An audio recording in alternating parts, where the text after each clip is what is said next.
Chapter 193. Kid, I know what you're thinking. But if you continue to look at me with that strange gaze. Ida rode beside Thale's mount. She clenched her fists, the knuckle of her index finger sticking out. Her tone was extremely impatient. You know what will happen. All right. Thales, who was bursting with curiosity, stuck out his tongue and turned his head. Forget it if you don't want to answer. Anti-theft. At the same time, you might as well read this chapter. The prince sighed softly in his heart.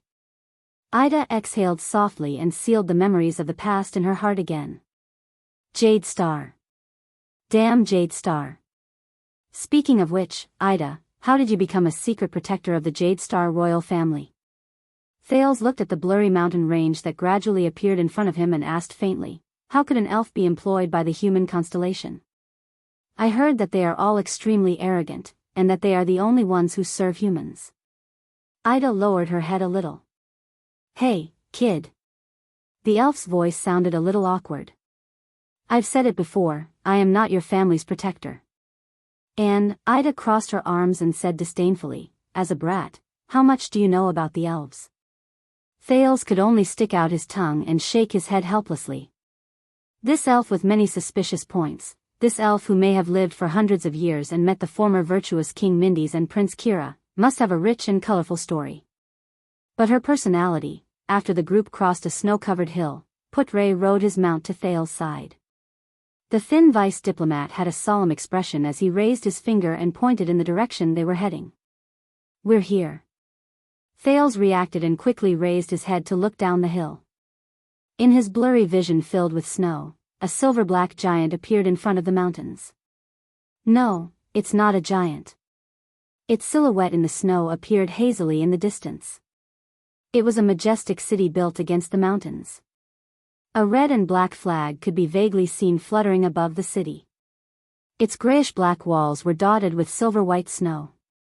The highest point of the city was at the peak of the mountains. From afar, it looked like a giant leaning against a snowy mountain, surrounded by many villages and small towns, standing tall on the northern land. Thales gestured for Wuxia to stop his restless steed. He took a deep breath of the cold wind unique to the north and quietly looked at the majestic and powerful city in the distance. A little excitement surged in his heart.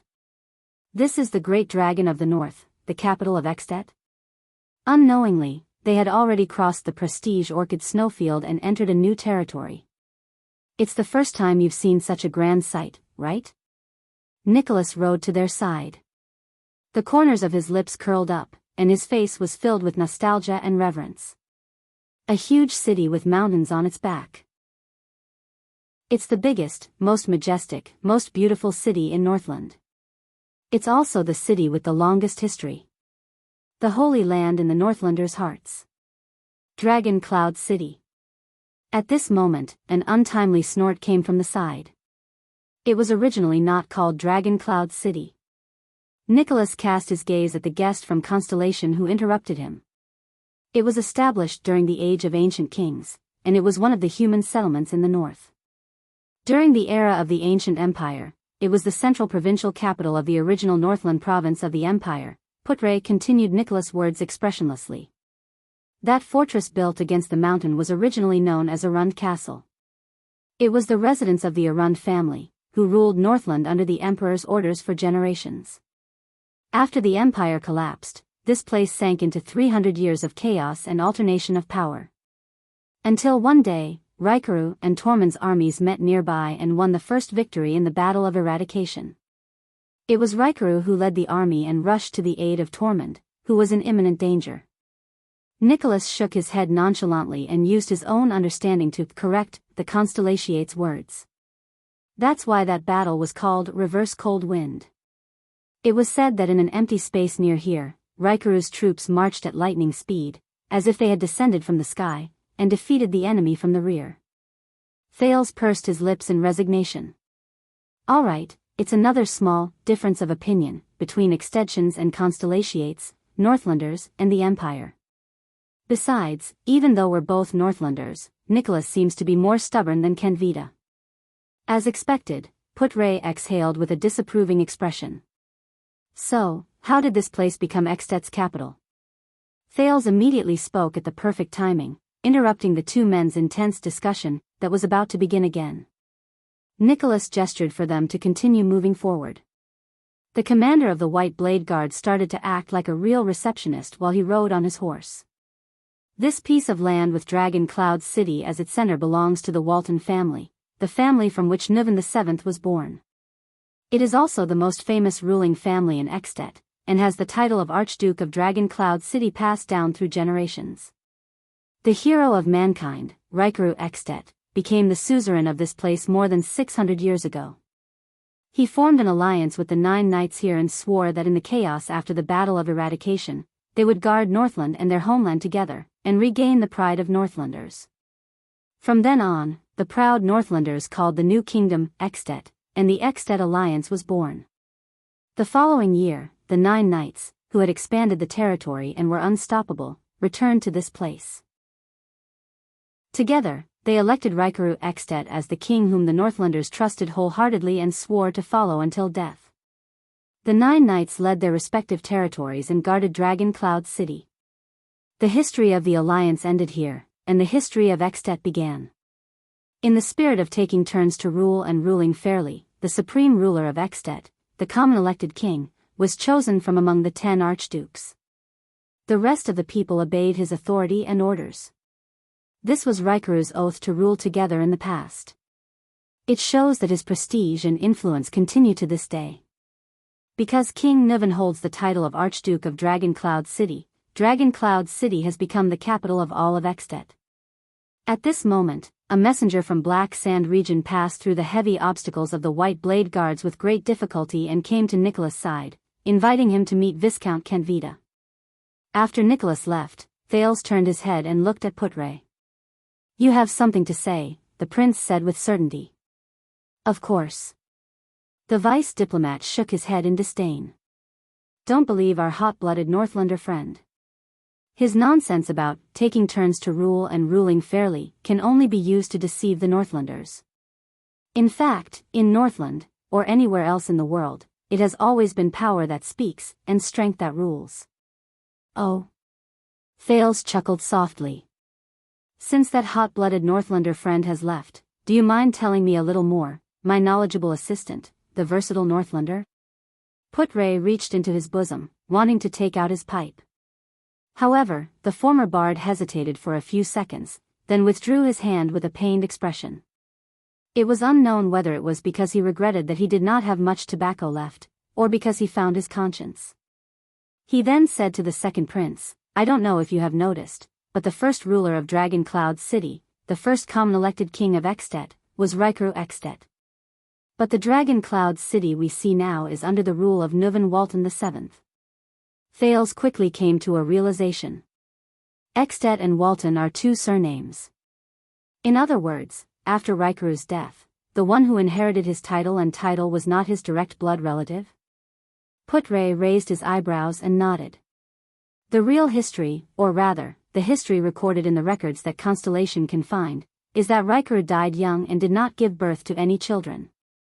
After he passed away, the suzerain position of Dragon Cloud City that he left behind was inherited by his nephew, Nuvan Walton. That was the first Nuvan after the Walton family became the suzerain of Dragon Cloud City. From then on, the Walton family, marked by the Cloud Dragon Spear, entered this land and this city, and has ruled it ever since. But Nuvan I's bloodline caused the suzerains to question his legitimacy. It also evoked the suzerain's desire for the common elected king's throne. No matter how many times he emphasized that his mother was Rikaru's older sister, and that Nuvan himself was the rightful heir closest to the late king, Rikaru, he could not extinguish the ambition of the 9 suzerains. Even though they were all model knights who were loyal to Rikaru in the past. Thales furrowed his brows slightly. At this moment, he did not think of Rikaru and his 9 knights. Instead, he thought of the huge portrait at the center of Mindy's hall. Under the setting sun on the battlefield, a young knight covered in wounds charged fearlessly, accompanied by 6 people. Constellation's king of Renaissance, Tormund Jadestar I, and the 6 knights beside him. They were the illustrious duke families and the 6 great clans of today. Arund of the white base eagle, Cullen of the sun sword and shield, Covendier of the tricolor iris flower, Fakenhaz of the four-eyed skull, Nanchester of the great deer horn, and Tabark of the blood moon. They, and even the ancestors of the 13 distinguished families, fought beside Tormund in the past. Back then, were they also loyal to the King of Revival? Just like the 9 knights and suzerains behind Rykuru? For the legitimate right to inherit the throne of Extet, Dragon Cloud City's Nuvan I had a violent conflict with the 9 knights and their descendants, Putray continued.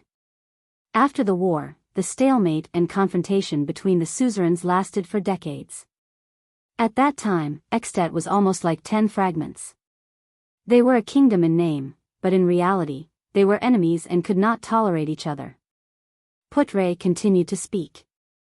During this period, the survivors of the final empire built a new, insignificant country by the Shepherd's River in the south, on the territory of the former chauvinistic province. It began to rise slowly and continued to expand to its surroundings. Thales understood tacitly and replied, Tormund I, the king of Renaissance? Yes. Putray nodded. His eyes shone with a strange light. Constellation. In the end, under pressure from the new constellation, Nuvan I and the 9 suzerains reached the final and most awkward compromise. With the support of the 9 suzerains, Nuvan Walton inherited the common elected king's throne.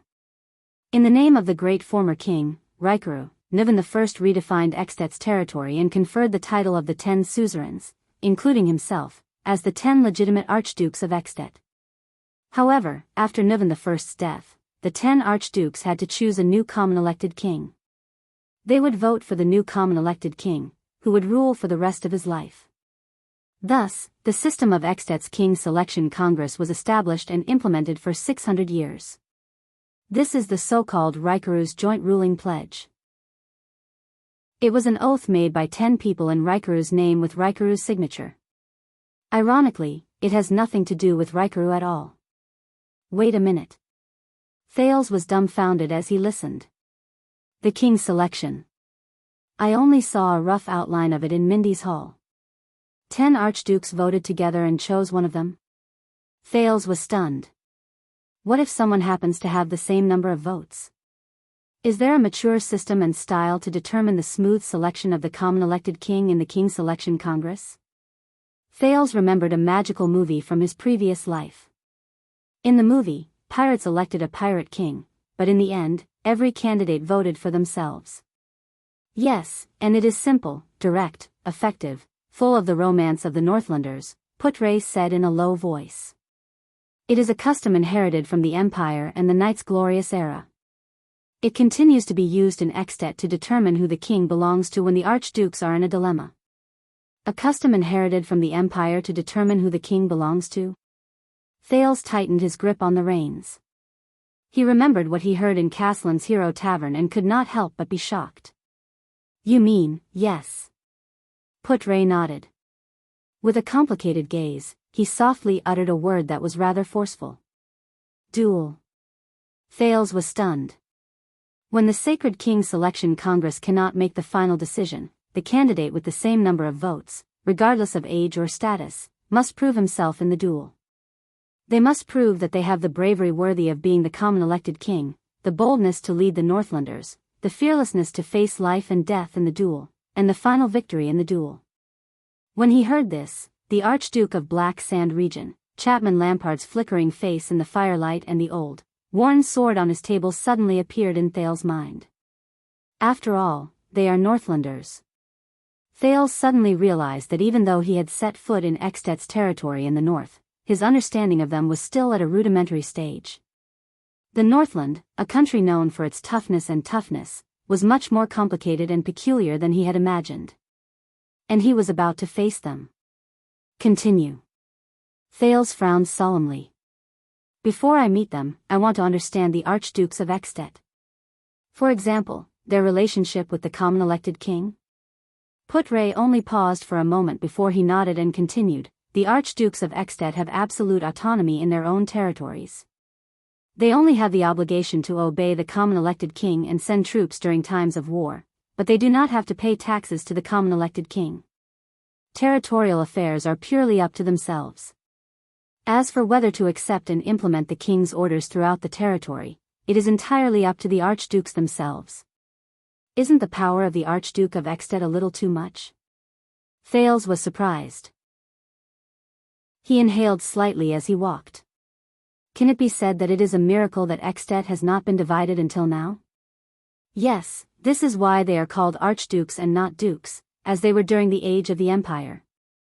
Putre sighed. To a certain extent, Ekstedt, which was born from compromise, is even more divided than Constellation. Putre sighed. They have much more autonomy in their own territories than the Dukes of Constellation. At least, no matter how stingy and unwilling Duke Cullen is, he must allocate a sum of money from Eastern Sea Hill every year to pay a sufficient amount of taxes to Eternal Star City and His Majesty. The appointment and dismissal of Constellation's important officials and the demotion and demotion of nobles must comply with the Holy Constellation Covenant. They must even be reviewed by the Supreme King's warrant. Therefore, if the dukes want to interfere with the kingdom's politics, the fastest way is to interfere with the Central Department of Eternal Star City, or use the influence of their territories to infiltrate the local officials of the kingdom. Thales shook his head. Then what is the meaning of the common elected king's existence? If he cannot even restrain the archdukes under him, why does he still want to become the common elected king?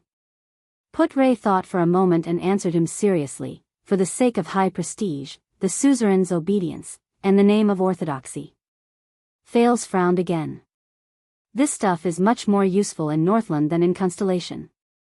No matter how uncultured a Northlander is, he would know that the common elected king's authority is inviolable, and Rikuru's oath is inviolable. Putre recalled his own knowledge and continued. In history, the archdukes of Ekstedt rebelled 3 times because they were dissatisfied with the common elected king, but each time, they failed. Because no matter how the archdukes who raised their flags against the common elected king tried to justify themselves, once they openly flouted Rikuru's oath, they would lose the hearts of their people. Even the most greedy Northlanders were unwilling to fight for them. Some archduchy families even withdrew from Ekstedt's ruling history because of this. Thales gazed at Dragon Cloud City in the distance. He slowly exhaled a breath of hot air between his cold hands and thought carefully. High prestige. The name of orthodoxy. The people's loyalty. Northland's traditional culture. It's too simple, Thales said faintly after a few seconds. Putre revealed a puzzled expression.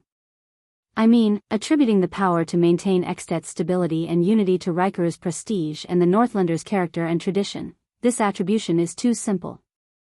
Thales lowered his head and thought carefully.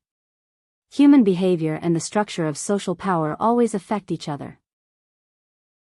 It is impossible to have a situation where one's behavior strengthens the structure while the social structure has no effect on human behavior. No matter how noble the Northlanders are, how they revere their ancestors, and how they revere their traditions, they cannot maintain such a state system. A power structure that is destined to split and collapse will only bring the same effect to the Northlanders. They are destined to be under different suzerains, different interests, and different institutional structures. As generations of people die and are born, and as society changes, they evolve behaviors and motivations that fit the structure of the times. Under Ekstedt's strange split system, it is very difficult for the Northlanders not to be enemies and kill each other. Right. Thales nodded secretly. This was the society he knew. But Ekstedt, do you have more ideas? Putre narrowed his eyes and thought about Thales' words carefully. He asked, why don't you tell me? The second prince pondered for a moment before he said, Constellation. Thales raised his head and said with certainty, Constellation. Putre's gaze flickered as he waited for the prince's answer. Chapter 194. Early in the morning, on the deserted street, Thales panted heavily as he passed through an alley and arrived at a larger road. Ida should be fine. Even though she looks unreliable, she single-handedly captured a supreme-class blood clansman in the birch tree forest. I can't be distracted. There's no point in thinking too much, and I can't help either. Thales desperately shook off the worry in his heart. He suddenly felt a little thirsty.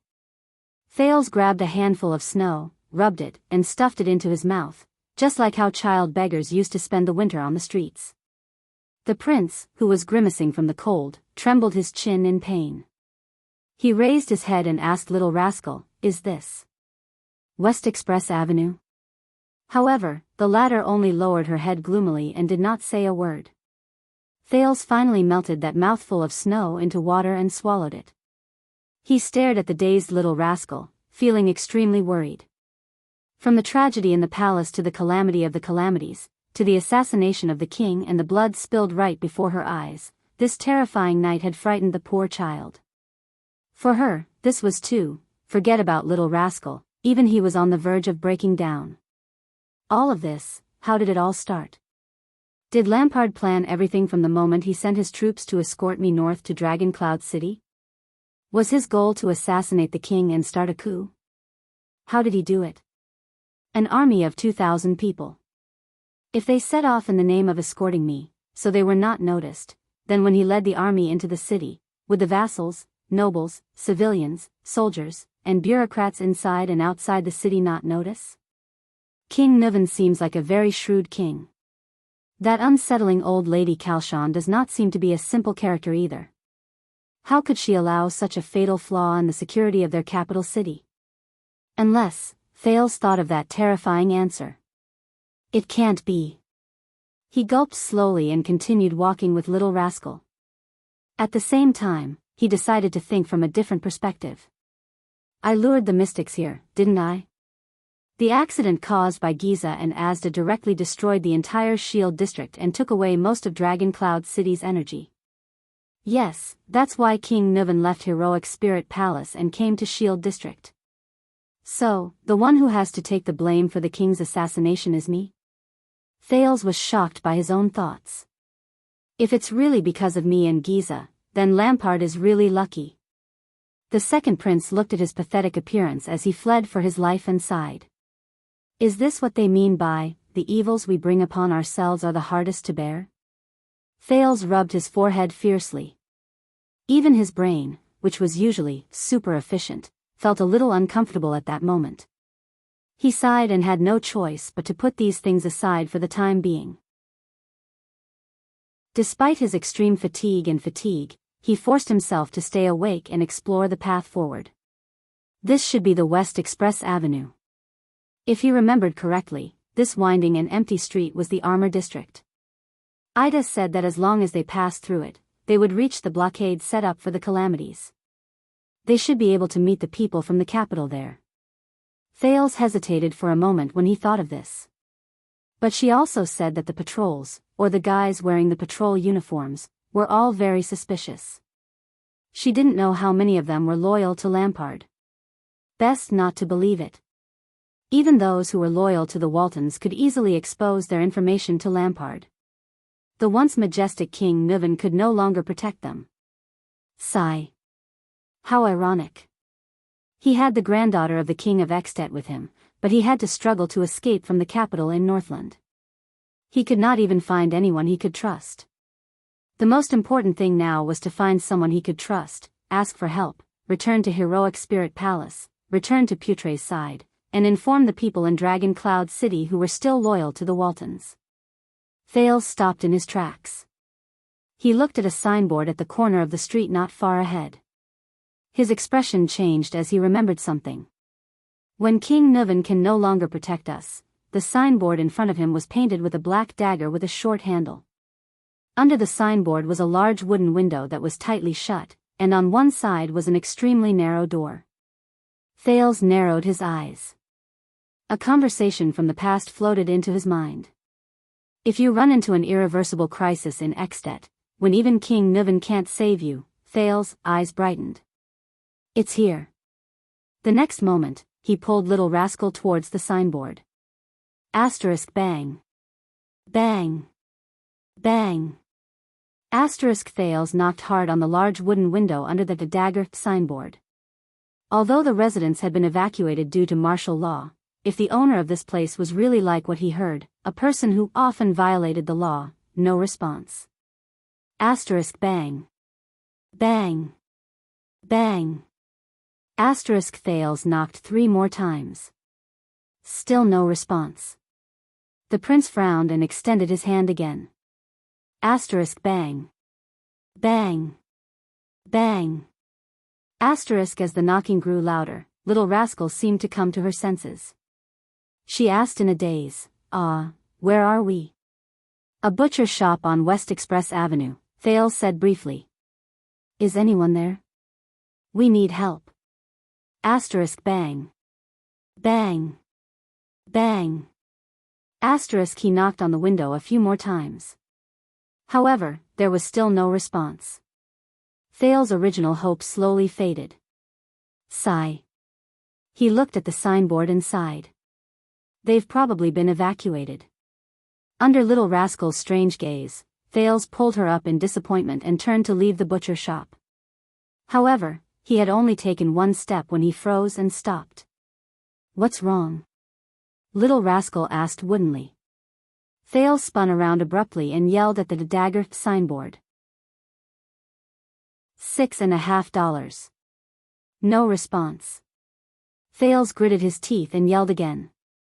Hey, $6.50. $6.50. Perhaps because he yelled a little too loudly, Thales panted and patted his own chest. However, there was still no response. There were only the two of them on the empty street. Thales lowered his head in disappointment. Forget it. Perhaps he. At this moment, the sound of wooden boards scraping against each other was heard, followed by the sound of a door bolt being unlatched. Asterisk clack. Asterisk little rascal instinctively hid behind him. Thales looked up in shock. The wooden window was opened. Someone's there. Through the window, a man with black hair, black eyes, and a flat face stared at them with an unfriendly expression. It made Thales' skin crawl. Wait a minute.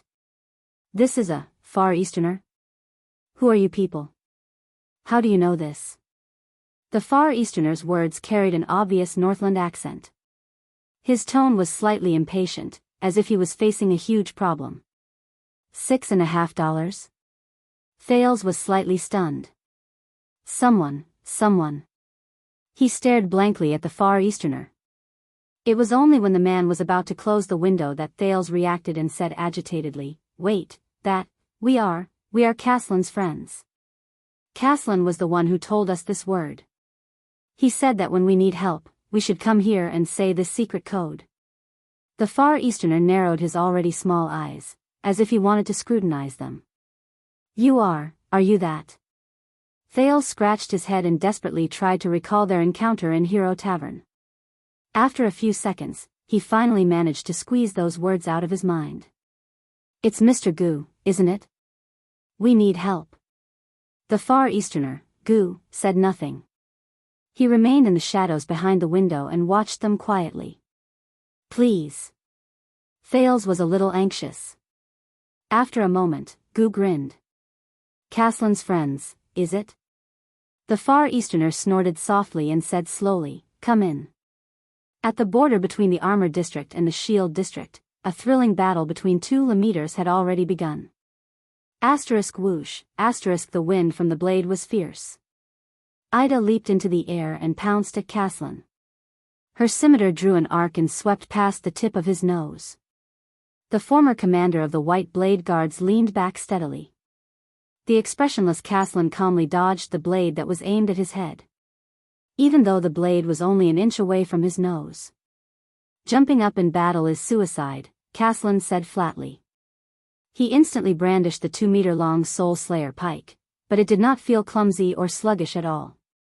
The pike even bent from his swing. The wind howled. As if it had a life of its own, the tip of the pike swung horizontally at the elf. Just like many battles between Supreme-class fighters, in just a few seconds, the offensive and defensive positions switched. That's for humans, Ida said disdainfully in the air.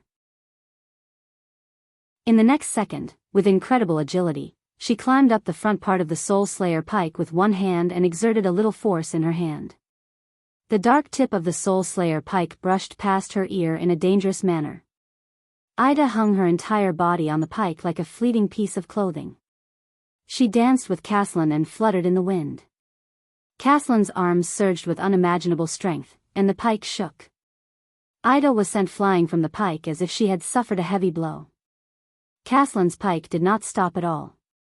Like a venomous snake that had launched another attack, it pierced through the air and attacked Ida's waist in the air. But Ida once again displayed the agility of a bat. She leaned back in the air, pulled her legs back, and bent them into a C shape. Asterisk bang. Asterisk the pike pierced through the air and let out an explosive sound. However, Caslin's deadly pike pierced through the empty space in Ida's C shape and swept past her back. But the sword missed its target. Caslin furrowed his brows and shook the pike again. Ida stretched her left hand backward again and placed it on the Soul Slayer pike's handle. She swung her supple body like a slingshot in the direction where Caslin had shaken the pike. With her left hand as the center, she swung around the Soul Slayer pike like a swing. Then, using the centrifugal force, she floated backwards. If Thales were here, he would probably be dumbfounded and shout, "You know how to swing on the horizontal bar." The elf somersaulted in the air and landed steadily. Asterisk bang. Asterisk only then did Caslin's pike tip land on the ground and plunge into the stone bricks. This thrilling round ended. Ida raised her machete and stood up. Her cloak had fallen to the nape of her neck during the violent maneuver just now, revealing her braided, silky, bright white hair. Caslin spun his pike. His expression did not change. He was calm and unruffled. "I fought against the enemies of White Mountain and met the envoys from late Twilight Kingdom," the old man in the tavern said slowly. "But your skin color is neither that of a white elf nor that of a nightmare elf." Ida raised her head, revealing her delicate, girlish face and a pair of beautifully curved, pointy ears. "You're a sacred elf, aren't you?"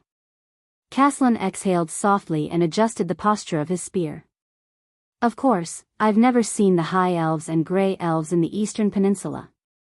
But I think that you're probably from the Sacred Tree Kingdom. That's why you're protecting the Prince of Constellation." "Good guess." Ida sneered. She looked at the Soul Slayer pike with fear in her eyes. "Northland brat." Caslin nodded and flashed a smile. "The Sacred Tree Kingdom is indeed Constellation's ally and royal in-law," the old man said with a sigh. "They even provide supreme-class guards for them?" Aida's expression changed. "Bah, bah, bah." The elf waved her machete in annoyance. "What guard?" "I'm a supreme-class elite that bunch of brats begged their grandfather, grandmother, father, and mother to hire. They paid a lot of money to hire me." Caslin's eyebrows twitched. "The lifelong honorary instructor of the Royal Guards of Constellation." The elf pointed her machete at herself and said loudly and arrogantly, "Ida Rorikat Giselle Doritos," but Aida's words seemed to be stuck and she stopped midway. Her silver eyes darted around, but in the end, she lowered her head dejectedly. I can't remember my name. Just call me whatever you want." But Caslin's expression became solemn. "I see. You're the instructor of the Royal Guards." The old man raised his pike. The way he looked at Ida was different now. The White Blade Guards used to say that other than the Glacier Sentries, if there was any other troop in the world that could fight against the elite White Blade Guards and the Dragon's Imperial Guards head-on, Caslin sighed. His eyes were filled with nostalgia. "Then there's only you, who are commonly known as the Emperor's Praetorian Guards, the Royal Guards of Constellation." "Aya." Ida waved her hand, seemingly disdainful. "So you still remember that you're a member of the White Blade Guards? Just now, when your people fell one by one, did you see it?" Hearing that, a pained expression appeared on Caslin's face. He furrowed his brows tightly. "They're all competent warriors, good children," the old man said sorrowfully. "They just encountered the worst era, the worst fate." Ida snorted coldly. "You really dare to say that? It seems like the famous ground shaker is just a traitor." Caslin shut his eyes tightly. "Let us finish this battle. If we drag it out for too long, our people will arrive. By then, there won't be a chance for a fair fight." His voice was extremely tired. Ida did not say a word. She only stared at him coldly. The Dragon Guards and the Imperial Guards have not met many times in history. When I was young, I fought against your Zacriel once, so I was very honored. Caslin opened his eyes and said solemnly. His white hair shone under the faint light of dawn.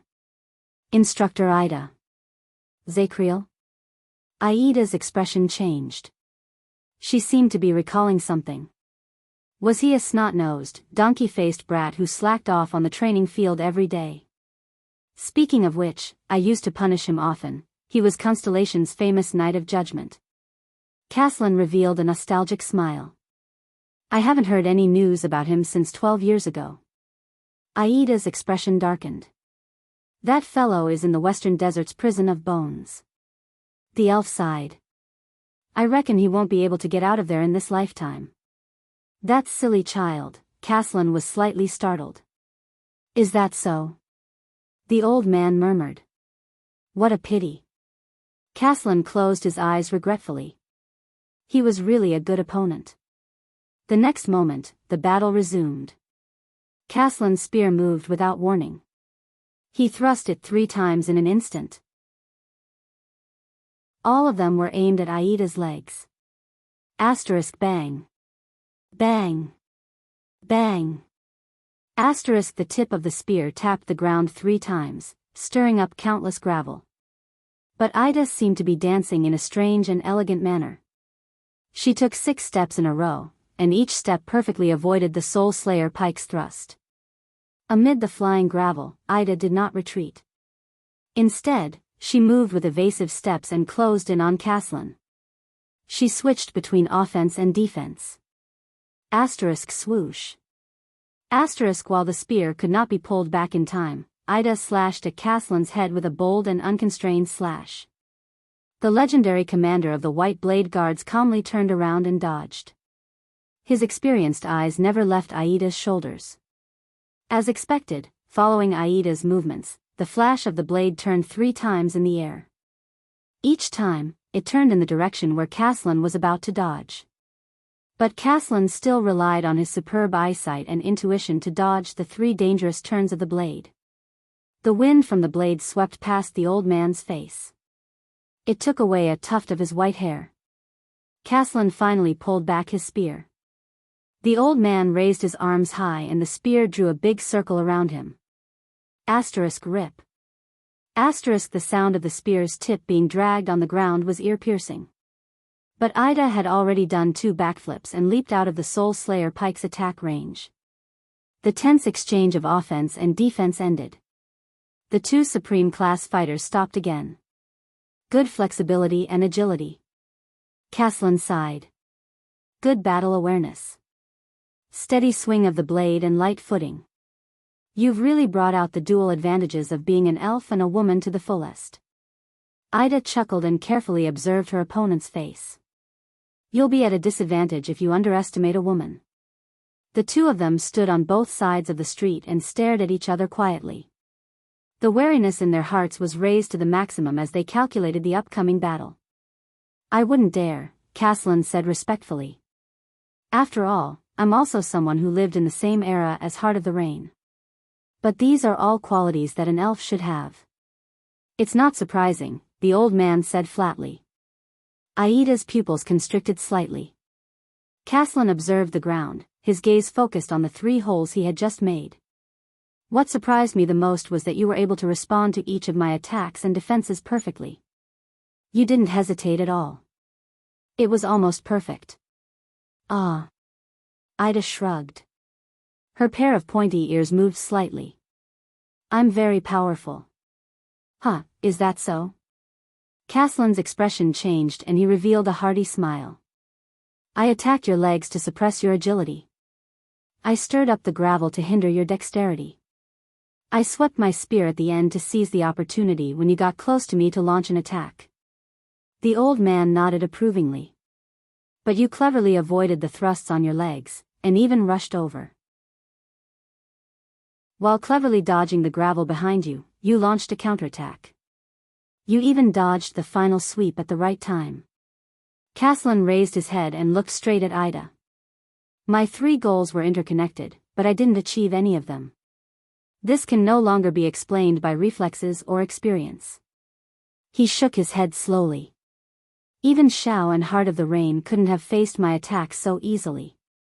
Then there's only one answer left. Aida's expression did not change, but she slowly tightened her grip on the machete in her hand. The 3 sets of consecutive attacks just now were indeed very experienced.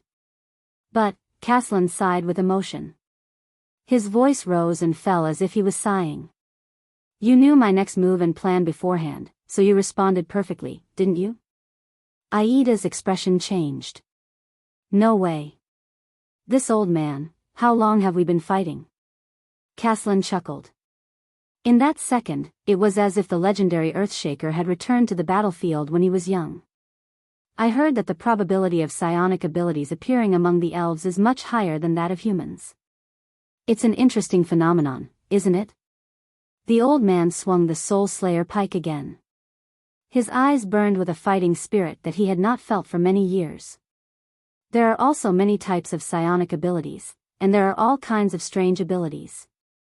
Aida's expression completely darkened. Previously, she had only focused on the infamous Soul Slayer pike. But now, compared to the Soul Slayer, she had underestimated Earthshaker. In the past, she had only heard of his legendary reputation as the leader of the White Blade Guards after he left the Tower of Eradication.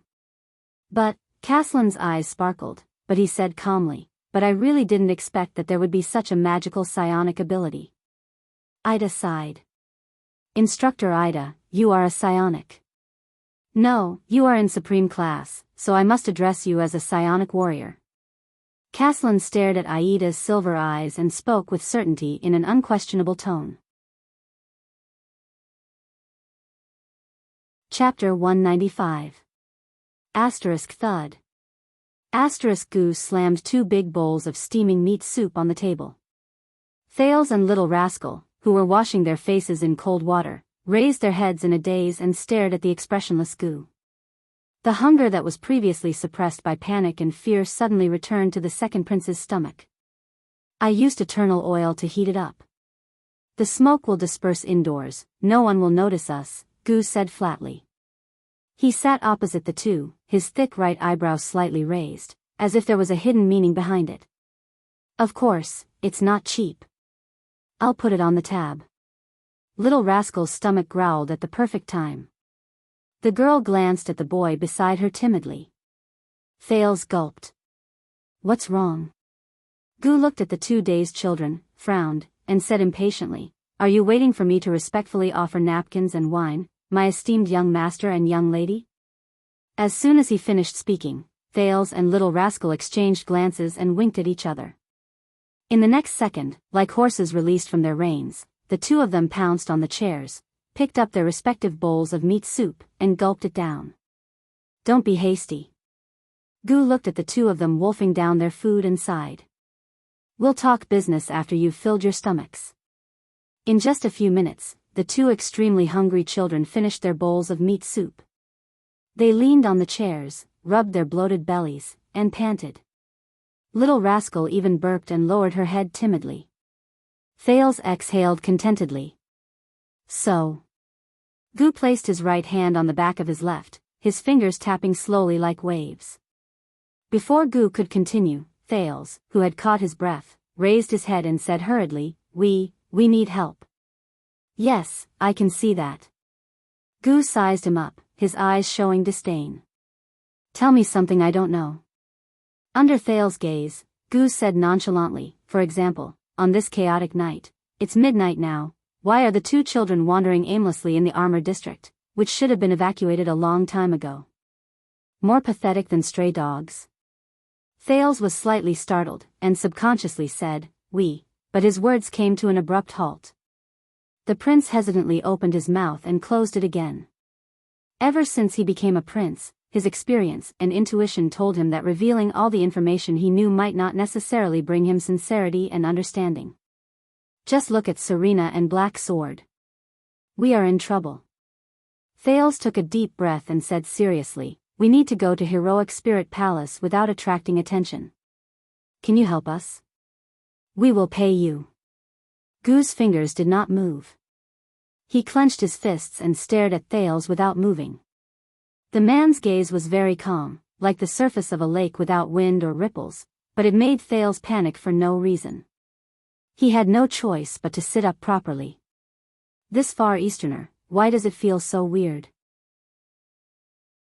Just when Thales felt that he could not hold on any longer, Gu finally spoke slowly. Heroic Spirit Palace? Another drama of the nobles killing each other for power? The corners of Gu's lips curled up into a thought-provoking sneer. The Far Easterner's black eyes were so deep that Thales could not see his pupils clearly. Do you know how difficult it is to secretly go to Heroic Spirit Palace from Armor District? The distance, the slope, the gatehouse, the forbidden roads, and the cordon that has been in place since yesterday. Gu stared at Thales in the dim light. I can make room for you, but to send you to Heroic Spirit Palace quietly and get involved in the political struggle of the upper nobles? The Far Easterner shook his head. The coldness at the corners of his eyes made Thales shudder. Sorry, Caslan's favor is not that great. He refused. Thales turned his head and glanced worriedly at Little Rascal. They could not just stay here and wait for death. Lampard's operation, Nuven's assassination, the accident they encountered, all these things needed to. What about contacting them? Thales raised his head and said anxiously, You can't send us there, but can you help us contact someone? Under Thales' worried gaze, Gu smiled. Although it will not be easy, it is not impossible. Gu narrowed his eyes. To whom? Thales' eyes brightened. However, just as he opened his mouth to speak, he was interrupted by Gu. Choose carefully, child. Don't choose those whom I have to stand at the entrance of Heroic Spirit Palace and shout to reach. Also, Gu lowered his head slightly. Due to the light, his eyes were shrouded in darkness. He spoke with a profound tone. He said meaningfully, If your situation is really dangerous, then it is best to find someone trustworthy and inconspicuous. After all, I don't want to get into trouble. Hearing Gu's words, Thales was stunned. The first person he thought of just now was Putre. Ida said that the vice diplomat mobilized people to look for him, then perhaps he could send someone. No, the prince shook his head in his heart. Thales did not know how strict Lampard's control in Dragon Cloud City was, but if the situation was as bad as he expected, then the Constellation Diplomat Group, led by Putre, would definitely become Lampard's main focus. Especially after the calamity wreaked havoc and now that all districts were under martial law, they would be very conspicuous. Even if they found this place, there was a high chance that they would be intercepted by the enemy halfway. Similarly, the people loyal to King Nuven, such as Nicholas, were the same. He needed another candidate. Thales frowned. A person I can trust, a suitable candidate who has a secret agreement with me and King Nuven, but is neutral on the surface, so he will not attract attention. It would be best if he had some means and connections, so that he would not be powerless after receiving the news. Thales' pupils gradually focused.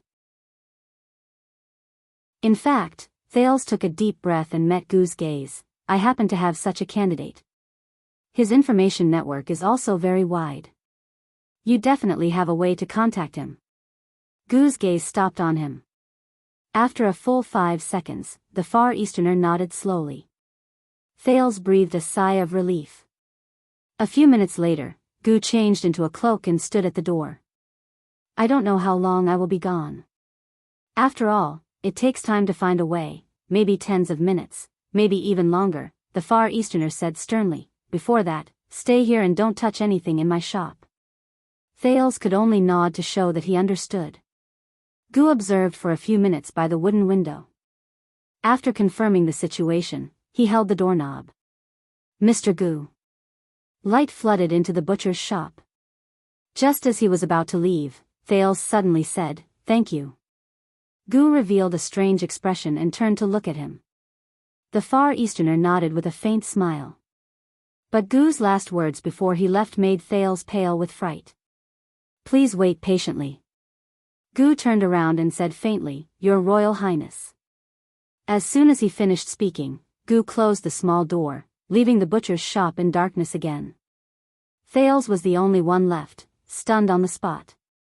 The prince turned his head and looked at little rascal, who was sitting by the table. So, he knew my identity long ago? That's why I didn't ask. As he watched Gu disappear through the small door, Thales held his forehead and sighed in pain. Is it very eye-catching to see an unkempt kid running around the street? Asda, black sword, Gu. Why do I feel like everyone knows me at first sight? Thales turned around and looked at the chopping board and boning knife around him. He shrugged helplessly and dejectedly. He climbed onto the chair by the dining table with difficulty, picked up his wooden cup and drank a mouthful of water. He caught a glimpse of little rascal from the corner of his eye. The girl was staring blankly at the table, her face expressionless. Thales sighed silently in his heart. Sleep for a while. Thales put down the cup and said, You should be very tired. Huh? Little rascal snapped out of her daze and stared at Thales blankly, as if she had suddenly woken up. Thales pursed his lips and shook his head helplessly. You need to rest. We may have to hurry on with our journey later. Thales tried his best to speak in the most gentle tone when he saw the absent-minded girl. However, little rascal only stared at him blankly. Thales, the little girl said dejectedly, I feel like I'm dreaming. Little rascal lowered her head. A nightmare, a never-ending nightmare. Thales held his breath for a moment. Little rascal's voice was a little shaky.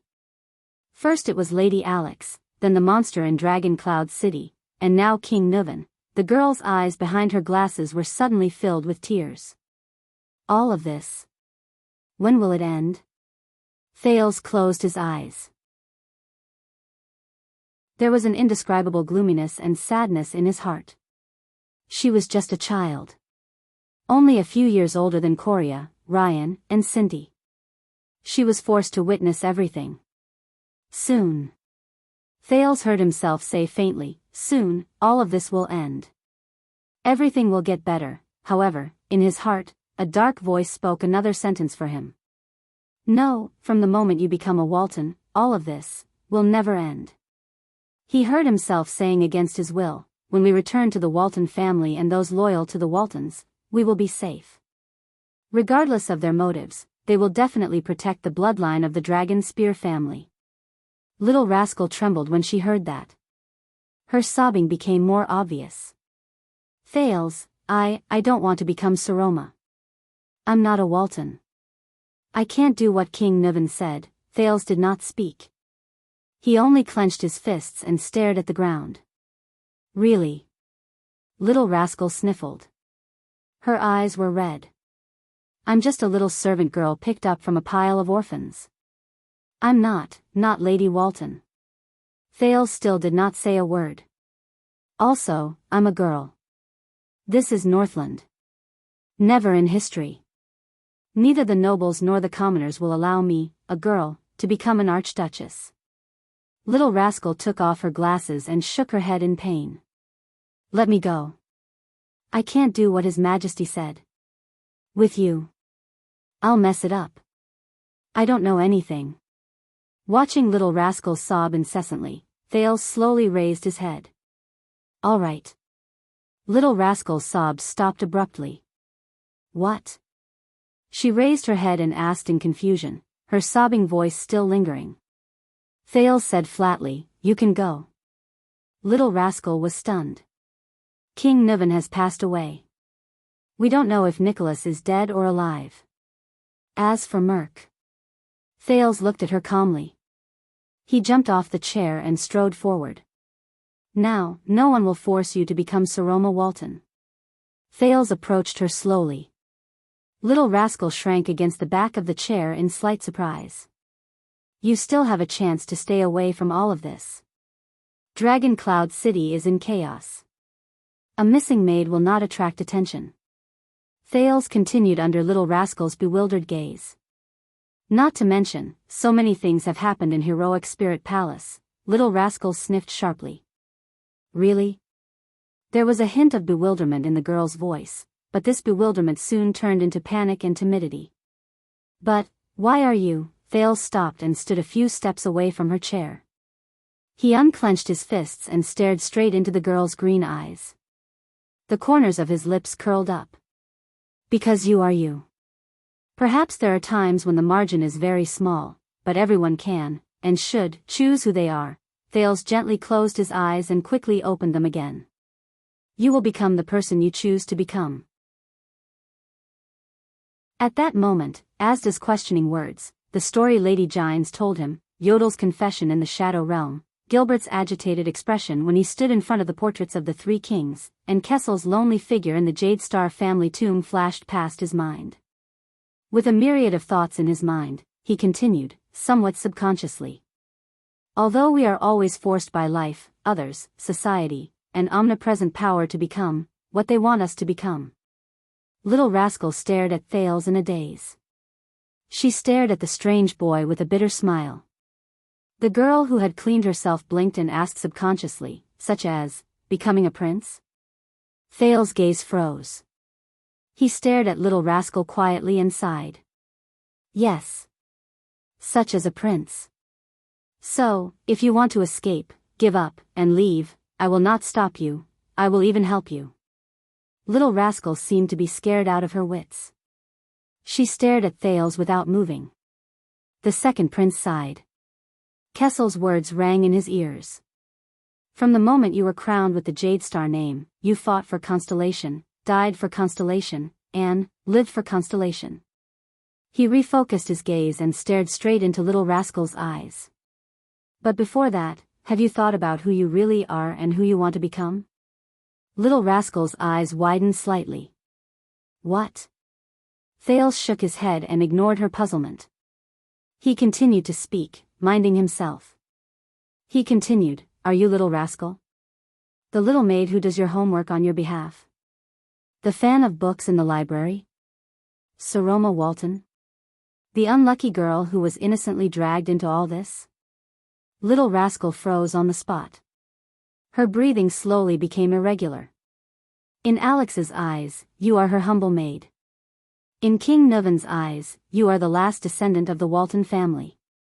In the eyes of the Queen of the Sky, you are an interesting girl who wears her glasses without realizing it, Thales said calmly. But what about in your own eyes? Who are you? He asked the question he had when they first met. Little Rascal's gaze became more and more confused. Choosing to turn back into Little Rascal because of a moment of fear or past habits, choosing to become a noble lady of the Walton family because of a moment of vanity, or choosing to escape because of a moment of pressure, in my opinion, these are essentially the same. They are not what you really want. You are forced to become someone you are completely unprepared to become. In an instant, silence enveloped the small butcher shop. Little Rascal sat on the chair in a daze and stared at Thales, who stood before her. Her eyes were filled with confusion and fear. What about you? A few seconds later, Little Rascal looked like a person who struggled out of the water. She raised her head blankly, looking for a life-saving straw. Who do you think I am? Shouldn't I be a little maid? You? Thales smiled. He shook his head. You are unlucky. You are an unlucky girl who was dragged into these troublesome matters with me. Little Rascal's gaze darkened. She lowered her head and pouted. Thales looked into her eyes and exhaled softly. But you are also a brave and strong girl. You have experienced nightmares and hell with me, and you have persevered until now. Thales revealed a bitter and gratified smile. If you become an archduchess, in my opinion, whether it is King Nuvan or Archduke Lampard, you are much better than them. Little Rascal raised her head again. Her eyes shone with surprise and amazement. In my opinion, you are not completely unprepared to become a Walton. Under Little Rascal's stare, Thales continued to speak. You have read in Rikuru's library for many years. You can recite the books inside like the back of your hand. You are very familiar with history and illusions. You completed Alex's homework for her, and perhaps you were even more competent than she was. Moreover, Thales recalled yesterday's events in a daze. It was as if it was years ago, and the images in his memory had already turned yellow. Faced with such a monster, even in my most desperate moment, when I was in the most dangerous situation, you never abandoned me, even if the final outcome might be a painful death." The prince looked into Little Rascal's eyes. Little Rascal pursed her lips and wiped away the tears on her face. "Let me tell you another secret," Thales said. Little Rascal blinked. A strong and muscular figure appeared before Thales' eyes, along with a pair of intimidating sky-blue eyes. "When I became a prince, my father asked me a similar question." Thales' gaze was unfocused. His thoughts were no longer in this butcher's shop, but drifted to the faraway Eternal Star City. "Are you ready?" That's what he said. He chuckled subconsciously. "How did you answer?" Little Rascal asked expectantly. Thales turned and looked back at her. "I said, no." "And then?" The girl's eyes lit up. "What was your father's reaction?" Thales stared into Little Rascal's eyes quietly and did not move. Then, the latter turned her head away in embarrassment. A few seconds later, Thales sighed. He said, "It's okay. Because, fate will prepare you." That's what he told me. Little Rascal was stunned. Thales exhaled through his nose, as if he had just removed the biggest shackle. The prince flashed what he believed to be his most confident smile. "So, don't be anxious, don't panic. You have many choices." Thales held Little Rascal's hand gently and said sincerely, "When we escape this place, you can choose wisely who you are and who you want to be. Whether you want to leave or stay, I won't stop you." Little Rascal stared at him blankly.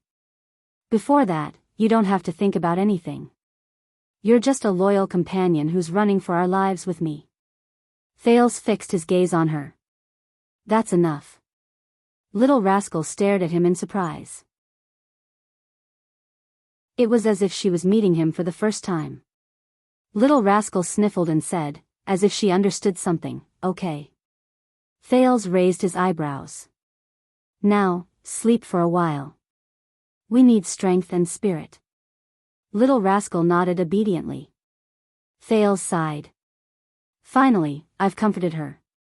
Thales turned around and climbed into his chair. Goo's chair was a little soft. He did not know what kind of wood it was made of. "Thales," Little Rascal said softly behind him, "thank you." Thales paused. "No." He lowered his head, a little disappointed. "I was the one who got you into this. Otherwise, she would still be a little maid who only had to worry about Alex in the library, reading books.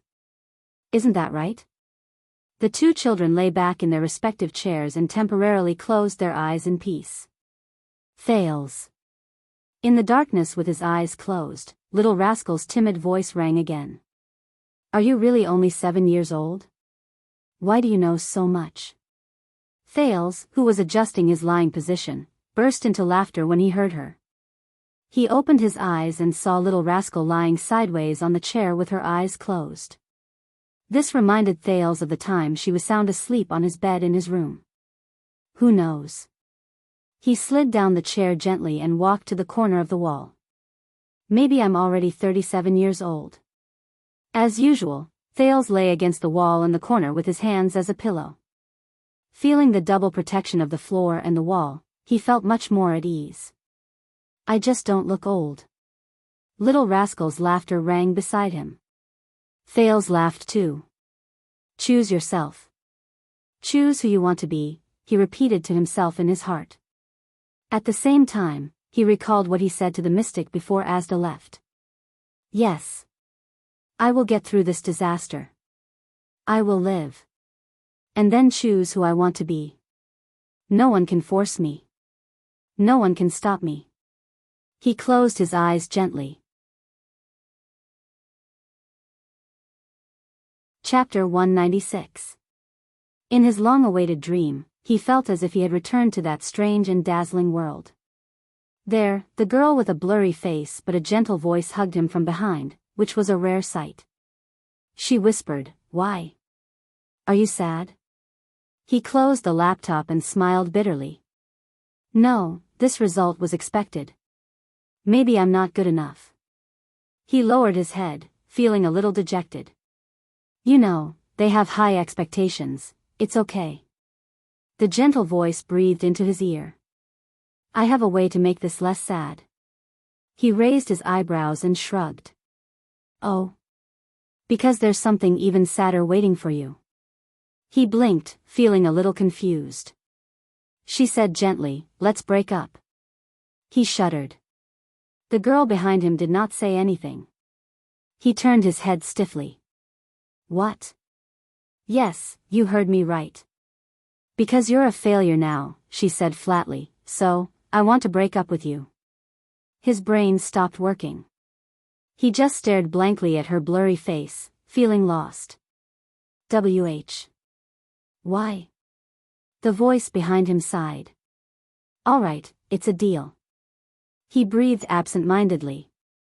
He could not accept it. He wanted to explain, but he felt that it was unnecessary. She, at this moment, okay. The voice snickered and rang happily. Now, 10 seconds after we broke up, I announced that we're back together. Ta-da. Let me introduce you to my new boyfriend, Wuxia. He could not think straight. What? But a few seconds later, his heart started beating again. He panted and looked at her in surprise. You, how is it? Compared to the pain of being dumped just now, is it less sad now? When you encounter a setback, you have to cherish your crotch. The voice giggled and blew into his ear, making him feel a little itchy. My name is Lei Feng. You don't have to thank me. He was a little speechless. The voice said happily, very good. If you're a tragedy again in the future, I'll continue to comfort you like this. He took a deep breath and shouted angrily, damn woman.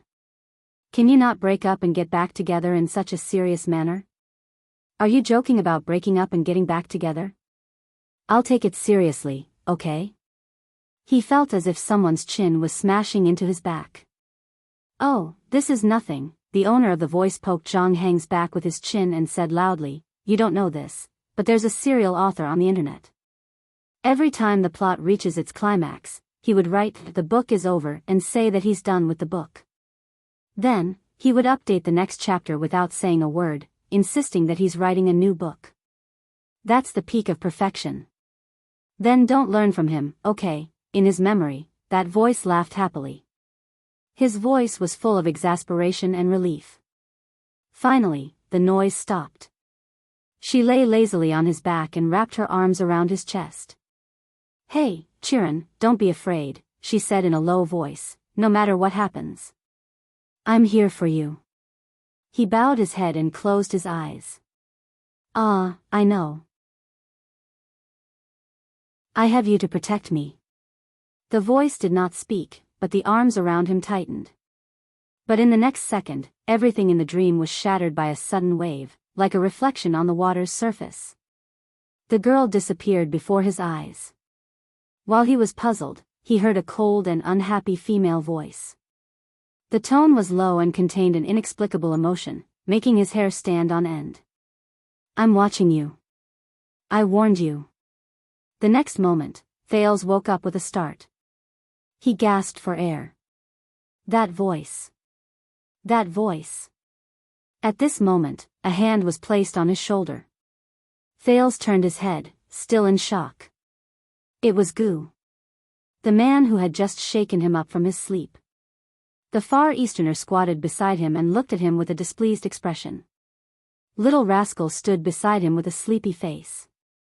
Wake up, Prince of Constellation, the butcher said flatly, the person you're looking for is here. So fast?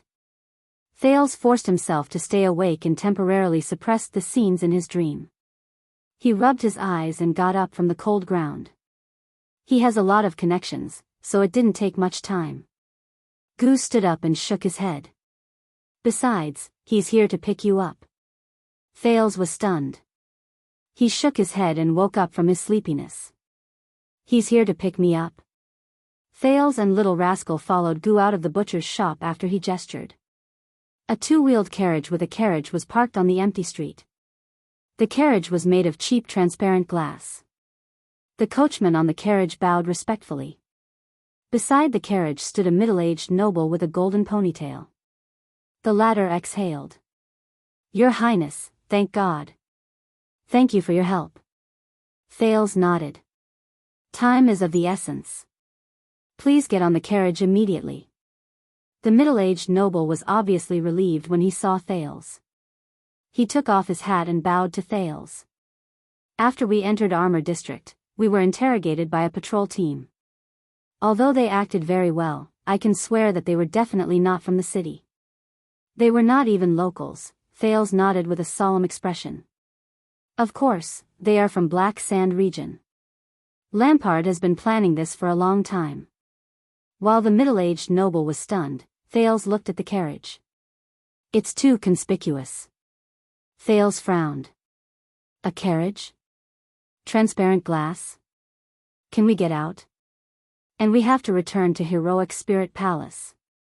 The middle-aged noble digested Thales' information and then raised his head to answer the prince's question. I used the name of Good Flow City's caravan to urgently unload important goods from Armor District. In addition, His Majesty gave me a special permit. The nobleman raised his cane and knocked on the wheel of the carriage. And I happen to know a disciplinary officer who takes bribes. I've got some connections. He'll turn a blind eye if you leave through the blockade line he's in charge of. No news will get out. As for the glass, please don't worry. This is a custom-made carriage. You can only see me from the glass outside. You can hide in the dark compartment if necessary.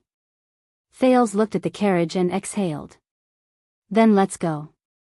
He raised his head and looked at the blonde noble from Camus Union. Marquis Shiles Bamra. Shiles nodded. He opened the carriage door and his gaze lingered on little rascal who was hiding behind Thales. And this is?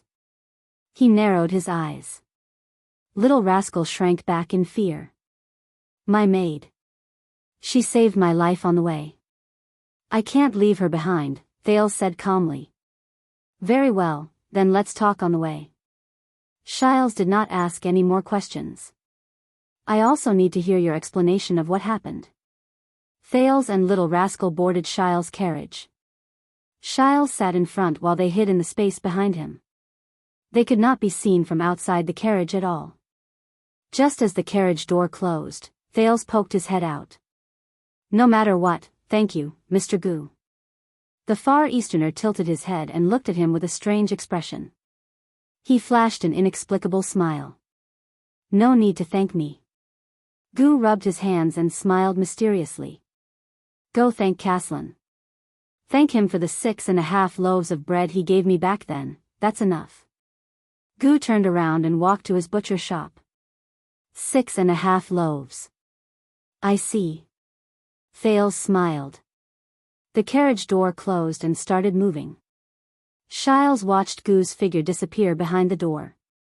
He frowned and said, How did you get involved with the famous intelligence peddler in Dragon Cloud City? An accident. Thales said briefly, a lucky accident. Now, it's time to get down to business. The carriage drove through a stretch of streets. He raised his head and looked at Marquis Shiles in front of him. Please tell me, are Heroic Spirit Palace and the other districts still in Dragon Cloud City and under the control of the Walton family? Marquis Shiles frowned.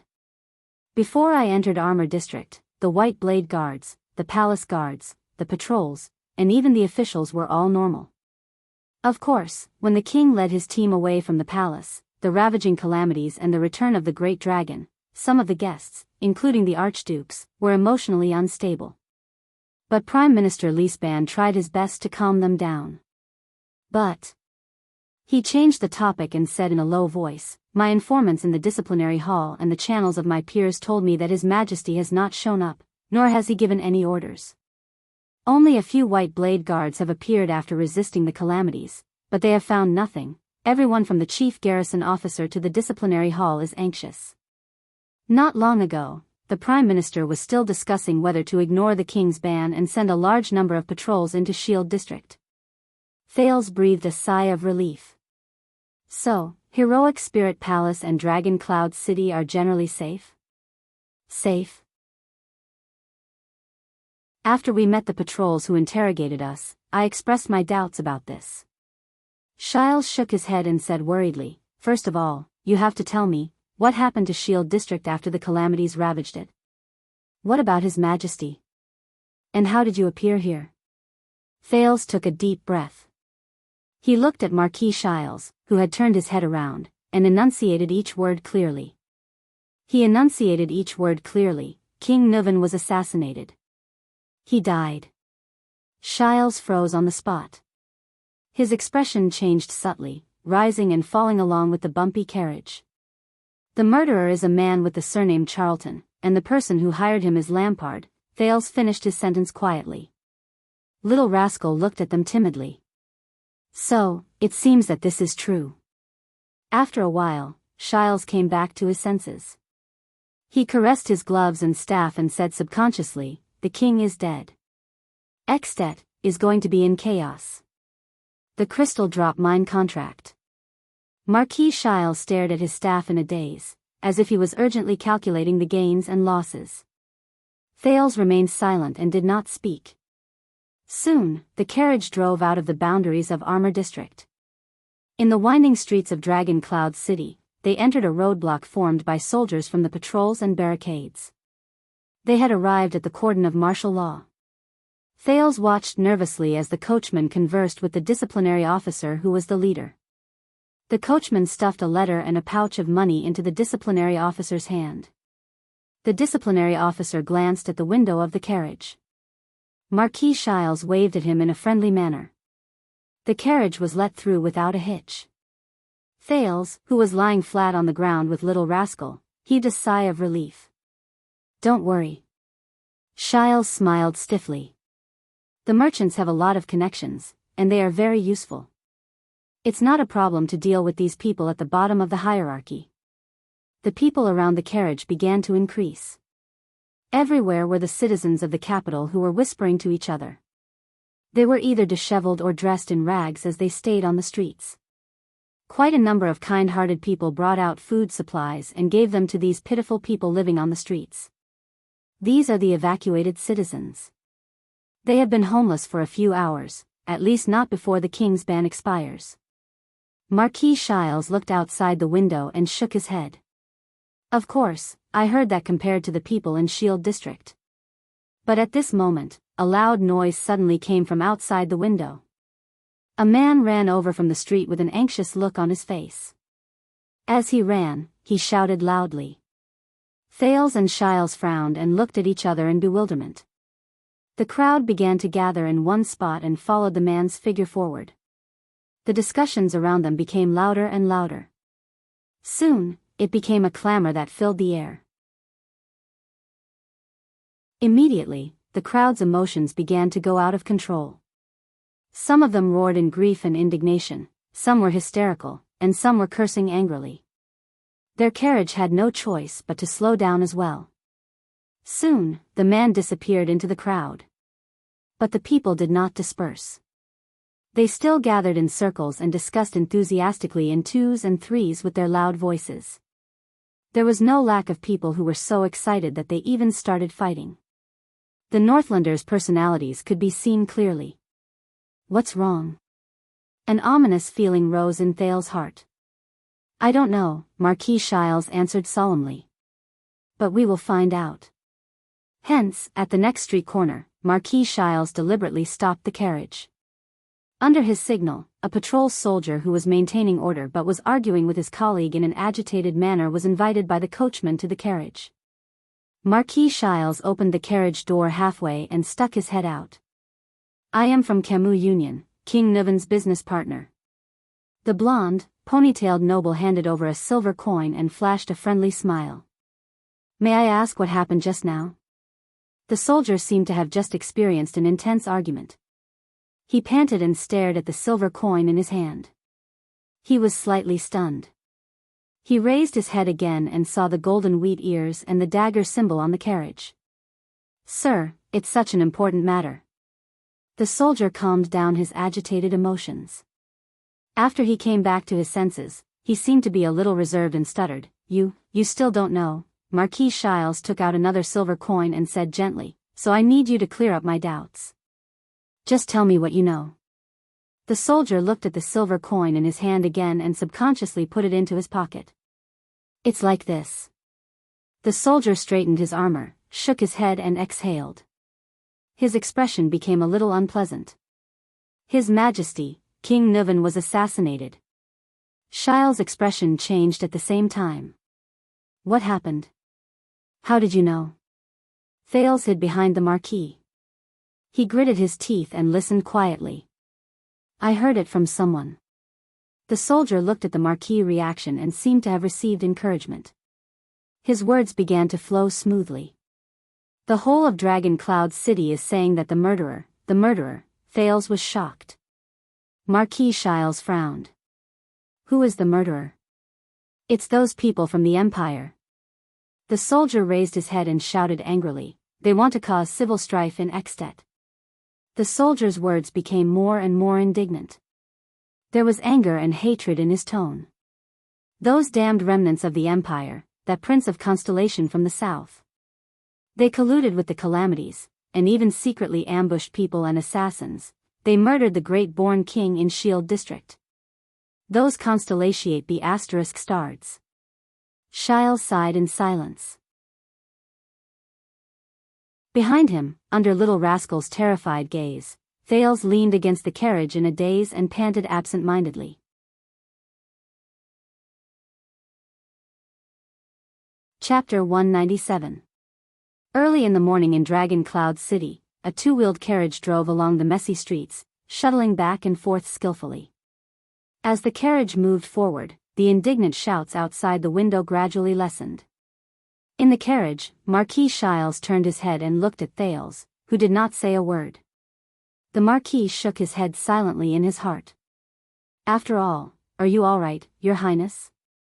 The Marquis of Camus Union asked tentatively. Thales raised his head as if he had sensed something and glanced at Shiles in a daze. Little Rascal, who was beside him, sensed that the atmosphere was not right and secretly inhaled.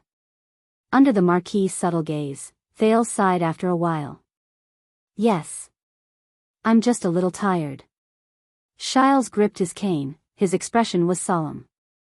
What are your plans, Your Highness? Thales closed his eyes and took a deep breath, expelling all the fear and uncertainty in his heart. I have to pull myself together. At times like this, the prince clenched his fist and felt the wound on his palm caused by the dagger. It hurts. But, I seem to understand a little. He opened his eyes and his gaze was firm. We must hurry to Heroic Spirit Palace as soon as possible about why Lampard dared to take the risk to assassinate His Majesty and even brought his army to Dragon Cloud City. It's war again, right? Marquis Shiles sighed. He turned his gaze to the street outside the window. At first, he looked hesitant, then worried. Is there any other circumstantial evidence about His Majesty's assassination? The figures of the White Blade Guards charging forward one after another appeared before Thales' eyes. He remembered how they used their bodies to block the arrows for the two children. He remembered the last White Blade Guard's twisted face as he struggled to turn around to face the enemy.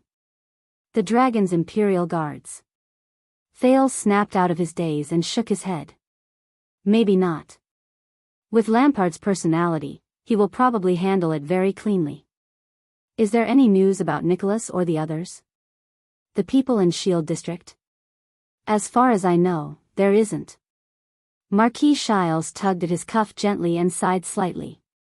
It seems that things are a little troublesome. Yes. Thales' voice was low as he quickly thought about the situation before him. No one expected Lampard to use such a swift, intense, and extremely effective method.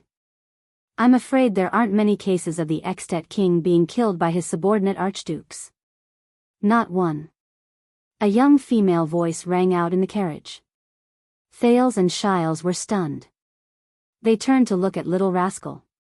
About 200 years ago, the Tannen family of Prestige Orchid attempted to assassinate the common elected king at that time. In the end, their plot was exposed.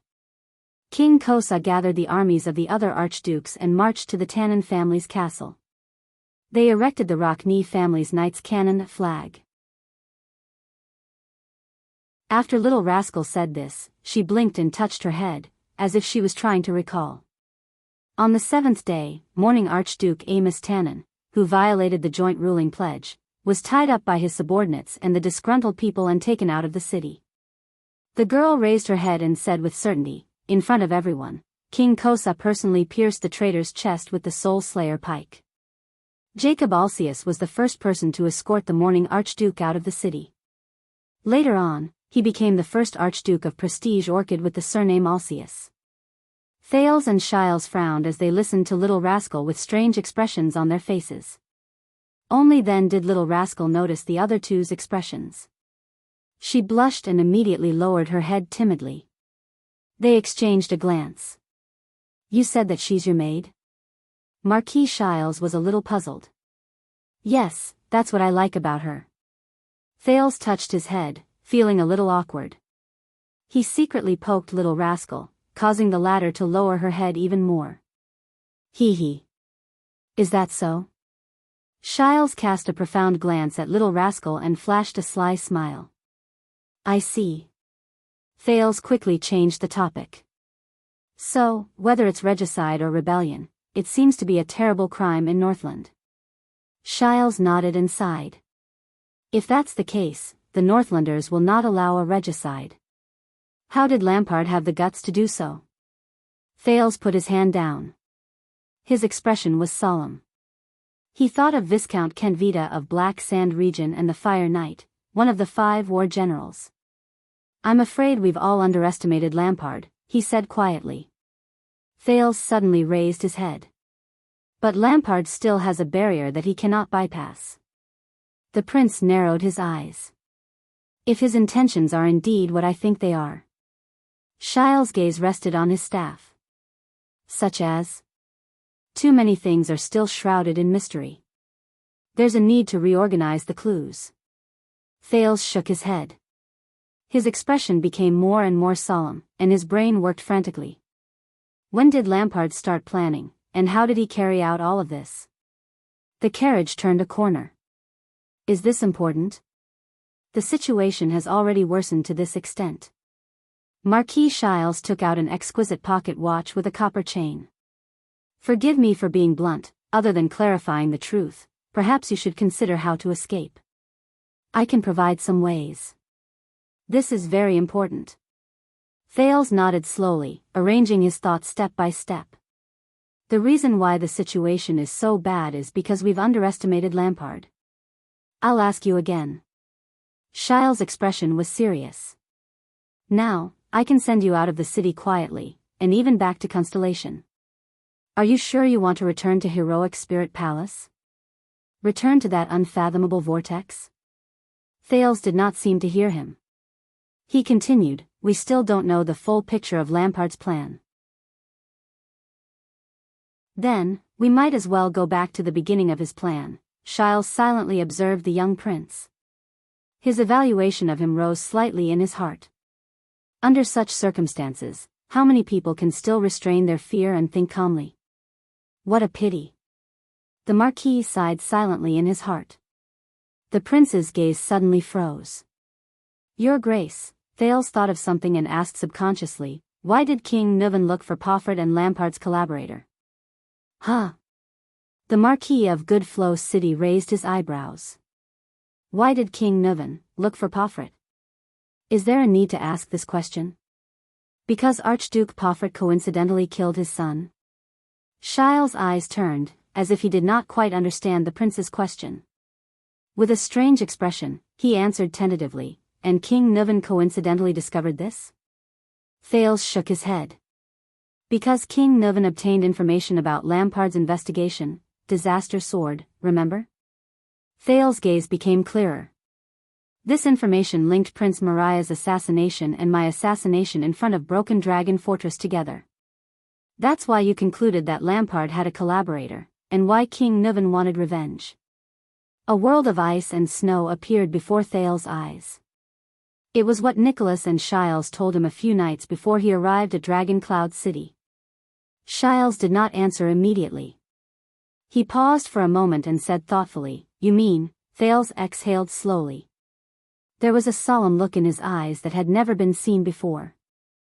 I'm afraid that when I set off from Black Sand region, when Nicholas received news from the disaster swords, and when King Nuvan decided to take revenge, we all fell into Lampard's trap. He lowered his head slightly. His expression was unpleasant. Beside him, Little Rascal saw his expression and did not dare to breathe loudly. No, not enough. We still lack some clues, some crucial clues.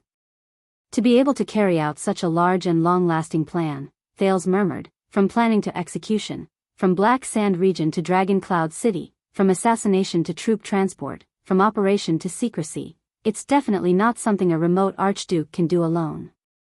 Lampard must have a mole as a helper. Regarding this, I agree with you. Marquis Shiles nodded with a solemn expression. I think Lampard does have a helper to pull off such a big thing. You have a wide network of connections.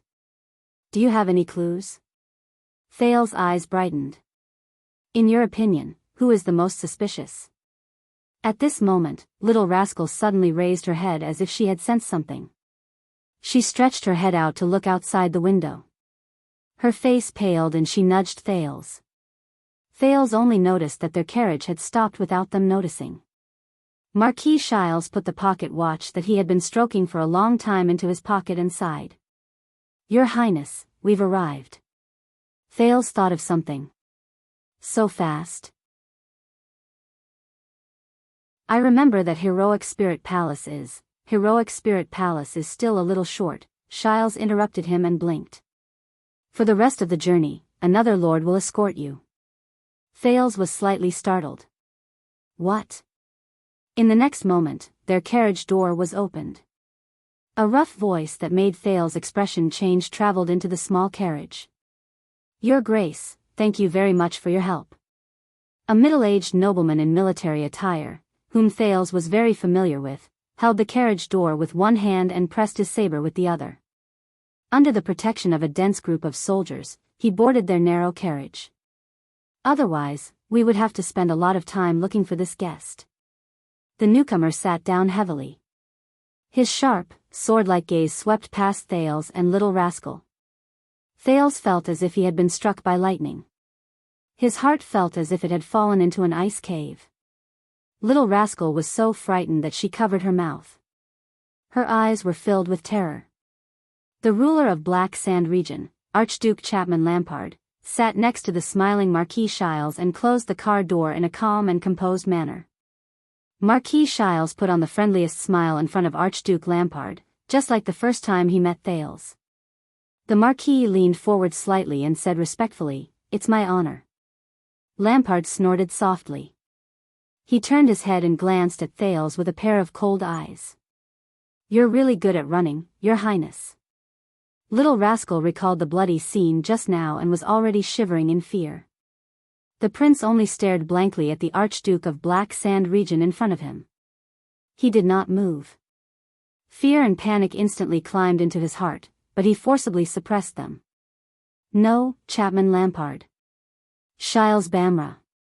This means, a few seconds later, Thales snapped out of the shocking scene in front of him. "Shiles Bamra, you."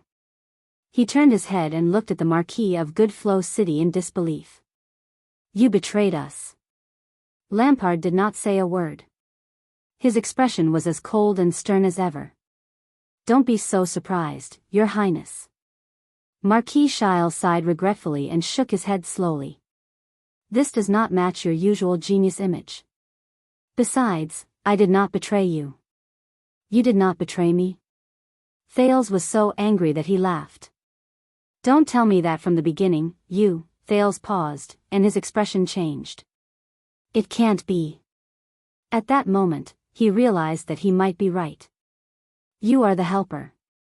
Thales looked at the smiling Marquis Shiles and said in disbelief, "From the beginning, you were in cahoots with Lampard?" "You came to your senses very quickly, Your Highness," Lampard said sarcastically. A second later, Thales bellowed in shock and anger, "Shiles, you betrayed King Nuvan." Little Rascal trembled slightly. Lampard chuckled disdainfully. Marquis Shiles frowned. Thales clenched his trembling fists and stared angrily at the soldiers of Black Sand region who were dressed in patrol uniforms outside the window. They fell into Lampard's hands again. This time, it was more hopeless and worse than the last time. Tisk, tisk. The Marquis of Camus Union shook his head as if he disliked Thales' words. Don't say that. I hate betrayers and despicable people the most. I have never betrayed King Nuvan. Thales desperately suppressed his impulse and anger. I thought you had an agreement with King Nuvan. Of course, he needs to take revenge on the culprit who betrayed Mariah. Shiles shrugged as if he did not care. For this, he needs a third-party candidate like me, who can move freely among the archdukes without arousing suspicion. The Marquis blinked. Using the crystal drop mine contract in exchange for revenge, this is very fair. Thales panted and glanced at the unsmiling Lampard. But you betrayed Nuvan. No, no, no, Your Highness. Shiles sighed, raised a finger and shook it gently. You misunderstood. Shiles opened his eyes. His eyes were filled with shrewdness, but there was a hint of indisputable sincerity in them. I am a man of integrity and I keep my promises. The spirit of a contract is my first creed. The spirit of a contract? Thales clenched his fists and gritted his teeth in anger. Yes. Shiles nodded and spread his left hand. I faithfully fulfilled the agreement with King Nuvan and helped him find and kill his enemy. He was very satisfied, and I was also very happy. Shiles raised a finger, raised his eyebrows and shook his head, as if he was blaming Thales for doubting him. The spirit of a contract. The Marquis' gaze was very clear. There was not even a hint of guilt or awkwardness. It was as if this was his true nature. Thales took a deep breath. The sin of Hell's river surged into his head at the right time. Finally, Thales slowly slowed down his breathing and his brain began to calm down. Marquis Shiles continued to smile amiably and winked. As for now, I am only fulfilling another contract with Sir Lampard. As always, I keep my promise. Look, it's still the spirit of a contract. Thales unclenched his fists and looked at Lampard's hand, which was placed on his saber. He gave up on the idea of touching his dagger. How much have you done for Lampard? Thales said coldly. Help him prepare resources? Or directly kill the king? Shiles exhaled and met Lampard's gaze. The latter's eyes were filled with coldness. Let me think, it's actually not much. The Marquis drew out his staff and smiled faintly. Provide the Archduke with some news from Heroic Spirit Palace, regarding the king's whereabouts and the progress of his plans. Mobilize some of Camion's business connections, use conventional channels to deliver information and items, and cover up some news. Prepare some weapons and send some manpower into the city with His Majesty's special pass, of course. As for disguising and replacing them with the patrol team, that's Mr. Vlad's task. As he listened to Shiles spew out one chilling news after another, Thales raised his head abruptly. Since when? When Nicholas came looking for me? When I entered Dragon Cloud City? The prince said indignantly, or were you Lampard's spy from the very beginning? Marquis Shiles smiled and said nothing. Enough, Lampard said from the side. His tone was cold as he glanced at Shiles mercilessly. Our time is tight. But Thales did not have the slightest intention to pay attention to his enemy. What did he give you to make you risk the greatest taboo to work with a king slayer? The prince said angrily. Contract? Money? Power? After deducting the price you paid, could it be more than what King Nuvan gave you? Shiles shook his head. No, the problem is not what Sir Lampard gave me. The Marquis smiled apologetically at Archduke Lampard, then turned to Thales and said, You can't just look at profits and numbers when doing business. Sometimes, you have to build up some reputation and connections. King Nuvan is a good collaborator, but even if it's the most surefire business deal, you have to leave a backup plan. Thales was stunned when he heard that, then he sneered. So, Lampard and Black Sand region are the backup plan you prepared outside of King Nuvan and Dragon Cloud City? Marquis Shiles turned his head. He pushed open the carriage door and tapped his cane on the pedal. You're wrong again. A backup plan is not a prepared person or thing, it's a concept. Shiles turned around and smiled faintly. He gestured at Lampard with his palm. The Archduke has proven his value and potential. So, when he appeared in front of me, even if we didn't agree on it beforehand, he would naturally become my backup plan. Thales sneered disdainfully. Shiles Bamra. His gaze moved back and forth between Lampard and Shiles. He gritted his teeth and said, what about after Lampard? Have you prepared a backup plan for him? Lampard raised his head slightly and cast a chilling gaze at Thales. It was as if he was looking at a dead man. Thales' heart tensed up. If I were you, Your Highness, Shiles stepped down from the carriage without turning his head and said with a smile, I would start thinking of a way to get out of this, instead of trying to sow discord in vain. Lampard snorted coldly. Very reasonable. Thales clenched his fists and said no more. Once again, his gaze swept past the densely packed soldiers outside the window. At that moment, his heart was filled with despair. Behind him, Little Rascal hugged his arm tightly. Then, I'll leave the rest to you. Marquis Shiles turned around and bowed slightly to Archduke Lampard on the ground. He then flashed a smile at Thales. Please rest assured, Your Highness. As I promised, the Archduke will send you to Heroic Spirit Palace. Thank you. Thales snorted in disdain. Thank you for the spirit of the contract. Marquis Shiles had a smile on his face. He did not look offended at all. Lampard extended his hand and slowly held the handle of the carriage door. After I'm done, I'll send someone to send the carriage back. Lampard exhaled deeply and nodded slightly at Shiles with a cold expression. I'll remember the friendship of Goodflow City. Shiles exhaled a hot breath and watched as his coachman stepped down from the driver's seat.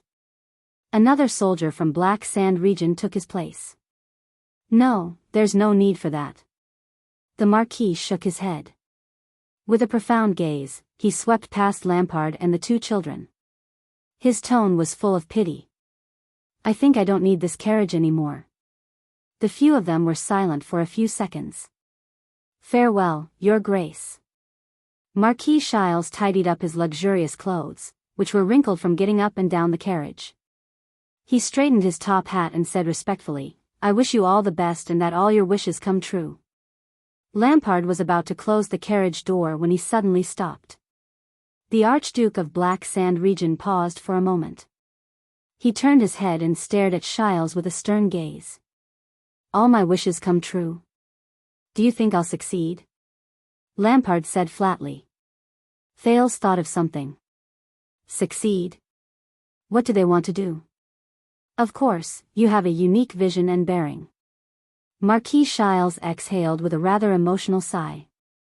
To be able to witness such an important, crucial, and magnificent history, I share the honor. Lampard sneered. Holding his cane with both hands, Shiles nodded slowly. The smile on his face was as humble and respectful as ever.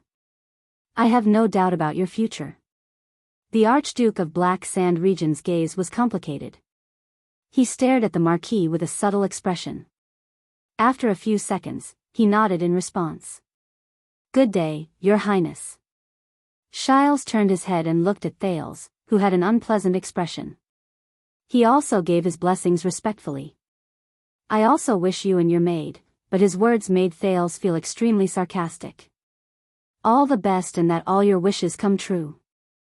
The carriage door closed and the carriage moved. But this time, the person who stared coldly at Thales in the carriage was Chapman Lampard, who had a cold expression on his face. Little Prince, I still don't know. Under Thales' murderous gaze and Little Rascal's fearful gaze, Archduke Lampard gently drew out his old saber.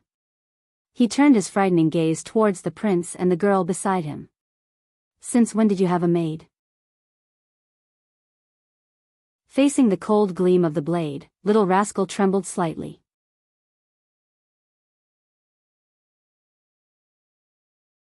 Chapter 198.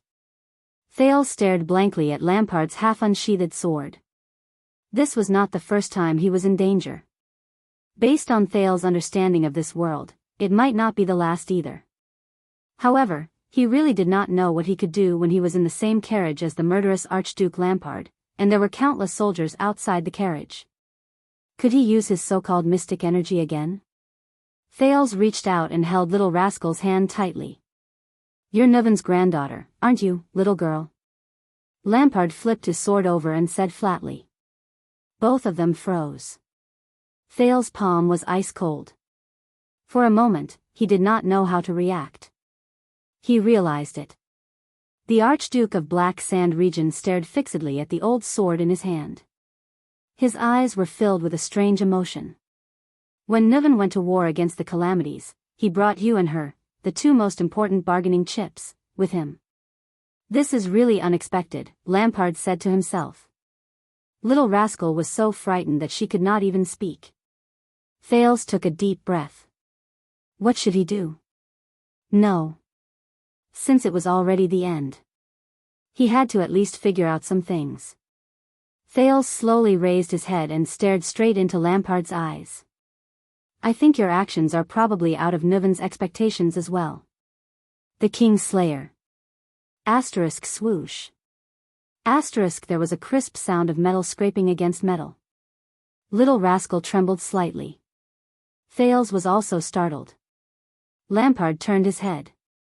The sword in his hand had already returned to its sheath. "Don't you understand? Whether it's Nuven's death or the current chaotic situation." Archduke Lampard's gaze was very complicated, but Thales could not read much emotion from it. He only heard the Archduke say, "All of this was brought about by you." "Me?" Thales looked up in shock. Lampard's expression fluctuated on the bumpy carriage. It brightened and darkened as the light changed. "If everything went smoothly and according to my and Arun's plan," the Archduke said flatly, "Constellation and the dragon would both welcome a new life. Until you destroy everything." Lampard's gaze became sharp and cold as he directed it at Thales. "In Constellation, you turned Arund, who was destined to be king, into a prisoner. In Broken Dragon Fortress, you cut off my final path of retreat. In Extet, you used Nuven's rage to force Black Sand region to the brink of destruction." The Archduke of Black Sand region's words became exceptionally cold, causing Thales to shudder. "It was you who forced me to use the most drastic method." Thales gritted his teeth. A coward's excuse. The prince tried his best not to look at the old scabbard, which had been polished until it was shiny.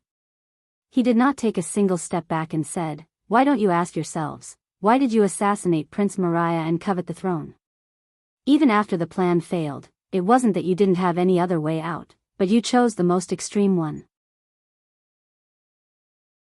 Thales shot Lampard a cold glance. A regicide Grand Duke. Lampard stared at him without moving. Then, a rare sneer appeared on his face. "When I was your age, my mother brought Harold and I back to Dragon Cloud City. At the city gate, I saw a criminal being executed with my own eyes." Lampard's lips were slightly tilted to the side, and his eyes sparkled. "The moment before the execution, my grandfather's warrant arrived. He wanted to pardon the criminal." Thales frowned. He glanced out of the carriage with the corner of his eye. "No, there's still no chance."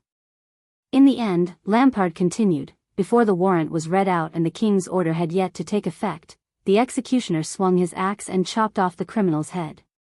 Little Rascal was still terrified, but as she listened to Lampard's story, she subconsciously put on an attentive expression.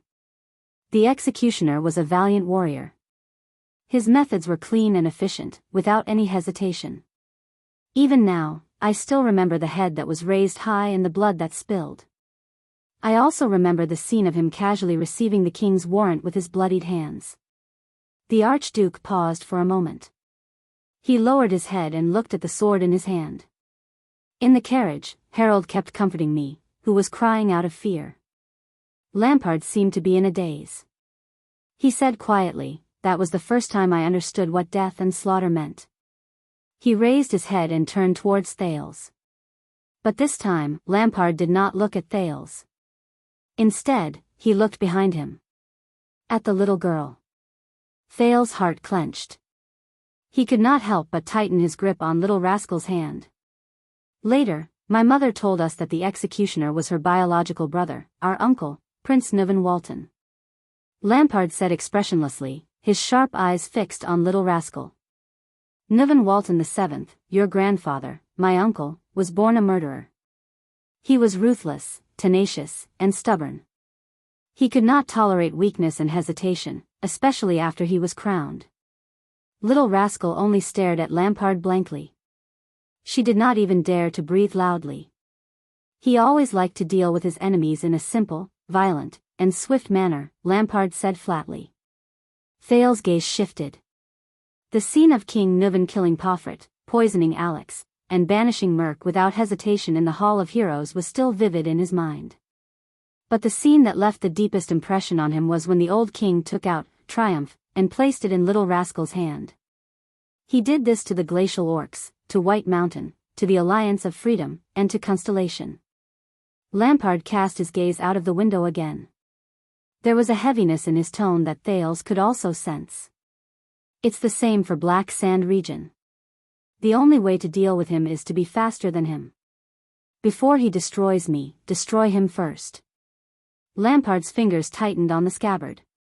His tone suddenly turned cold. At the same time, Thales sighed.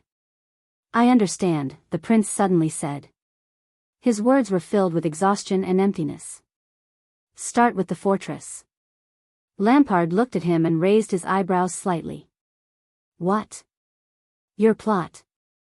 Thales leaned against the carriage, feeling a little down. It started when I was assassinated in front of the fortress and then entered your military camp, right? At that time, you knew very well that if you couldn't take down Broken Dragon Fortress, what awaited you would be King Nuvan's terrifying, storm-like vengeance. Thales raised his head and met Lampard's eyes. He said with certainty, from then on, you made up your mind to destroy Nuvan completely, before he destroyed you. Lampard's eyes narrowed slightly. He seemed a little surprised. Tell me about your plan. Thales raised his eyebrows and exhaled through his nose. You've schemed and schemed to complete an unprecedented feat, but you have no one to talk to. It must be very boring. Tell me, how did you accomplish all of this? Lampard's gaze was still fixed on him. He did not move. The carriage turned a corner. The inertia caused the prince and little rascal to lean slightly. Thales decided to take the initiative and let him lead the conversation. Just like the countless fieldwork and interviews in the dreams of his past life. So when you proposed to form an alliance with me in the tent, the prince said flatly, you actually had ill intentions? Perhaps it was to arrange something through me? For example, it would be more convenient to push the blame for King Nuvan's death onto him, just like what Lampard was doing now. Thales remembered the days in Black Sand military camp. An ally's sneak attack was always more effective than an enemy's face-to-face. He thought of Serena Corleone, the vicious beauty who taught him to be wary of his ally. Finally, Lampard snorted softly. No, at that time, I really wanted to reconcile with you. I even thought of sharing my plan with you. The Archduke shook his head and his tone turned cold. Unfortunately. Thales's brain began to work. He had already determined the beginning of this plot. So, Pofret. Thales's gaze flickered. When you were investigating your mystic gun unit and my assassination, you claimed that you found the disaster sword, but King Nuvan found out about it. Now, it seems that you deliberately leaked this information to King Nuvan, right? You knew that King Nuvan would first deal with this close enemy. Thales recalled the thrilling duel in Heroic Spirit Palace. Pofret was actually betrayed by you to Dragon Cloud City. Lampard snorted coldly. Caslin, he said flatly as the carriage wheels scraped against the ground, my uncle used to be in the Tower of Eradication. He was very interested in the disaster sword, and at the same time, he had a good relationship with Nuvan. So I leaked the information to him, and Nuvan would naturally find out from him. At the same time, he could also accomplish some other things. Caslin didn't know that you planned to kill the king, did he? Thales looked at him quietly, trying to find something from Lampard's gaze. I heard that he had a bad relationship with you. Lampard glanced at him thoughtfully. Thales could only avert his gaze. Lampard shook his head slowly.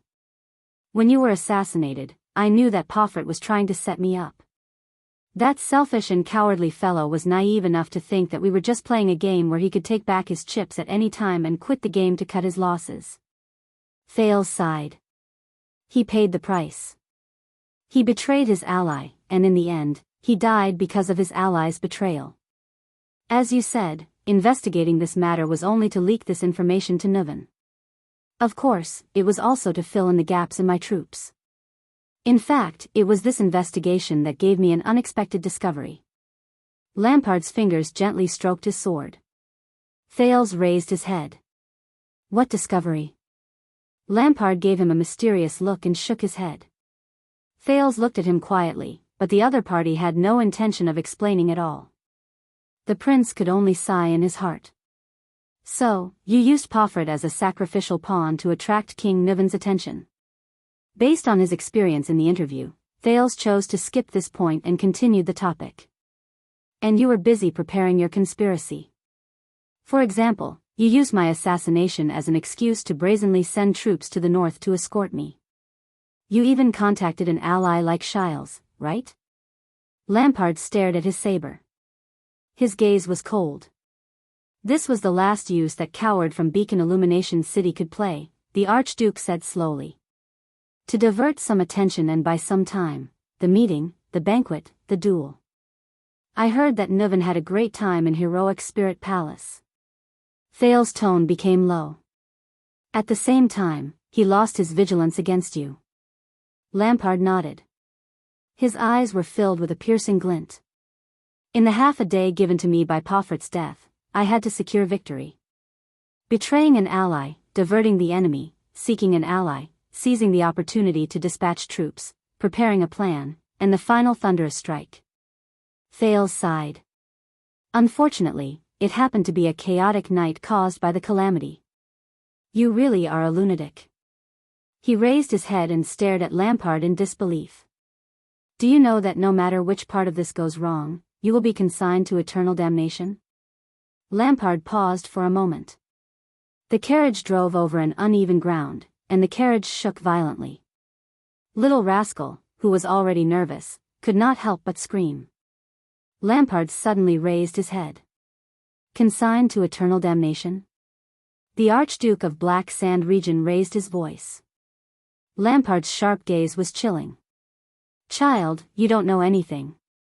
I don't know anything. Thales furrowed his brows. Lampard locked his gaze on him with unprecedented firmness and seriousness.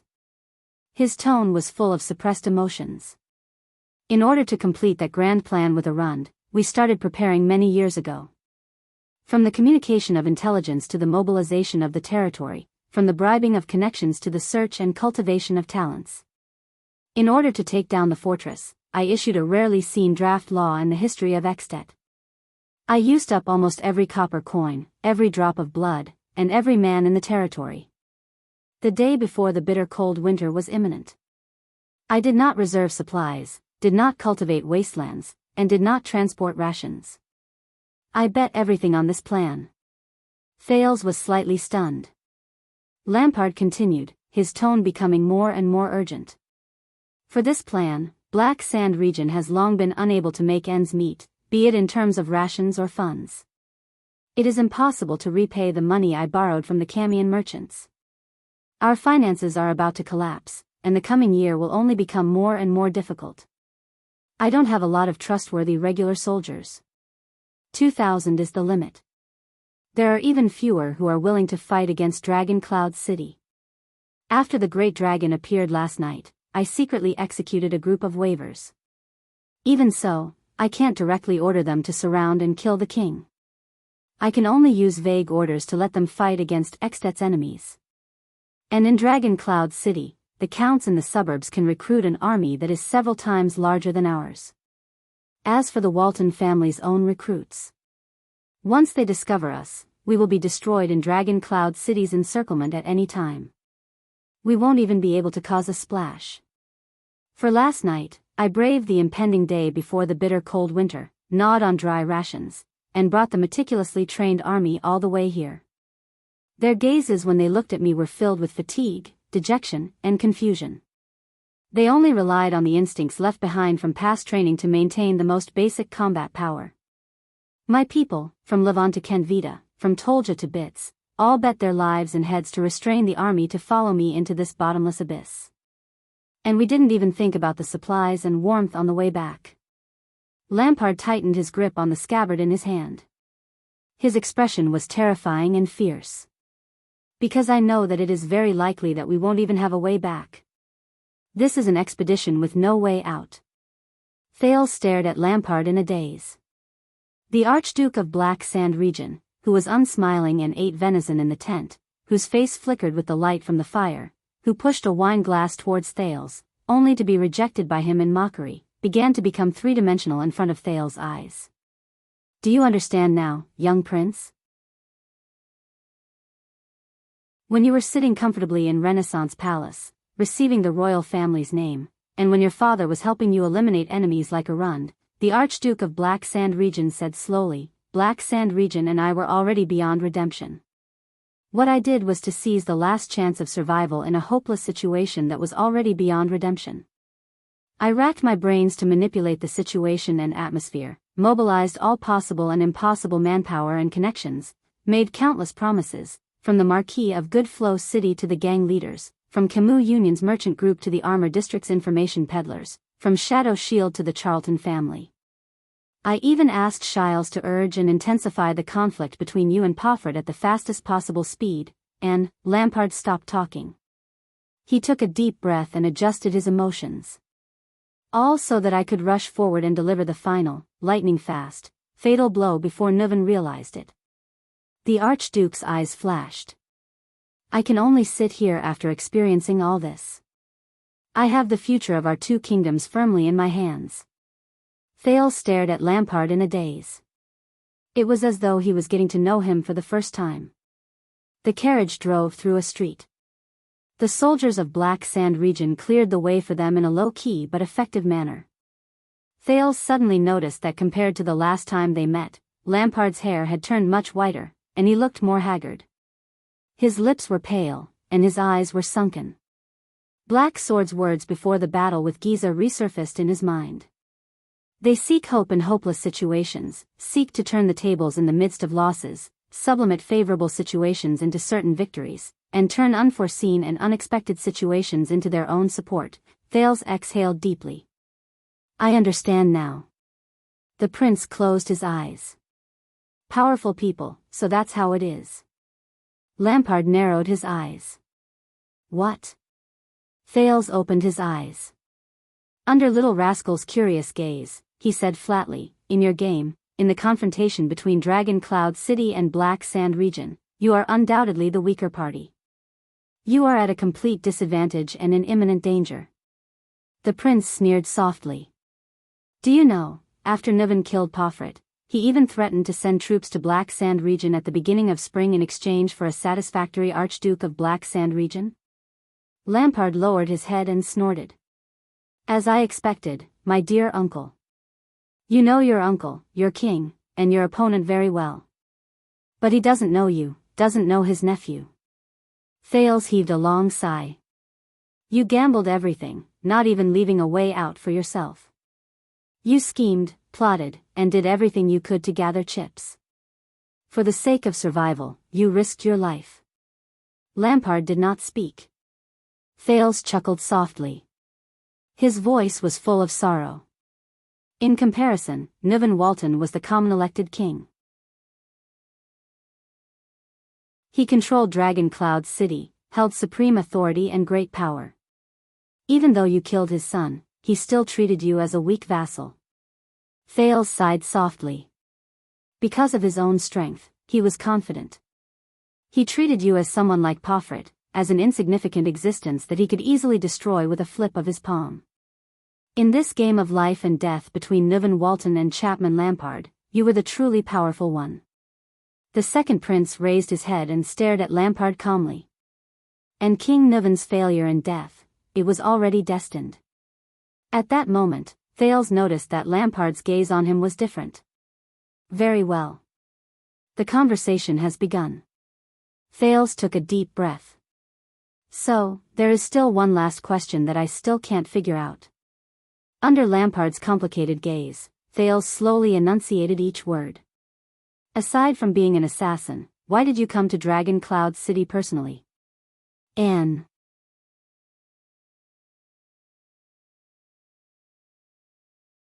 Chapter 199. How are we going to end this? In the moving carriage, Lampard lowered his head and absent-mindedly fiddled with his saber. His expression was subtle, but he did not answer. King Nuvan is dead, but Dragon Cloud City is still powerful. There are still 4 important archdukes in Heroic Spirit Palace. I don't think they're fools. Thales observed the archduke's expression and said cautiously, and the Prince of Constellation assassinating the common elected king, this result will definitely not satisfy everyone, especially when the army of Black Sand region suddenly appeared. Thales stared at Lampard's face and said softly, how are you going to explain this to them? Or do you want to kill them all and be done with it? Lampard did not say a word. His expression was wooden. Thales clenched his fists slightly. The carriage was still moving forward. He did not know how far away it was from Heroic Spirit Palace. He also did not know how far away he was from the end of his life. There's no other way. I have to take a drastic measure. Thales took a deep breath and said flatly, if nothing goes wrong, once the news of Nuvan's death spreads, the King's Selection Congress will be held soon. Do you think you still have a chance? As expected, Lampard's gaze moved and he looked at him. Thales suppressed the nervousness in his heart and responded with the calmest expression. Not to mention that you're Nuvan's enemy and have a terrible reputation for killing your brother, Thales said word by word. The archdukes will not let you become king. Lampard's gaze was fixed on his sword. King. The archduke raised his voice and uttered the word in a questioning tone. Then, he snorted softly and repeated it sarcastically. King. You were born in the Jade Star royal family, a descendant of the emperor, the natural, legitimate, and legal ruling family of Constellation, Lampard said faintly. Of course you don't have such concerns, do you? Thales' heart skipped a beat. At that moment, he seemed to have caught on to something. Concerns? He asked naturally. Lampard ignored him. His sharp gaze was still fixed on his old sword. Since Nuvan's grandfather, they viewed Black Sand region as a thorn in their side. At that time, the Walton family had already monopolized the throne of Dragon Cloud City. Little rascal blinked.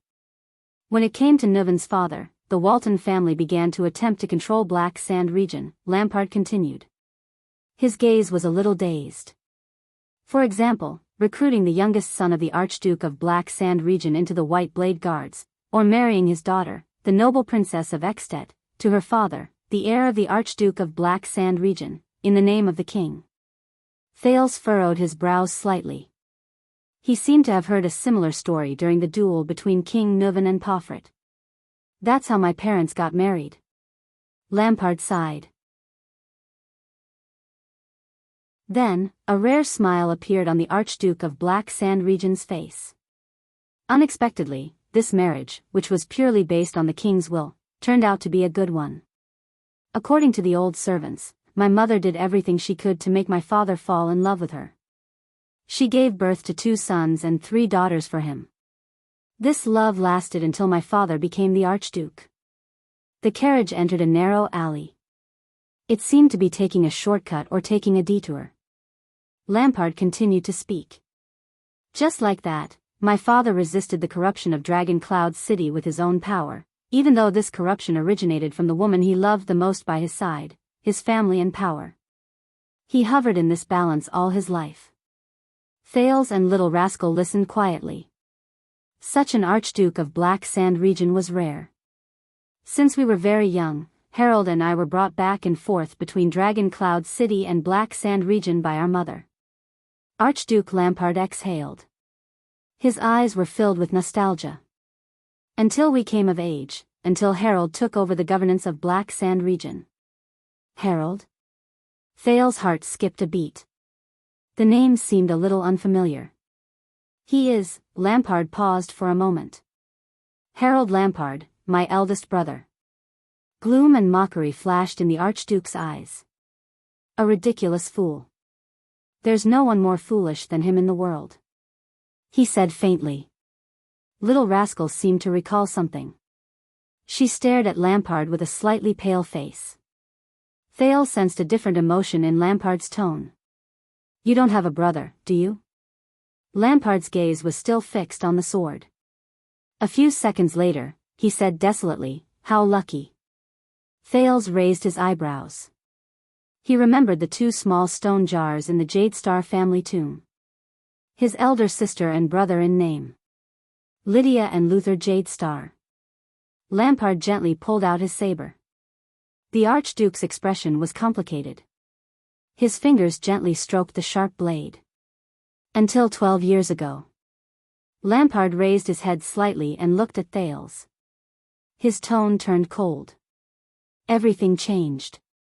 His actions sent a chill down the prince's spine. Wait a minute. Thales' brain began to work.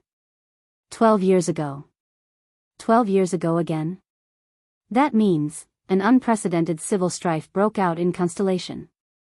It was extremely chaotic. Lampard's voice rang in the carriage, narrating the history that Thales was all too familiar with. Since the Fourth Peninsular War, Ekstedt has been waiting for a rare opportunity in 100 years, to unify Northland and completely eliminate the threat from Broken Dragon Fortress. Thales stared at the sword in Lampard's hand in a daze. Nuven is ready to send his troops south. He has contacted almost every archduke. As a response, Harold, as the heir of Black Sand region, was sent to attend the meeting of all the archdukes in Dragon Cloud City. Lampard inhaled a mouthful of cold air slowly and continued. An accident happened. Thales thought of something. One of Harold's followers suddenly went berserk and assassinated Nuven's eldest son. Lampard's rough voice was deep and dignified, as if there was a hidden power in it. He snorted coldly. Prince Soria, who thought himself infallible, was cruel and bloodthirsty, and was practically carved from the same mold as his father, died in Harold's group. At that moment, Thale's heart skipped a beat. The second prince digested Lampard's story without moving. Little Rascal's grip on his hand grew tighter and tighter. He had heard this story before. Last night. The news reached Black Sand region. Lampard pressed on the hilt of his sword. His expression was cold. Father was even prepared for Nuven to make a big fuss and start a war with Dragon Cloud City. Unexpectedly, Harold, who was supposed to be responsible for this, was not reprimanded at all, let alone imprisoned or detained. Nuven comforted him with soft words and personally exonerated him. He even allowed him to participate in the conference and sent him back to Black Sand region with great courtesy. Lampard sneered. Even though Nuven lost his most important eldest son, Harold was not put in a difficult position. Father felt that something was wrong at that time. Lampard stared at his saber, but his gaze began to lose focus, as if he was looking at something else. I still remember the day Harold returned. He told Nuven's opinion at the dining table and advised Father to support Dragon Cloud City. He even wanted to allow the king's officials to be stationed there in preparation for the war. Father and him had a heated argument. I had to stand between them so that they would not draw their swords against each other, the Archduke said slowly. It was also on that day that Father suddenly realized that Harold Lampard, the eldest son and heir he had high hopes for, had become the strongest supporter and follower of Dragon Cloud City and the common elected king over the past 30 years, just like his youngest brother, Caslin. Thales frowned deeply. Just like Beacon Illumination City? Poffert's despairing expression appeared before his eyes. Lampard turned to him expressionlessly. Thales' heart clenched. Just like Beacon Illumination City, he calmly confirmed Thales' words. Father could not accept this fact. Father felt that if this continued, when Harold inherited Black Sand region, it would only be a matter of time before we became the king's vassals.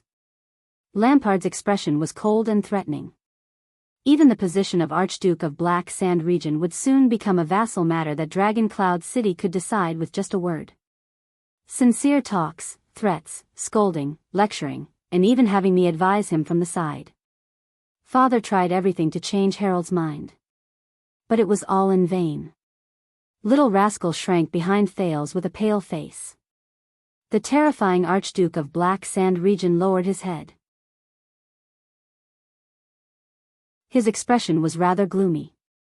Finally, Father made up his mind to take back Harold's right of inheritance. Things became chaotic at that time. Lampard shook his head slowly. Father briefly mentioned this idea in front of the vassals, and he was immediately met with fierce opposition and admonishment. That's not all. From the day Father insisted on stripping Harold of his inheritance rights, the harvest decreased, the finances were in trouble, and the trade routes were blocked. Strangely, the troubles in Black Sand region increased. What happened in Beacon Illumination City is now happening in Black Sand region. Lampard sneered. There was a deep sarcasm in his tone. It was only when the entire Black Sand region was in an uproar that my father realized with a start that in the past 30 years, the Lampard family's bloodline was not the only thing that infiltrated Dragon Cloud City. Nuven did not just rope Harold to his side. Harold refused to yield, Father refused to compromise, and the situation in the territory worsened. The forces supporting Harold, both inside and outside the territory, had already exceeded the scope of Father's control. He became more and more desperate and haggard. Lampard's tone became deeper, and the emotions in his words became paler. Black Sand region was not Dragon Cloud City's match at all. Finally, on the day the king's messenger came again. Father, who was both mentally and physically exhausted, called me to his room. Thales felt a chill run down his spine. He could not help but think of Chapman Lampard's famous, or rather infamous, or even notorious deeds. Lampard raised his head and looked at the streets of Dragon Cloud City outside the window. I still remember Father's eyes. They were filled with determination and darkness. Thales could not help but tighten his grip on little rascal behind him. He talked to me for a very, very long time. The Archduke of Black Sand region's gaze became colder, and his tone became calmer. I hugged his thigh and cried. I begged him with all the words I could think of. I even pulled up my sleeves and showed him the wound I got when I was hunting when I was 14. Harold dragged me out of the mouth of a snow leopard. The Archduke's words became flatter. But Thales' heart became increasingly tense. Archduke Lampard narrated as if nothing had happened. Child, we are Lampard, the bloodline of the rebellion king. Father said, our clan's motto is never yield, whether it's to the outside world or to the inside world, double quotes. Whether it's to the emperor or to the king. The Archduke exhaled. The darkness in his eyes was incomparably deep. His tone was firm and resolute. We will never yield. Thales listened to Lampard's words in a daze. Little rascal widened her eyes. Lampard snorted. He lowered his head and looked at the weapon in his hand. In the end, he gave me this sword. It was an old weapon with a worn scabbard and a worn hilt. It was as if it was his most important treasure. A week later, I challenged Harold to a duel in front of everyone, and my father approved. Thales held his breath.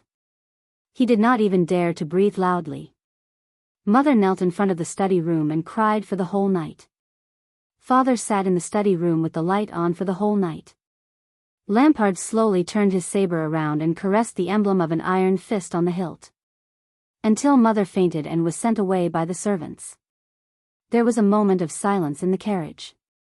For a time, there was only the sound of wheels scraping against the ground. This is. Thales opened his mouth with difficulty, but was interrupted by Lampard. On the day of the duel, Harold had at least 3 chances to end my life and his brother's life, the Archduke said calmly, but his voice was a little hollow and trembling. At least 3 times. Lampard's hand, which was caressing the hilt, stopped moving.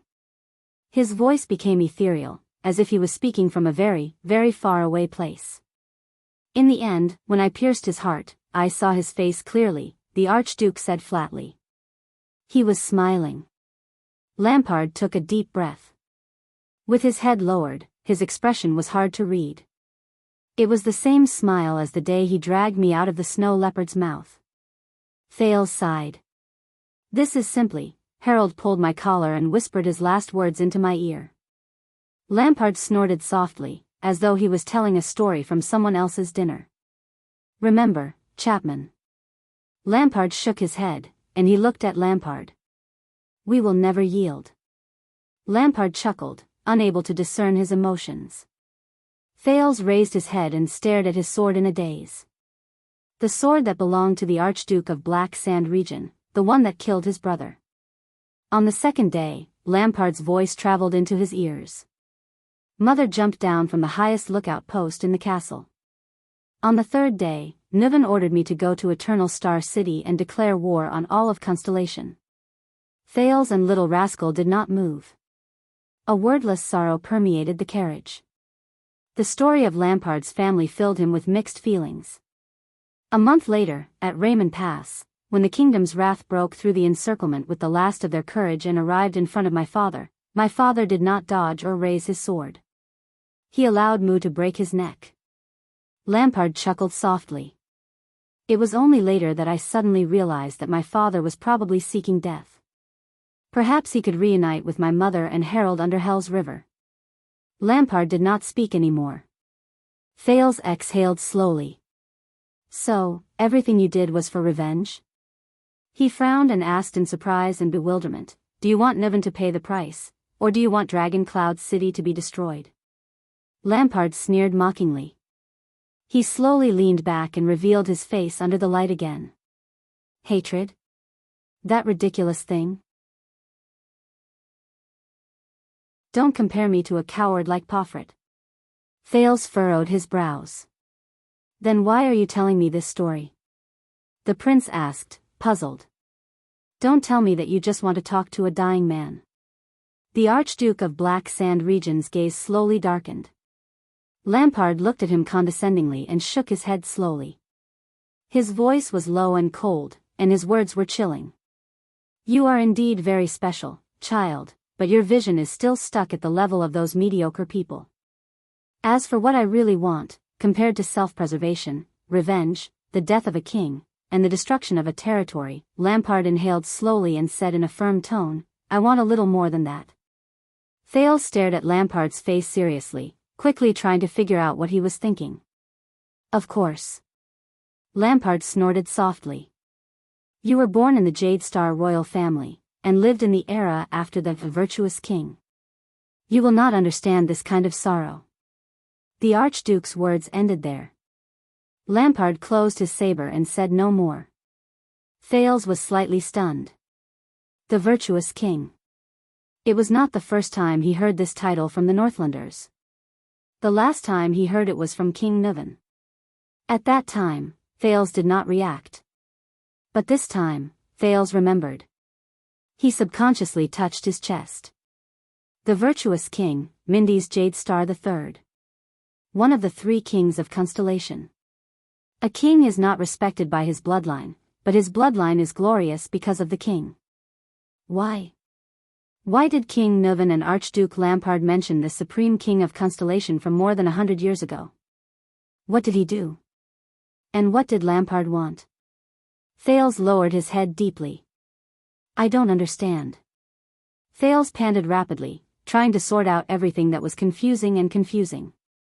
I thought everything that happened last night was just a desperate counterattack that you had no choice but to do to protect yourself. It was a quick move that you made to fight back with your life on the line.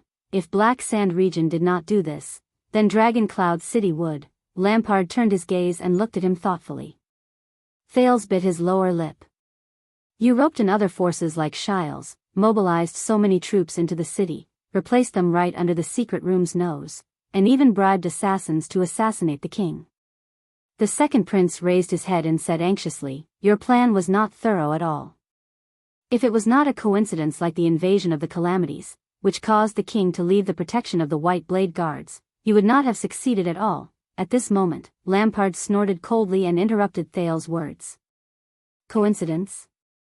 The Archduke of Black Sand Region's gaze sharpened again. Indeed.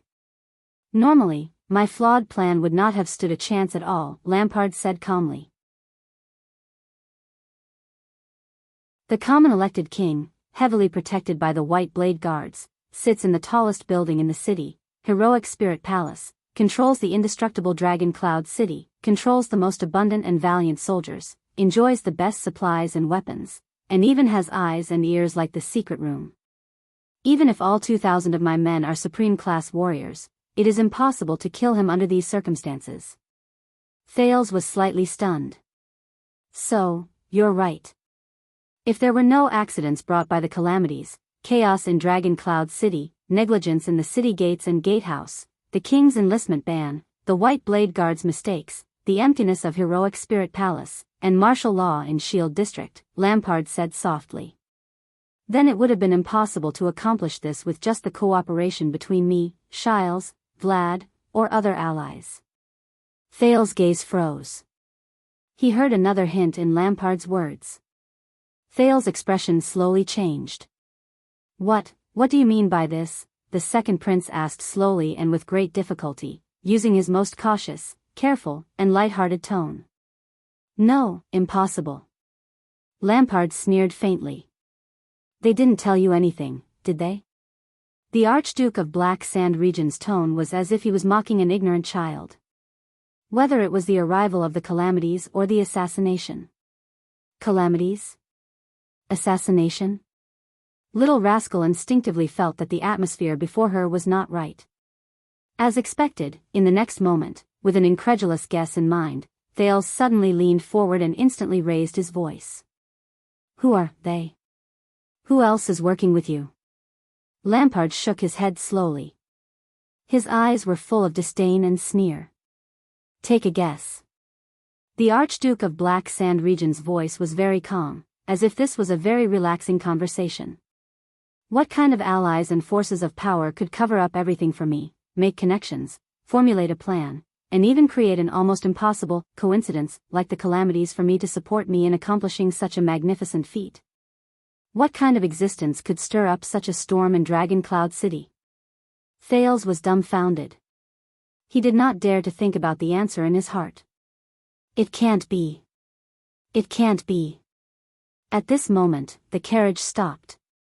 Thales snapped out of his daze and glanced outside the carriage.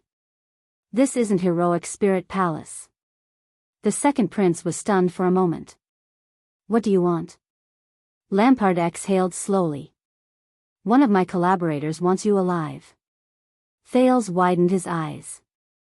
Why don't we take a look? The Archduke of Black Sand Region opened the carriage door and said coldly, What price can you sell me for?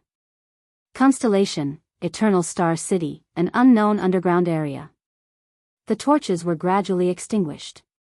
The first ray of sunlight freely passed through the iron window, which was smaller than a palm, and cast a shadow in the shape of a hashtag on the ground. At this moment, a rough voice came from the sealed prison cell. It's sunrise. Outside the prison cell, the strong figure sitting on the chair paused for a moment before he slowly raised his head. Yes, the strong figure wearing the crown said flatly, it's sunrise. I guess you're not the kind of person who can sit across a prison cell door for half a night with a traitor in between you and him. The Duke of Northern Territory in the cell asked in a mocking tone through the sluice on the cell door, what happened? The figure on the chair said in a heavy and imposing voice, you noticed? Whenever you have something on your mind, you sit alone in a daze. Val Arun snorted softly. I still remember when you were sent to Western City Police Station for an internship because you caused a ruckus in Red Street Market. On your first day on duty, you came back with a bloody nose and a swollen face. That's how you look. The muscular figure trembled slightly. At that moment, his voice was mixed with a hint of liveliness and laughter. You know, Gines is very strong. The Duke of the Northern Region replied with a disdainful snort. Silence.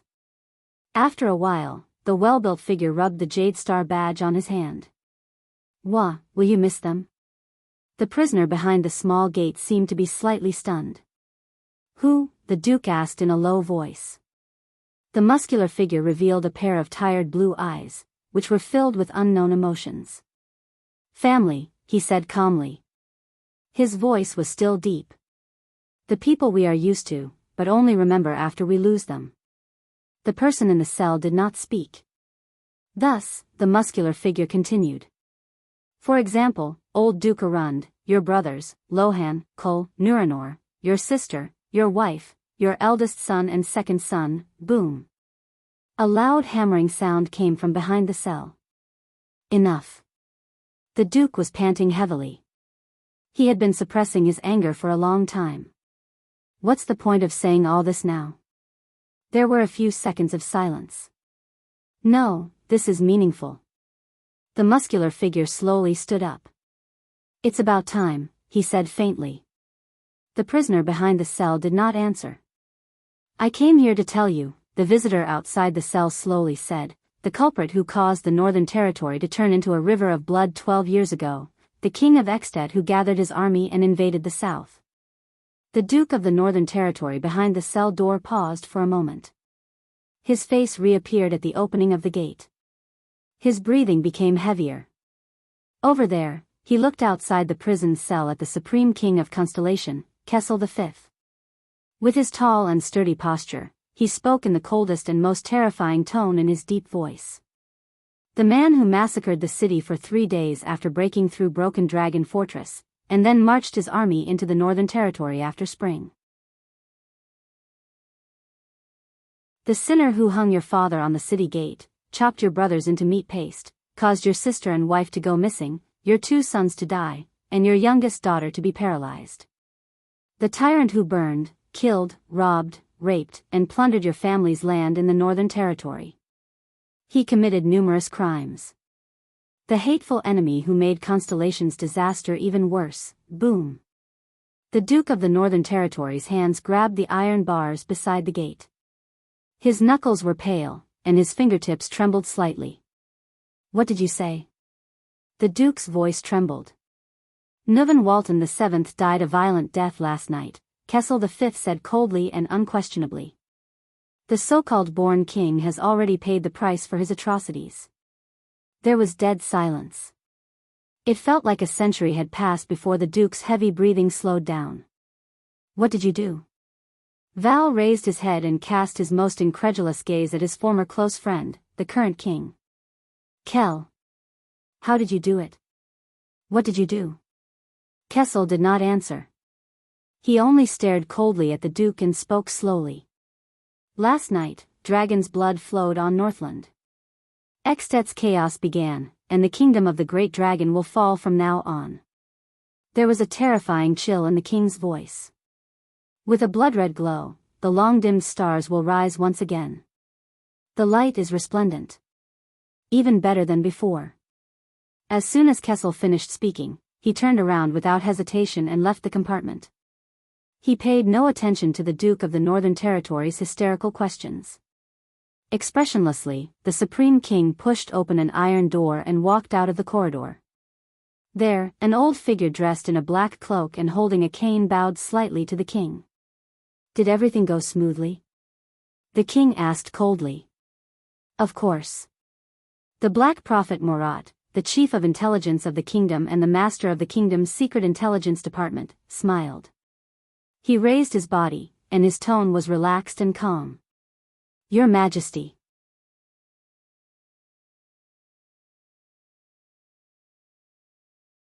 Chapter 200. Lampard alighted from the carriage alone. The door of the carriage was shut tightly again. Clearly, he had no intention of letting Thales go down with him. Still immersed in the information revealed by Lampard, Thales held onto the carriage and steadied himself in shock and bewilderment. Under Little Rascal's worried gaze, he pressed his face against the window of the carriage. "Lampard said that someone wants me alive. Who is it? Who would want to keep me alive? Is it really what I think it is?" Thales' thoughts were interrupted by the scene before him. It was not a big alley, and it had already been cleared out by Black Sand Region soldiers dressed in patrol uniforms. They had cleared out a slightly bigger empty space. Archduke Lampard regained his stern expression. Holding on to his saber, he took steady steps towards the center of the alley. There, a fair-skinned man in a thick cotton-padded jacket waited for the Archduke's arrival with a relaxed expression. Thales's eyebrows twitched slightly. He did not know this man, who was almost no different from an ordinary Northlander. The man smiled and pressed his hand against his chest. He bowed at Lampard, his lips moving slightly. Lampard nodded slightly and said something as well. "Who is that?" Little Rascal moved her head closer to Thales. "I don't know." Thales frowned. Lampard and Little Rascal did not speak loudly. He could not hear them sitting in the carriage. But this concerned his survival. Thales told himself that he had to hear it. He had to. Thales clenched his fists and closed his eyes gently. He recalled the unique feeling of being on the brink of death over and over again. According to Black Sword, he repeatedly hinted to himself, as if there was another person residing in his body. "This is for survival. Help me." 1 second, 2 seconds, 3 seconds. Finally, the familiar fluctuation struck him again. The sin of Hell's river surged to his head as if it had a life of its own. Thales tried his best to focus it near his ears. At that moment, he first felt that the other parts of his body were a little heavy and weak. But then, he heard sounds that he would not normally hear. The first thing Thales heard was his and Little Rascal's erratic heartbeats, followed by the restless sound of Little Rascal rubbing her hands. But Thales soon got the hang of it. He turned his ear and pressed it against the carriage. Amidst the noise from the entrance of the alley, he could barely make out the conversation between the two men. "Yes," he expressed satisfaction and delight at our cooperation. An unfamiliar male voice that Thales had never heard before traveled slowly into his ears. The owner of the voice seemed confident and calm. "It seems that things are progressing smoothly." But the person who answered him did not seem to have much patience to talk to him. "Let's get straight to the point." Archduke Lampard's gloomy and deep voice rang out. "The boy is in the car." Thales shuddered. He opened his eyes and held up a hand to silence Little Rascal, who was poking him curiously. "That boy?" The unfamiliar man's voice suddenly rose, as if he had found a treasure that he had lost for a long time. Thales raised his head and looked out of the window.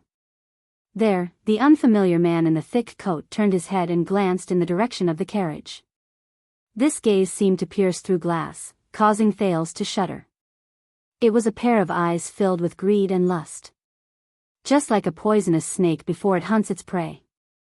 The unfamiliar man's eyes lit up, and he looked back at Lampard. "Thales Jadestar? Is that him?" Lampard did not say a word. He continued to stare at him coldly. "So soon?" The man narrowed his eyes. Just 2 seconds later, he confirmed the answer. He clasped his hands together and lifted the corners of his mouth. The originally lukewarm and polite smile on his face instantly became amiable. The last gatehouse and heroic spirit palace are clearly still in Dragon Cloud City's hands. "Did you sneak in and kidnap him?" Thales thought of something. Heroic Spirit Palace is still in the hands of the Walton family. Lampard snorted through his nose. "I have my ways." The Archduke of Black Sand Region's emotions remained the same. He did not show the slightest bit of respect to the man in front of him. "What do you say?" The man stared at Archduke Lampard with a piercing gaze, like a small merchant looking at his biggest customer. "Of course it's very good." The man clapped his hands and laughed. "We express our utmost gratitude for your help, sir. You will receive our everlasting friendship," but his words were rudely interrupted by Lampard. "Cut the crap." Chapman Lampard, who was dressed in martial attire, snorted coldly. He stared at the man in front of him with a cold expression. "What do you intend to use in exchange for him?" The unfamiliar man froze for a moment, as if he did not quite understand. "Exchange?" The man clenched his fists lightly. His expression changed slightly, as if he was slowly mulling over the word. Then, he laughed heartily. "Please forgive my long-windedness, but since the beginning, our help to you has already been, help." Lampard spoke again. He did not give the man any face and choked his words back into his throat. The Archduke of Black Sand region snorted disdainfully. Aside from contacting a reliable swordsman, you have done nothing. Lampard raised his chin slightly. His gaze was sharp. You want that boy? Then you'd better change the price. Thales, who was eavesdropping, froze slightly. Contacting a reliable swordsman? A reliable swordsman? The man quickly answered Thales' doubts. He frowned slightly, and with an aggrieved smile, he explained, how is this possible? We are talking about the assassin's flower, and I guarantee that you will not find a better assassin than them in this world, especially when you are aiming at the most difficult target. Lampard did not speak. And with all due respect, due to a mistake in your intelligence, the flying locust wasted too much time searching for the target in Heroic Spirit Palace. The man shook his head and sighed. If it were not for our men discovering the target's whereabouts in time, the flying locust would not have been able to complete the mission, and you would not have been able to. The man stopped himself. He frowned and saw Lampard shaking his head slowly. As far as I know, Bennett Charlton is not one of you. He relies on his own sword to make a living, so I will discuss the reward with him alone. Lampard's voice was not loud, but there was an unquestionable tone to it. As for you, don't bargain with other people's bargaining chips if you still want to take that boy, that prince. In the carriage, Thales listened to the two conversations in which he was the main character. Suddenly, he figured out something in his mind. Bennett Charlton descended from the cliff of the sky and assassinated King Nuvan in Shield District. But according to that man, in other words, the reason why Lampard appeared in front of me with an army, the man did not speak again. He just looked at Lampard quietly, and there was a complicated look in his eyes. Lampard continued to stare back at him expressionlessly. In the end, the man was defeated by Lampard's gaze. He sighed. You are really greedy. We are not talking, Lampard shook his head and said coldly. He then turned around and left. The man's expression changed. What a stingy and petty archduke, he said impatiently in his heart. All right, Your Grace. He called out to Lampard, feeling a little vexed. The unfamiliar man shrugged, as if there was nothing he could do, but there was a strange light in his eyes. As long as you are willing to hand over that boy to us, the man exhaled slowly, and his expression returned to the strange smile from before. We have a wide range of resources and manpower, from Enlenzo Dukedom to Valir Gang, from Crystal Jade City to the Three Devil Islands, and even in Extet. The man chuckled. I bet that the new Extet will need us in many areas. After all, not everyone will serve a fierce suzerain who is suspected of regicide. We can help you to pacify the situation in the country. If there is any blind vassal who is difficult for you to deal with, resources. Manpower. Difficult to deal with. Thales' heart skipped a beat. At that moment, he suddenly knew the identity of the man in front of him. However, Lampard's reply was only two cold words, not enough. The man was slightly stunned. He frowned, as if he was thinking carefully. After a while, he unfurrowed his brows and said cautiously, which was rare for him, if this does not satisfy you, we still have a lot of information, be it political scandals or national secrets. With some operations or even adjustments, it will be enough to cause a huge uproar in some small countries. The man's tone was no longer as relaxed as before. In Thales' ears, he was speaking faster and faster. As far as I know, Extet has always been paying close attention to the situation in the west and the front line of the Golden Passage. We can make the Alliance of Freedom fall into internal strife for a few years, and we can also make White Mountain suffer. If your ambition is more than that, Thales clenched his fists and gulped softly. Not good. This sounds, not enough. Out of Thales' expectations, Lampard's reply was still only two cold words.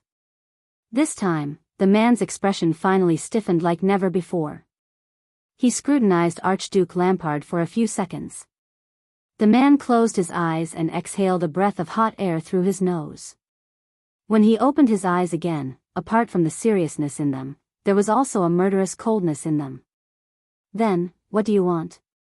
There was already a hint of impatience in the man's words. His tone began to calm down. Power? We can be your eyes, ears, and feet. We can use swords, shields, and horses to serve your ambition. Wealth? Although our inventory can't compare to that of a country, some rare treasures are rare even for the royal families of various countries. Beauty? We can. No, I believe that you are not such a low-class person. So, Your Grace, what is the price you have in mind? The man took a deep breath. The smile on his face had already disappeared without a trace. As long as you say it, we can discuss it. Lampard fixed his gaze on him. At some point in time, a mocking smile had already appeared on the corners of his lips. My price? The Archduke of Black Sand region snorted coldly. This caused a hint of displeasure to flash across the man's eyes. As the organization's signature assassins, and even the intelligence secrets that you rely on for a living, just for that boy, you are willing to pay such a price without hesitation. Lampard suddenly took a step forward and slowly approached the unfamiliar man. His gaze was like a ferocious beast that had been lying dormant for a long time. This only proves one thing. The man's heart trembled. Feeling Lampard's extremely oppressive gaze, he subconsciously took a step back. In the carriage, Thales heard Lampard say word by word, "This boy's value is much more than all of the above combined." With his extraordinary hearing, Thales heard his own breathing speed up. My value? What is that? What does it have to do with us? The man's expression changed again. He widened his eyes and watched as Lampard slowly placed his hand on the saber at his waist. The Archduke's military uniform let out a scraping sound. There must be some secret on him that I don't know about, Lampard said in a low voice. His gaze lingered on the man's fluctuating expression. My request is very simple, I want that secret. The reason why you have schemed so hard to get him. Once Lampard's voice faded away, both of them stopped talking. The negotiation returned to silence. For a moment, only the faint sounds of people coming from outside the alley could be heard. The atmosphere of the conversation became strange. Both of them remained motionless as they confronted each other. Even the anxious Thales could not help but want to get down from the carriage to urge him.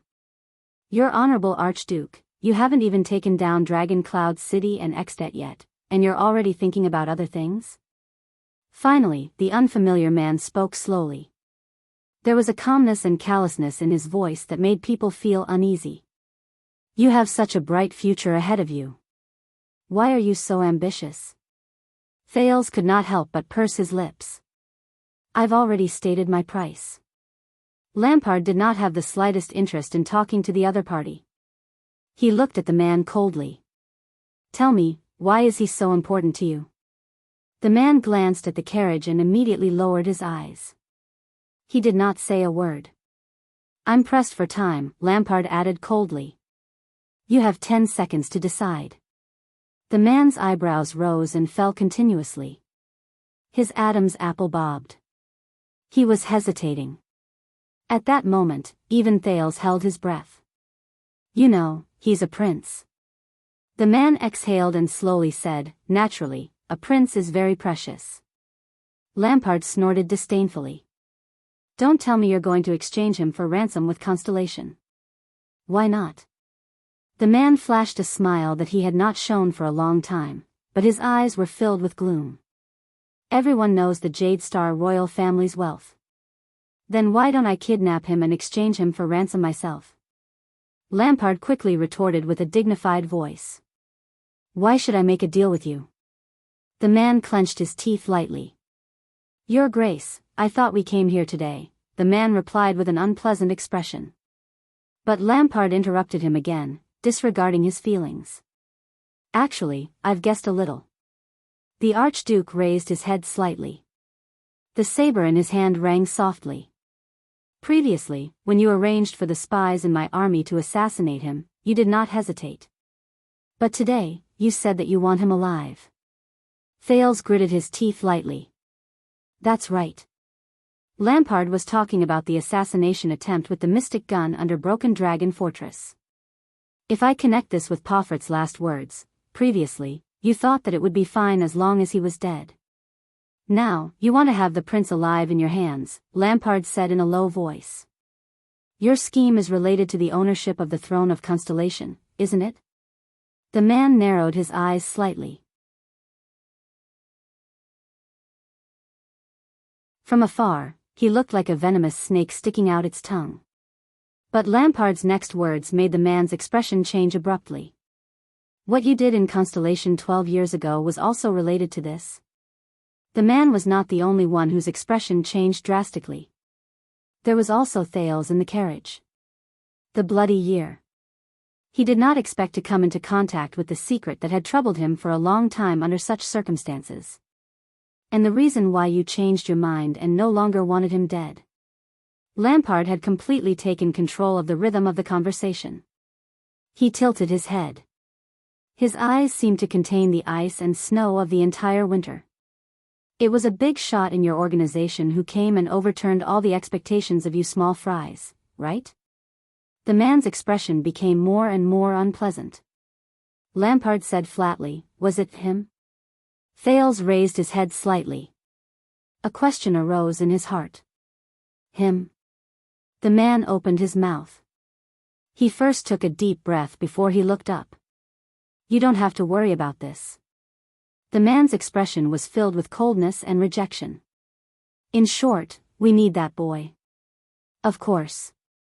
Lampard raised his left hand slightly in the direction of the carriage and said softly, but the premise is that you tell me exactly why you want this boy. The man stared at Lampard quietly, as if trying to find something from this face that was full of vicissitudes of life. Yes, that's right, the unfamiliar man said slowly. If we control this boy, we control the throne of Constellation, don't we? When the time comes, it will also be of great help to you. Lampard did not let him continue. I'm tired of your nonsense, errand boy. The Archduke of Black Sand Region's words were calm. There was a hint of indifference in his tone. Where's that big shot of yours? Where's the one who keeps his word? The man's expression changed again. Lampard stared at him expressionlessly. Your Grace, you are an ally that we value and cherish very much. He let out a long sigh, as if he had made up his mind about something. For the sake of more, deeper, and more important cooperation in the future, why can't we show some sincerity and goodwill to each other and leave some leeway for each other, the man said quietly. Lampard looked at the man and also let out a long breath. The principle of cooperation is fairness. The Archduke's expression did not change. He said flatly, you haven't done anything, and you want to take away such an important bargaining chip from me? The man raised his eyelids slightly.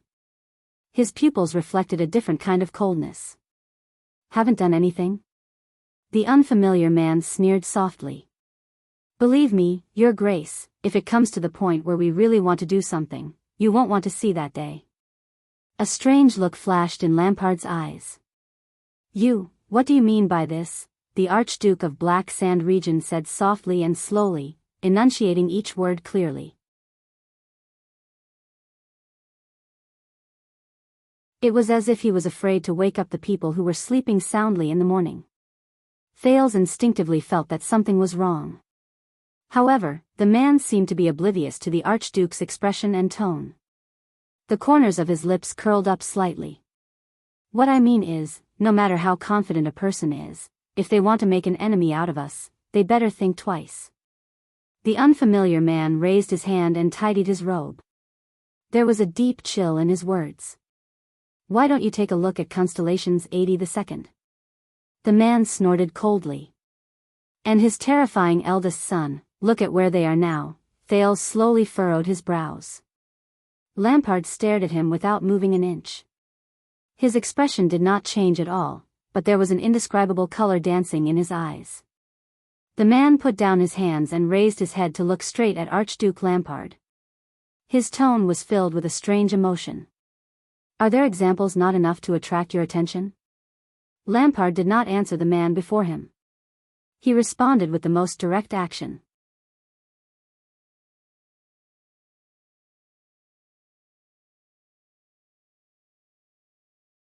Chapter 201. Asterisk thud. Asterisk before the man's astonished expression could show on his face, he was lifted into the air by the burly Lampard.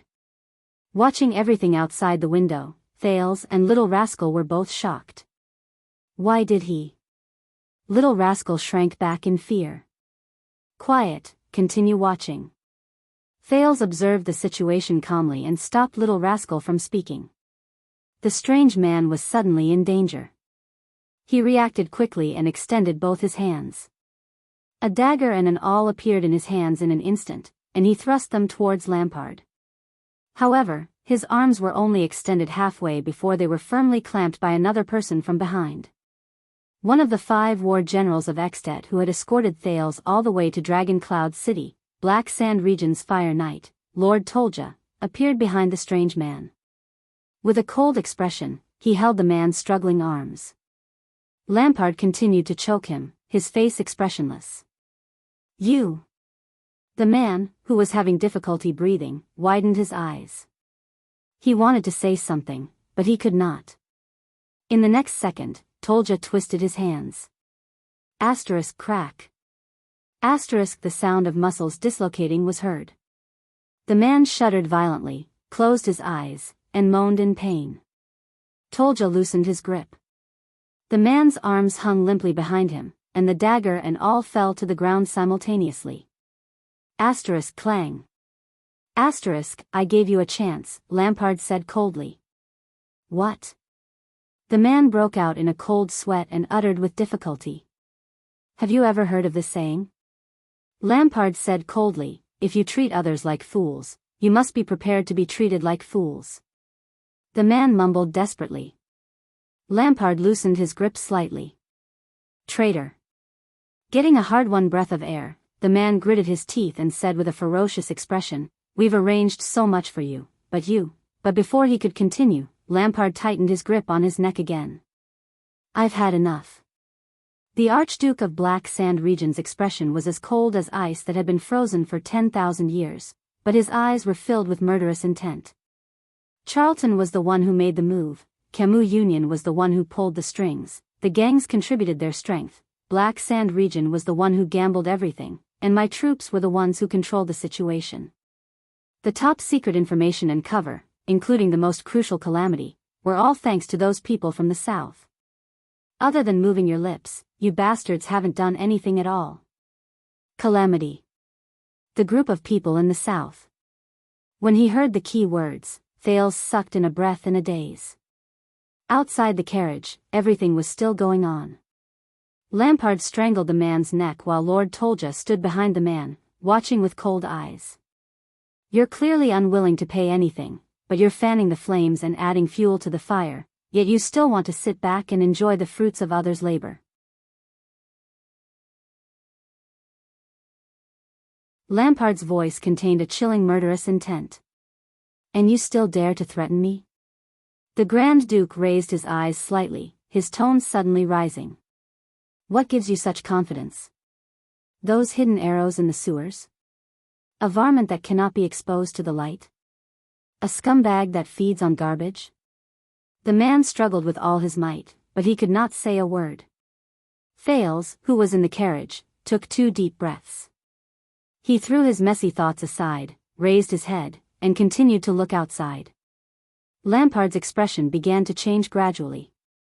He gritted his teeth, and his eyebrows furrowed. You think you're very smart? With your pervasive intelligence infiltration, despicable and sinister conspiracies, you happily toyed with the high and mighty nobles, and arrogantly toyed with the country's long-established political power. You even boast of yourself, and enjoy the fun of playing chess behind the scenes? But you're neither the secret intelligence department nor the secret room. Lampard raised the man higher, his eyes filled with hatred. You're just a rat's nest that has been fleeing from place to place for hundreds of years. You're worse than calamities. You think I'm like that idiot Pofret? That I'm at your mercy? The Archduke of Black Sand Region's tone changed from an unceremonious coldness to a furious interrogation. However, his tone was strangely calm and indifferent. Do you really think I'm so magnanimous that I'll tolerate you sticking your hands into my army and planting spies in my territory? Lampard narrowed his eyes slightly. Controlling my mystic gun unit and toying with my officers in the palm of your hands is very fun, isn't it? The man widened his eyes in bewilderment and fear. His arms hung limply by his side. The Archduke of Black Sand region continued to speak in a terrifyingly calm tone, saying fiercely, "When I found you, contacted you, and negotiated with you, didn't I want to tear you into 1,000 pieces and destroy you all at every moment?" Tolja seemed to have sensed Thales's gaze. He turned his head abruptly and looked at the prince. Little rascal could not stand his gaze.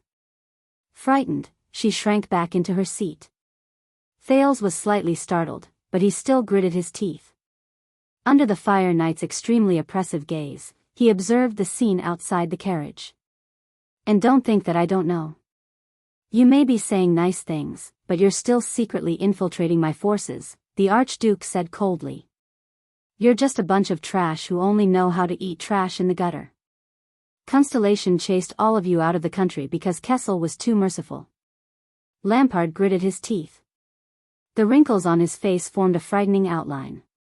"If it were me, I would dig out every filthy rat like you from the darkest pit, regardless of the cost, regardless of the price, and regardless of the sacrifice." The man seemed to have forgotten to breathe. He stared at Lampard in a daze. Even his struggles had lessened. The Archduke continued to speak. Even Thales, who was in the distance, could not help but feel a chill in his heart. "I will send the news to every noble who secretly contacted or had illicit dealings with you. I will tear every despicable person who has an affair with you into pieces. Wherever my flag goes, I will make sure that none of you can hide, escape, or live. I will drain the air you breathe, empty the nutrients you absorb, and crush the nests you live in. I will bury all of you, the rats in the gutter, in Northland until everything about you is eradicated. No pest can survive on my land." Lampard gently loosened his grip on the man's throat. His eyes shone with a light that was both dignified and murderous. "Whether you believe it or not, I will find each and every one of you, inch by inch, family by family. Then, from top to bottom, I will exterminate every single one of you." The Archduke closed his mouth gently. His gaze was still piercingly cold. The man's lips trembled, and he uttered a sentence. "The Master of Shadows. The Master of Shadows will not let you go." When Lampard heard that, the corners of his lips curled up slightly, revealing a fierce and profound smile. "Do you think that I will let him go? He's in Dragon Cloud City, in Spear District, isn't he?" The man was stunned. Thales adjusted his breathing and memorized everything he saw and heard just now. Assassination. Charlton. Calamity. The group of people in the south. Pofrit, Mystic Gun. And, the Master of Shadows. Lampard suddenly let go of the man who was lifted in midair. The man fell to the ground, panting non-stop. "And you?" The Archduke slowly squatted down. Under the man's wary gaze, he revealed a smile that was almost non-existent. "Hey, do it, we all have our wills." The man closed his eyes as if he had resigned himself to his fate, revealing an expression that showed that he was unafraid of death. "Shadow does not die, forever follows the form." When he heard this strange sentence, Thales exhaled softly and confirmed his thoughts. But in the next second, there was a dramatic change in the scene. Lampard suddenly stretched out his hand and grabbed the man's dislocated left arm. Then, he pressed the man's shoulder firmly. Asterisk crack. Asterisk as the man screamed, Lampard let out a low chuckle. Thales widened his eyes. 1 second. 2 seconds. The man, who was drenched in cold sweat, opened his eyes. He realized that he was still alive. He was stunned. The man breathed in a daze. He exercised his left arm, which had just been reattached. Then, he looked stunned. "Don't be too nervous, Stake." The Archduke patted the man's shoulder and said softly in a calm and flat voice, "I was just joking with you just now. After all, we are partners, aren't we?" The man named Stake widened his eyes in disbelief. He turned around and glanced at Lord Tolja behind him. However, the latter was still expressionless. You should look at your face. Lampard laughed. You'll laugh at yourself. Stake turned his head abruptly and stared at Lampard in disbelief. You, just now, why? He gasped in surprise. It's okay. Report all this to your master. Archduke Lampard patted his face again. His face was filled with a chilling smile. Then, he will understand my attitude. The man stared at Lampard in a daze, as if he no longer recognized this suzerain. Be a good boy and reattach your right arm. Archduke Lampard stood up and looked down at him. I'll be taking the boy with me. When your master comes around, the man did not move. He seemed to be stunned. Also, don't hold a grudge against me. Lampard turned around and said calmly, I joke too much. Lampard turned around and lowered his head slightly. His eyes shone with a strange light. There will always be a time when I take it seriously. The man clenched his teeth and lowered his head. In the next second, Lampard strode away without looking back. Tolja followed him without a word. The man panted slightly behind him. It was as if the dangerous conversation just now had never happened. Thales watched the scene in shock and bewilderment. He watched Lampard and Tolja walk towards the carriage. The conversation between the Archduke and his subordinate traveled into his ears again. With the help from that side, we successfully took down the last gatehouse in front of Heroic Spirit Palace. The Fire Knight's voice was steady and simple. Heroic Spirit Palace has been isolated by us. Lampard nodded faintly. Our rumors are very effective. The garrison officer and the people from the Public Order Office have already sent troops into Shield District. Prime Minister Liesban has also begun to work hard to control the spread of the news. This will help us a lot before we are exposed, Tolja said faintly. According to your plan, we still have 3 hours. Very good. The Archduke's expression did not change. He quietly expressed his approval. But your expression is not right. Is there anything else I need to know? There was an accident. Lord Tolja nodded slightly and said in a low voice, we took down Gleeward, but Nicholas escaped. Lampard furrowed his brows. When he heard the news, Thales was also stunned. The star killer, Nicholas. He's still alive. I remember that you brought the Rising Sun saber, the Archduke asked in a low voice without stopping. Yes, but someone accidentally broke into the battlefield. Tolja's voice did not change, as if he was not troubled by the failure of the mission. Although we tried our best to kill him and left him a lot of souvenirs, the intruder still broke out of the encirclement with Nicholas. Years of tacit understanding made Lampard stop asking questions. He only asked one simple word. Who? Tolja's answer stunned Thales once again. An ordinary-looking man with great skills, the Fire Knight said softly, with a strange black sword. Thales' gaze froze on the carriage door. The sin of Hell's river flowed away like a receding tide. While it took away his extraordinary hearing, it also left him exhausted. The next moment, Archduke Lampard opened the carriage door and boarded the carriage under Little Rascal's fearful gaze.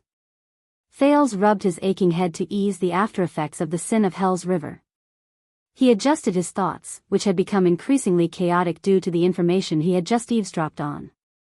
He exhaled and whispered to Lampard, who was sitting in the carriage with a cold expression on his face. I thought you wanted to sell me. Lampard turned his head and looked straight at Thales. You're more valuable than I thought, the Archduke said calmly. The buyer has to go back and discuss the price. Thales sneered in a mocking manner. Those who brought disaster to you, the second prince asked deliberately, do they know how you plan to deal with me? In the face of Thales' probing, Lampard only snorted softly, turned his head back, and did not answer. All right. Looking at Lampard, who did not reveal anything, Thales sighed. What are you going to do next? Hearing this, Lampard narrowed his eyes. Next. The Archduke sighed softly. His eyes seemed to be burning. I'm going to save this country. Thales was stunned. The carriage moved again.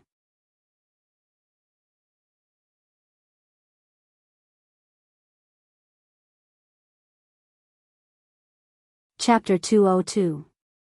The elf stared calmly into Caslin's eyes. Just like the countless times before, she sensed the indistinct presence in the air. Based on her experience, she would first read fragments and images mixed with countless impurities, like a gushing river, muddy and unclear with mud and sand.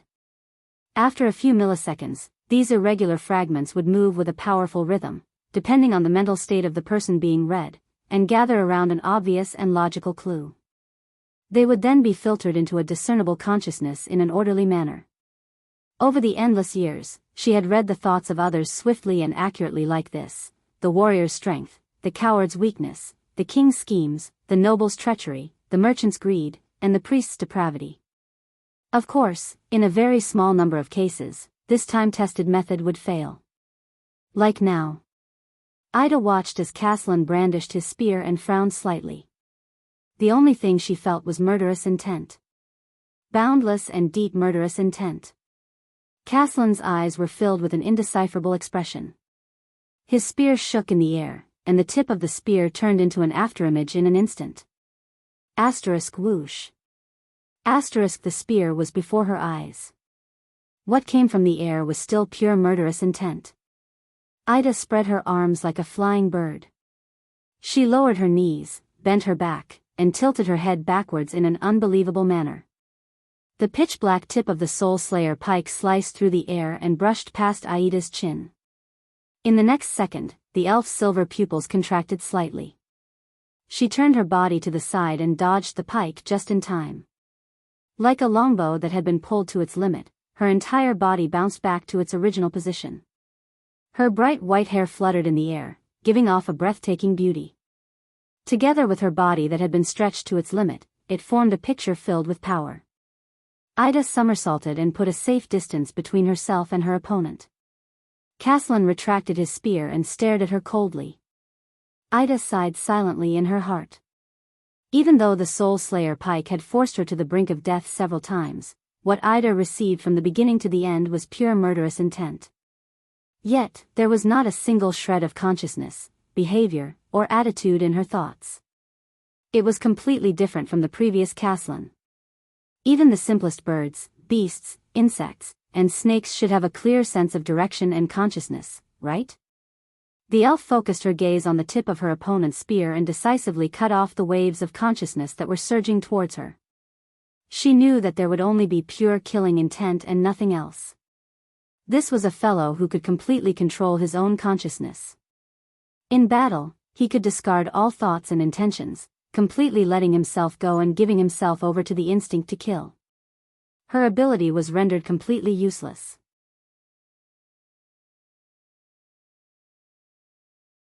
Ida brandished her knife sternly and adjusted the distance between her feet. There's only one condition that can create such a warrior, Ida thought as she stared at the expressionless Caslin. On the battlefield. It wasn't a quick battle like sneak attacks, surprise attacks, pursuit and annihilation. Instead, it was the kind of bloody battles and hard battles that were accumulated from mountains of corpses and seas of blood. In the boundless battlefield, there were battles all the time. Threats were everywhere, and danger was everywhere. Wave after wave of blood flowed through the battlefield, and the enemies broke through one layer after another. This kind of horrifying, torturous hell could sharpen a normal person into a beast that only knew how to fight and survive. It could forge the most powerful and unparalleled killing machine after the eyes of the warriors turned red from killing. Over the years, she had met such opponents before. Ida closed her eyes gently.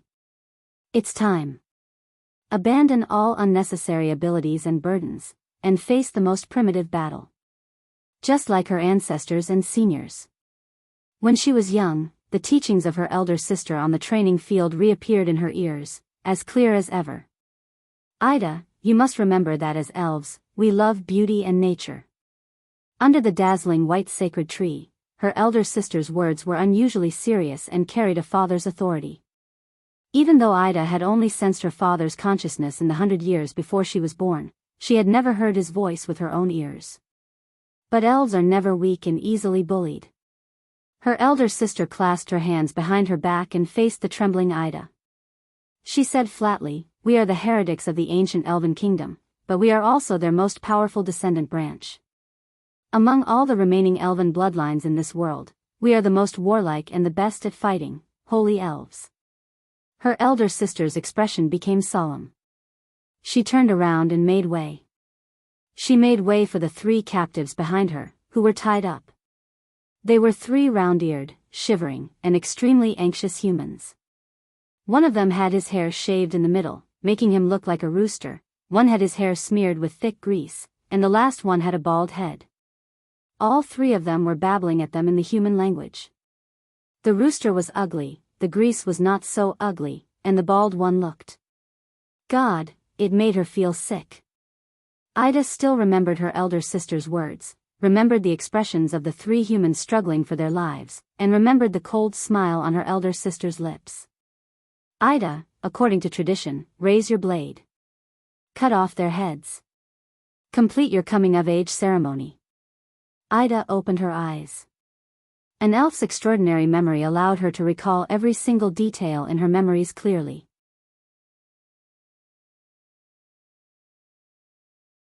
The battle moves that she had once practiced but gradually became rusty after relying on psionic abilities returned to her body. She gripped the scimitar in her hand tightly and rushed towards Caslin. He was very thirsty. His throat was burning. His dry tongue rubbed against his teeth, giving him a strange chafing sensation, like a coarse cloth rubbing against a log. He panted and lay down on the scorching sand. Using the large sand dune as cover, he avoided the deadly dangers, the sun, the wild sand, and the enemies. He could not help but tighten his grip on the sword hilt in his right hand.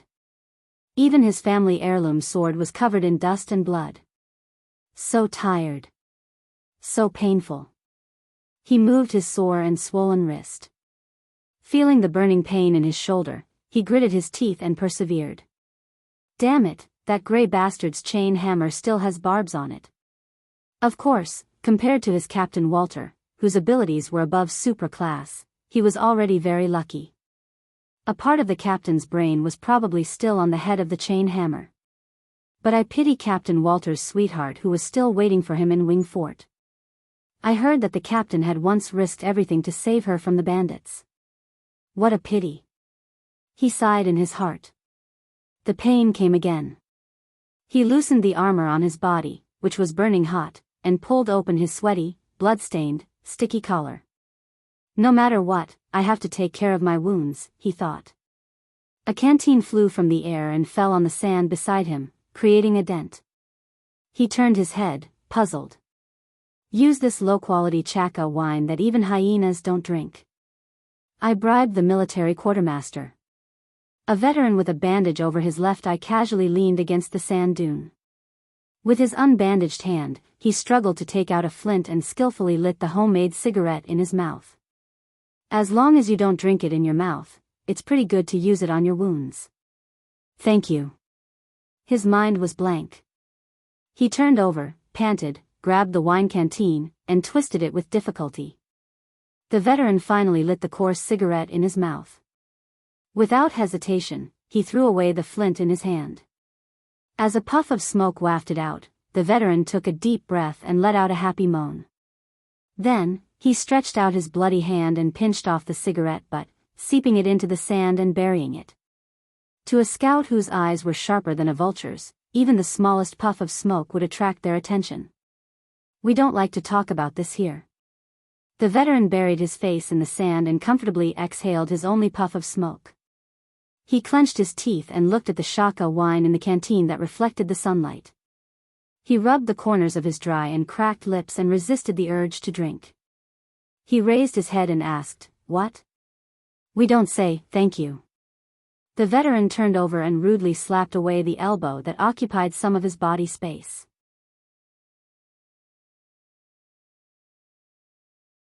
He then turned his head and said to Thales, "It's too mushy." He looked at the canteen in his hand, then at the hideous wound on his shoulder. He hesitated and sighed. It'll be over soon. Bear with it. All right. He opened his mouth and bit the canteen lid into his mouth.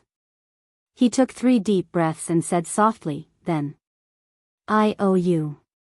In the next second, he closed his eyes and the wine in the canteen poured down. The pain in his shoulder was like an endless flame, surging along with the scorching heat. He trembled, heard himself let out a low moan, and felt the canteen lid in his mouth slowly deform. Finally, the pain was over. He spat out the canteen lid while sweating profusely. With trembling hands, he tore off his clothes and bandaged himself using the method the captain taught him. The veteran who watched by the side sneered. I didn't expect to be so lucky to die together with a young master of a great noble family. The veteran laughed in a mocking tone. He ignored the veteran's words.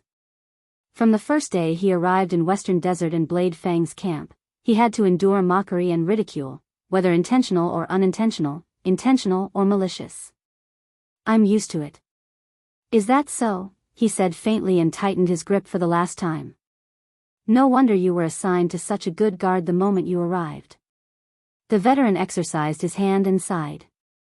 In another year or 2, you might become a commander, or at least a captain. He snorted softly. Unfortunately, you're unlucky, recruit. The veteran shook his head. He felt a little annoyed, even though he was grateful for the help the veteran gave him just now. We're all unlucky. He decided to end the topic, so he raised his head and looked at the dozen soldiers who were resting under the sand dune. Most of them were covered in wounds and looked distressed. He frowned and said, Are these the ones who survived? Of course not. The veteran's expression was a little unpleasant. Some of them were captured, and their fates were worse than death. I heard that the mixed breeds lack food, and the barren breeds lack men. Food. He remembered the human skulls that were skewered in the abandoned camp and forced down the nausea in his stomach. Lack men? The tribes of the barren race are lacking in manpower, but don't misunderstand. The veteran sneered. They will give you a kind of medicine that will keep your penis hard until they run out of it, or until you die. Under normal circumstances, you'll be dead before they run out of it. He looked at the veteran's meaningful gaze, sighed, and stopped thinking about the problem. Why are you so stubborn? The veteran's voice traveled into his ears again. Coming here to die from a comfortable manor and castle? God. So annoying. He thought irritatedly. But the other party just gave him that pot of wine. Feeling his shoulders, which felt much better, his gaze became gloomy. Yes, why am I stubborn?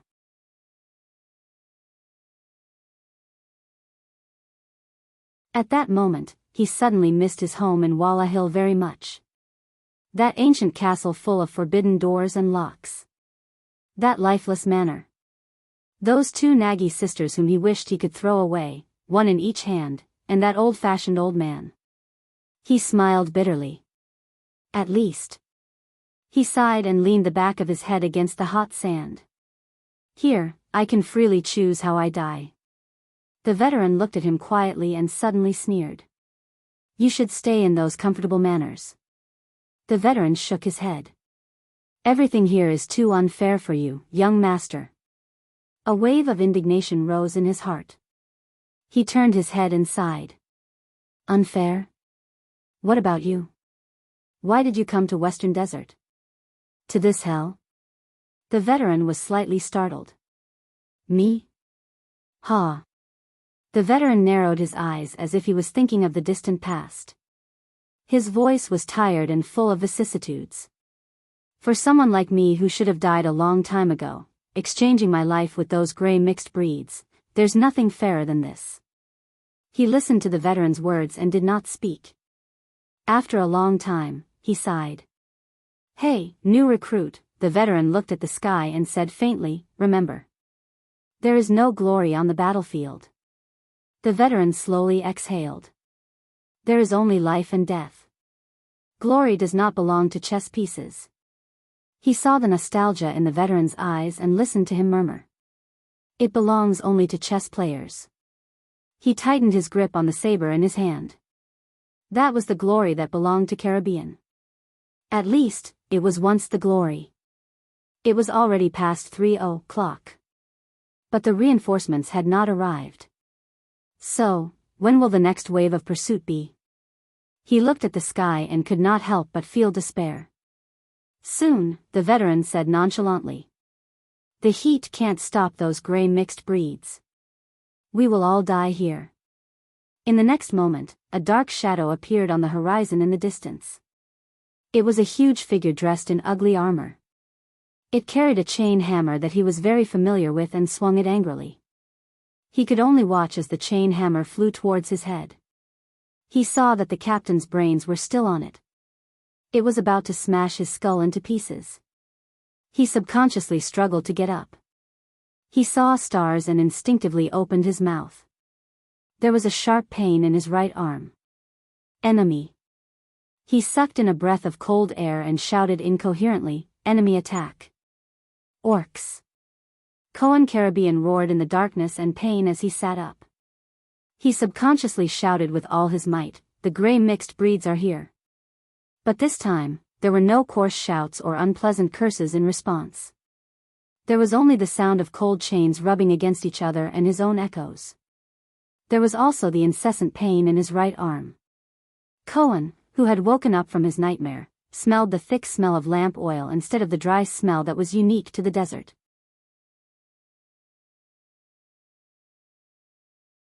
He then realized that he was not at the dangerous front line of the western desert.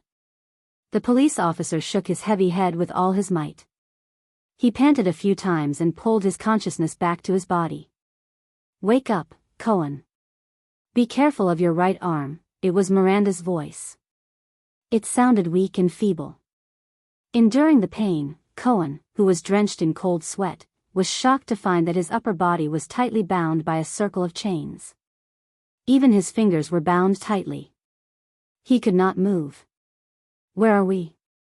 Cohen turned his head and was not surprised to see Miranda, who was also chained up in the dark cell opposite him. He exclaimed, "Where's Caslin?" "I don't know." The swordswoman revealed half of her haggard and disheveled face. "I think we're very close to Heroic Spirit Palace." "Shut up, citizen of the Empire." Outside the cell, a soldier who looked like a patrol turned his head and said coldly to Cohen, "If you say another word, I'll dislocate your jaw as well." Cohen and Miranda exchanged glances. The latter shook her head slightly at him. In the cell alone, there were at least 6 people guarding it. The police officer moved his ankle, which was also chained up, and came to the conclusion that he had no chance. Cohen heaved a sigh and fell back to the ground. At this moment, a thick iron door in the distance was opened. Light leaked in through the open door. Cohen raised his head and squinted his eyes to adapt to the sudden change in light. Another group of soldiers escorted 2 small figures into the cell. "Keep an eye on them." The leader was a tall armored knight.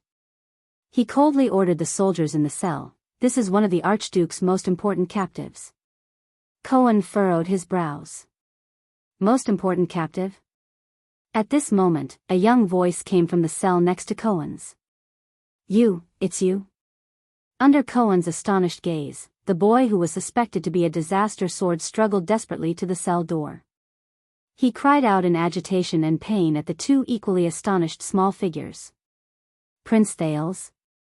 Under Cohen's almost lifeless gaze, the second prince of Constellation, Thales Jadestar, whom he met once in the Hall of Stars, had his hands tied behind his back.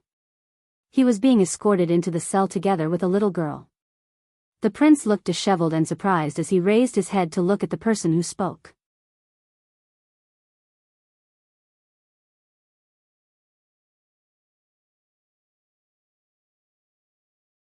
Chapter 203. Dragon Cloud City. Under the eaves of a secluded house. Nicholas, whose face was covered in blood, lay on his side next to a wooden barrel. He gritted his teeth and stretched out his hand with great difficulty. He broke an arrow that had pierced through his thigh from the tail. Then, he gripped the blood-red arrowhead that had pierced through his hind leg and exerted a little force. Rip. Cold sweat trickled down his forehead, but the Star Killer still gritted his teeth and did not make a sound. He pulled out the arrowhead while trembling. Nicholas exhaled and threw the arrowhead away. He pulled a piece of cloth and prepared to bandage his wound. This is the last arrow. As for the 2 arrowheads left in my body. Nicholas looked at his left arm and left leg. 2 arrow shafts that had been broken off by about an inch were abruptly left there. The Star Killer's gaze was fierce as he clenched his fists. Then, his unique power of eradication rose from his bones. He tightened his muscles and sealed the area around the arrow shafts. This should be able to hold on for some time. Nicholas took a deep breath. He sensed the terrible injuries in his body and frowned. The Star Killer raised his head slowly and looked at the man who was also lying on the ground in front of him. He was covered in wounds. "You're the person Gleeward mentioned." But the man did not respond. "You're quite skilled. The way you blocked the arrow was very ingenious." Nicholas nodded slowly. Truth be told. Nicholas gasped and told himself, this is a ruthless character. The man with the strange black sword snorted coldly and bandaged the last, larger wound on his body. "You're not bad yourself," he said faintly and looked at the badly damaged arm shield on Nicholas' left arm. Nicholas narrowed his eyes. "You're the one who sealed the calamity?" The Star Killer dragged his body up laboriously and leaned against the wall. "You have those weapons?" "You can say that." Black Sword nodded with an indifferent expression. "That cripple left behind a spear, didn't he?" Nicholas endured the pain in his arm and calf and sized up the man with the strange sword. His gaze swept over the other sword at his waist, and suspicion flashed in his eyes. "You know us. Who are you?" The leader of the White Blade Guards naturally placed his hand next to the Severing Soul's blade and said softly, "You know about mystics and the legendary anti-mystic," but he was interrupted. "Hey." The ordinary-looking man shook his head slightly. "Are you sure you want to waste time here?" Nicholas frowned a little. "You heard what the commoners said." Black Sword lowered his head and wiped his long sword. "Your king," he shrugged. The Star Killer was silent for a while. "Yes." Nicholas picked up the arrowhead of an arrow. His expression was unpleasant and his gaze was gloomy. "I have a feeling that the worst has happened. The shame of White Blade."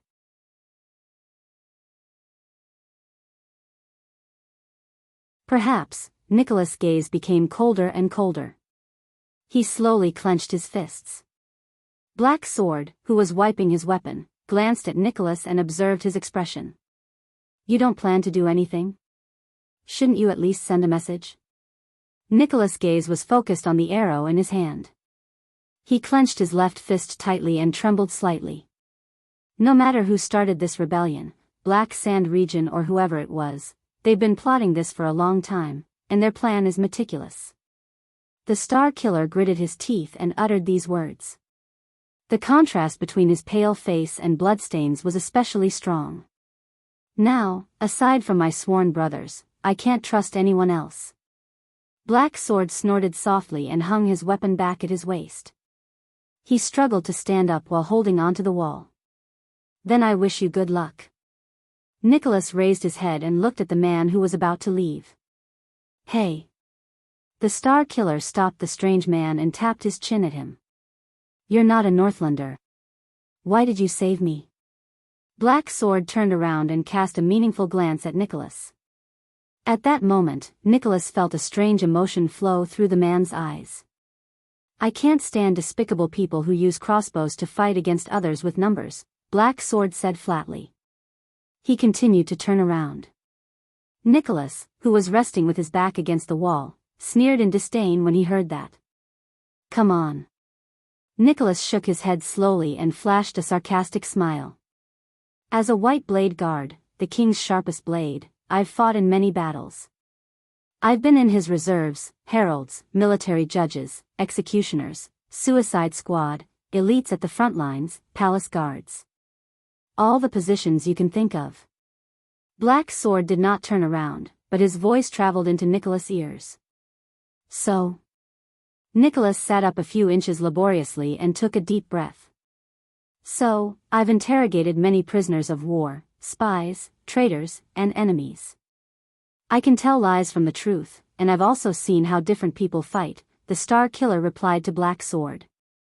His eyes were sparkling. I saw how you beat up Tolja, kicking up the snow and dust under your feet. You don't look like those righteous people who see injustice. Black Sword turned his head sideways and glanced at Nicholas, who was panting on the ground. After a long while, Nicholas snorted softly and shook his head. If you're not going to say anything, at that moment, is it this blade? Black Sword asked softly. Nicholas furrowed his brows. What? In the next moment, the Star Killer immediately noticed that the man's gaze fell on the severing soul's blade beside his hand. Nicholas' breathing began to quicken, slightly aggravating the injuries on his body. He subconsciously touched the hilt of the blade. Fortunately, Black Sword only asked in his deep voice, "This is the blade that killed Horus Jadestar?" Nicholas' eyes widened slightly. What?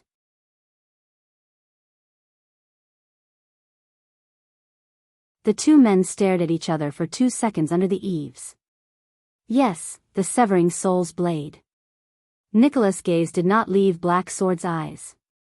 He nodded slowly and raised his guard to the highest. He adjusted his body to a position where he could attack or defend himself in time.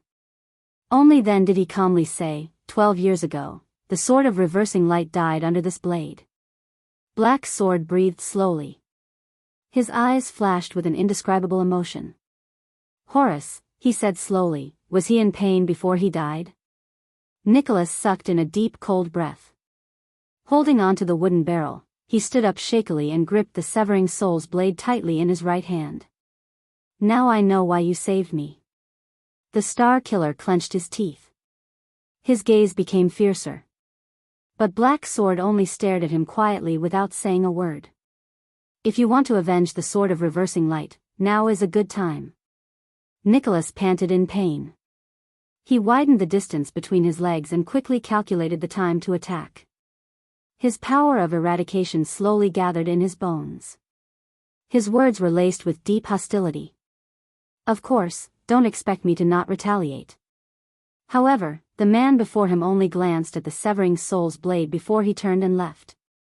Nicholas furrowed his brows tightly. He watched Black Sword's back as he slowly left. The doubts in his heart only increased. Wait. The Star Killer finally spoke.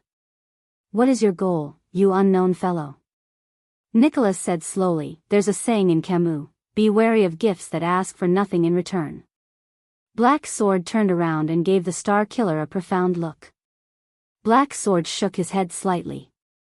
Compared to interrogating me, I believe you have more important things to do. Nicholas furrowed his brows slightly. Yes, believe me, I'm already doing it. Black Sword twitched the corner of his mouth and shook his head. He turned around and left with unsteady steps due to his injuries. Nicholas stared at him in a daze. He stared at the man's departing figure. 1 second. 2 seconds. 3 seconds. Nicholas' brows moved. He seemed to be hesitating. Until Black Sword's figure disappeared behind the wall at the corner. After an unknown amount of time, the Star Killer sighed. All right. He snorted softly, as though he had made up his mind. His footsteps behind the wall stopped. Horus Jadestar's death, he said flatly. In return, if you really want to know, there was no sound behind the wall. Nicholas slowly slid against the wall. He lowered his eyes and his gaze drifted back to the past. That night, that battle, Nicholas mumbled, Horus, that callous butcher, dressed in his black armor with his personal guards. His armor was covered in wounds and shattered pieces. That was a real bloody battle. Everyone went mad. Nicholas' gaze drifted, and he was already looking at another place that was not in front of him. That mountain pass filled with rocks.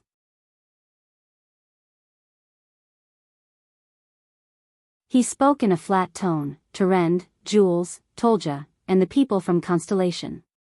All of us have forgotten everything in the midst of swords and blood. Other than killing and death, there is nothing else that we can feel. I feel the blood in my veins boiling. Tolja was injured and left. We roared in anger.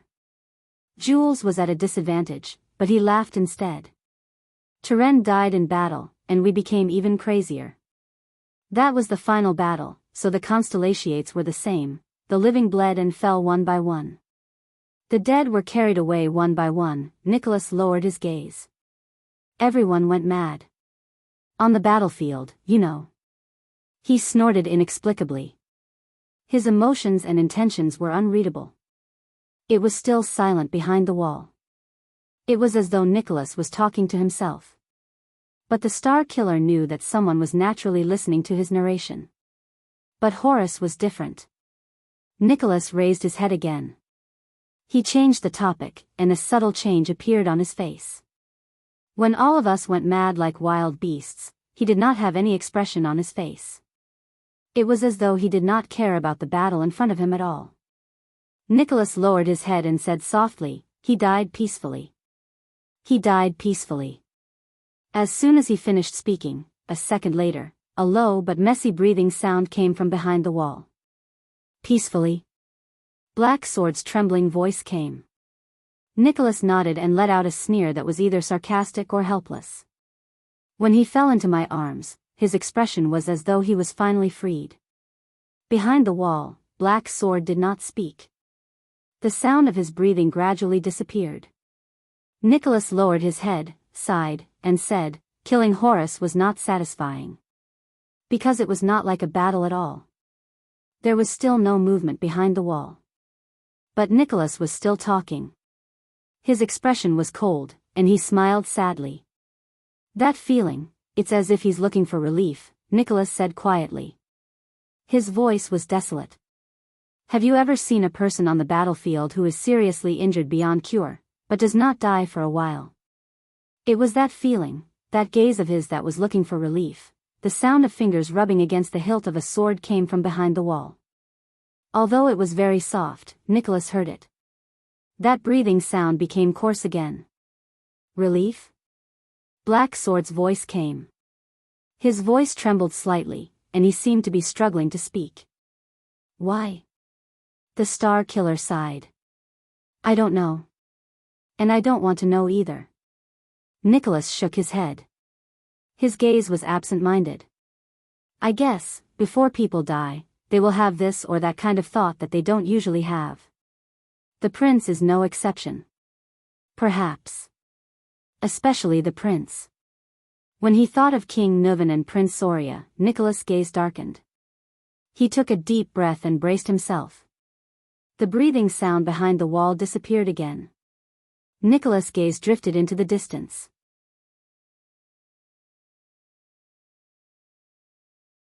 In his absent-minded state, he chuckled softly. His words were filled with ridicule. "Star Killer. Star Killer. Ha, ha." Under the eaves, the two men on both sides of the corner did not move. They were speechless. After a long while, "Thank you." Black Sword's voice came from the other side of the wall. Nicholas snapped out of his daze. He shook his head and snorted coldly. "It's just to repay you for saving me." "There's no need to thank me," but he was interrupted. "No, it's not for me," the man behind the wall said flatly. "It's for Horace." Nicholas was slightly taken aback. Why? He really wanted to ask. But a few seconds later, Nicholas shut his mouth. He seemed to have understood something. He nodded as if he understood something. There was no sound behind the wall. The Star Killer leaned against the wall behind him. His gaze was still. "All right. I wish you good luck," Nicholas said in a low voice. "The man who uses Black Sword." On the other side of the wall, Black Sword did not reply.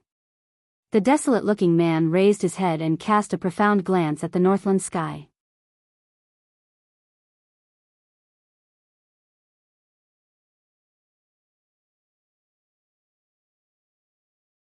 Chapter 204. Ida, brandish your blade. Fight like a holy elf. We are the strongest race. We can even defeat the great dragon. Ida opened her eyes abruptly and her expression turned cold. Countless moves entered her mind in the blink of an eye. From extreme stillness to extreme movement, she imitated the graceful figure of a knight in her memory. In an instant, she was only 3 steps away from Caslin. The wind howled and the machete swept out like a gust of wind. In the next second, she took advantage of the fact that her opponent's Soul Slayer pike was too long and could not be retrieved. She swung her blade like lightning. Caslin, expressionless and filled with only murderous intent, instinctively wanted to attack like before. But he felt a chill down his neck. Danger. His consciousness blurred, he instinctively reacted. The tavern owner's left hand twitched and the Soul Slayer pike quickly slid back. In an instant, his right hand had already grasped the pike a foot behind the pike and turned the pike into a handgun. Caslin completed his defense in an instant. The pitch-black pike blade faced the machete. Aida's heart trembled. She had held back a portion of her strength from the lightning attack just now so that she could unleash it again at any time. If her opponent were to counterattack like before and neutralize her attack, she would be able to chop off Caslin's head before she was pierced by the Soul Slayer pike. What a pity. Forget it. The elf found a ghostly figure in the vast sea of memories, and found that unique attack. Aida's eyes lit up. She changed the direction of her blade halfway. Asterisk swoosh swoosh.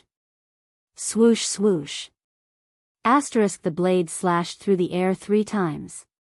The blade turned 3 times in a row and launched 3 feints. Caslin felt chills from his abdomen, left arm, and chest. However, to Aida's surprise, Caslin stood still in the face of the dazzling attack.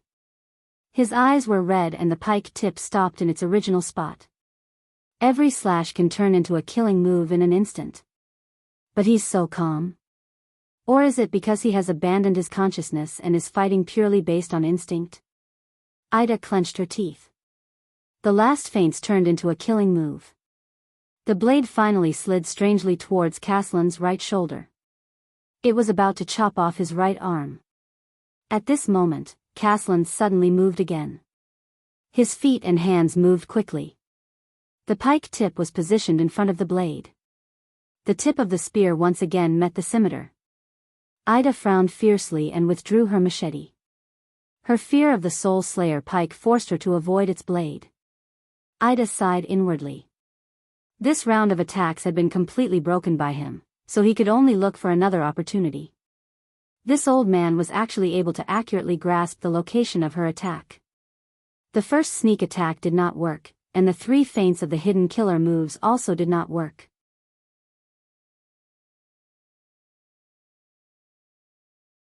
Instead, he had forcefully used his body and the spear's edge to neutralize her attack. The 4th time.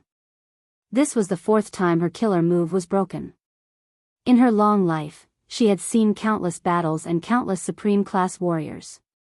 Even though most of the battles between Supreme-class warriors ended in an instant, in Aida's memory, there were still a few Supreme-class elites who left a deep impression on her. Her elder sister's terrifying aura and oppressive force during battle could practically drive her opponent crazy. Chara, who always smiled, was a mysterious existence whose movements were so exquisite that he could carve flowers with an axe. The taciturn Midir was known for his continuous and terrifying killer moves that did not care about sacrificing himself.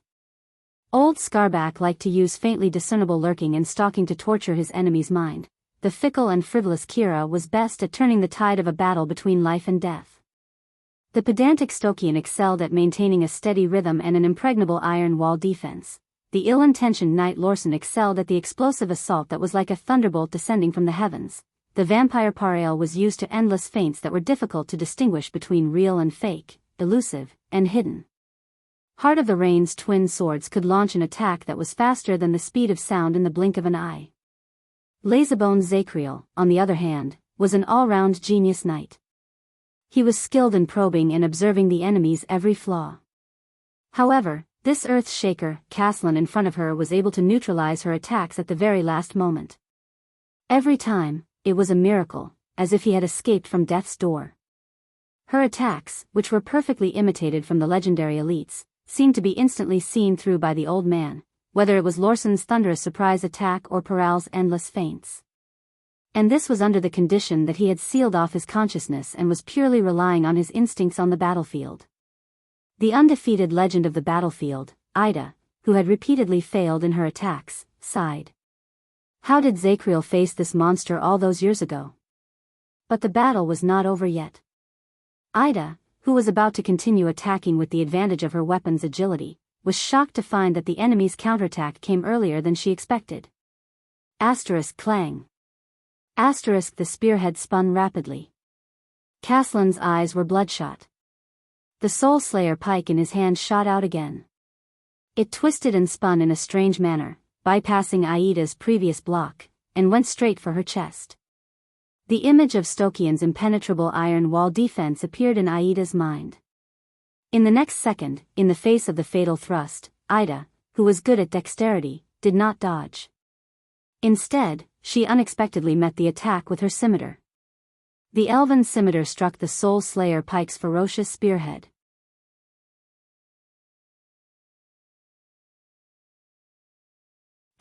Clang. An ear-piercing metallic sound was heard. For the first time since the start of the battle, Aida's exquisite scimitar and Caslin's pike collided violently. The force of the collision was so great that there was nothing fancy about it. Almost instinctively, Caslin swept the pike with force.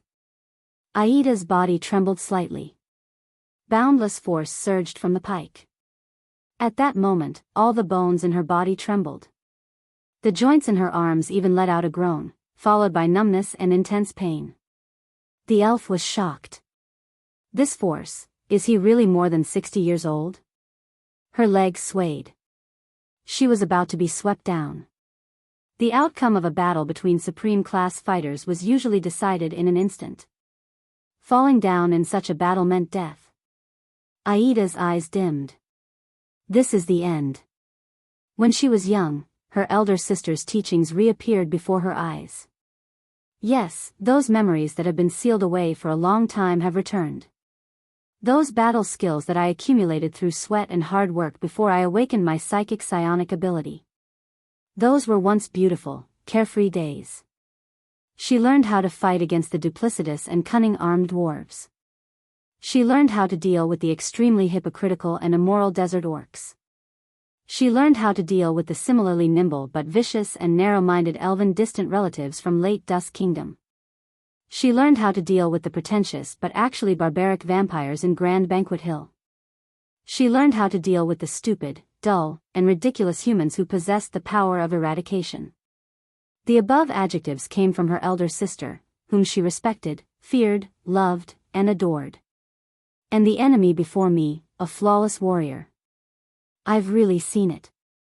At this moment, the image of a timid boy suddenly appeared in her mind. It's him. That boy. Ida smiled bitterly. She still remembered how she watched him grow into a dashing and elegant teenager year by year. She watched him become a hardy and handsome young man. She watched him be refined into the most terrifying warrior. She watched him leave when everything was within his grasp. And his unique battle posture. Wait. His battle. In less than a millisecond, Aida's gaze refocused. In the next second, just as she was about to fall to the ground, Aida's wrist suddenly twisted. Aida's blade cleverly stuck to the Soul Slayer pike's shaft. She did not exert force to resist. Instead, her legs left the ground and she allowed the force to push her so that she regained her balance in midair. She floated horizontally along the pike. In the next second, her legs touched the ground alternately. But every time she touched the ground, she rose up like a dragonfly skimming the surface of the water. Her figure continued to advance towards Caslin. Immersed in his battle instincts, Caslin shook his pike expressionlessly, wanting to shake Ida off. But the elf was like a spider that could not be shaken off.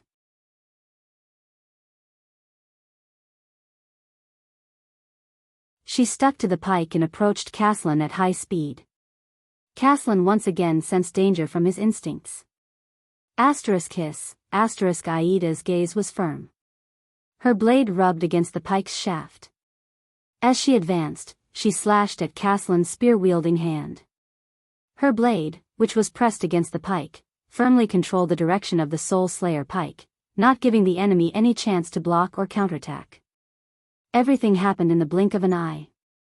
The moment the blade was about to touch his hands, Caslin let go of the Soul Slayer pike without hesitation. Caslin's left leg retreated in an instant. He twisted his waist, pulled his left shoulder back, arched his right shoulder, and clenched his right fist. Aida's scimitar slashed at his chest. But Caslin was faster than Ida. His right fist punched out like a thunderbolt. Asterisk thud. Asterisk there was a deafening thud. Caslin's heavy punch landed on Aida's right shoulder. Asterisk crack. Asterisk the chilling sound of bones cracking came from Aida's shoulder inch by inch. Aida's face contorted in pain. She gritted her teeth and moaned in pain.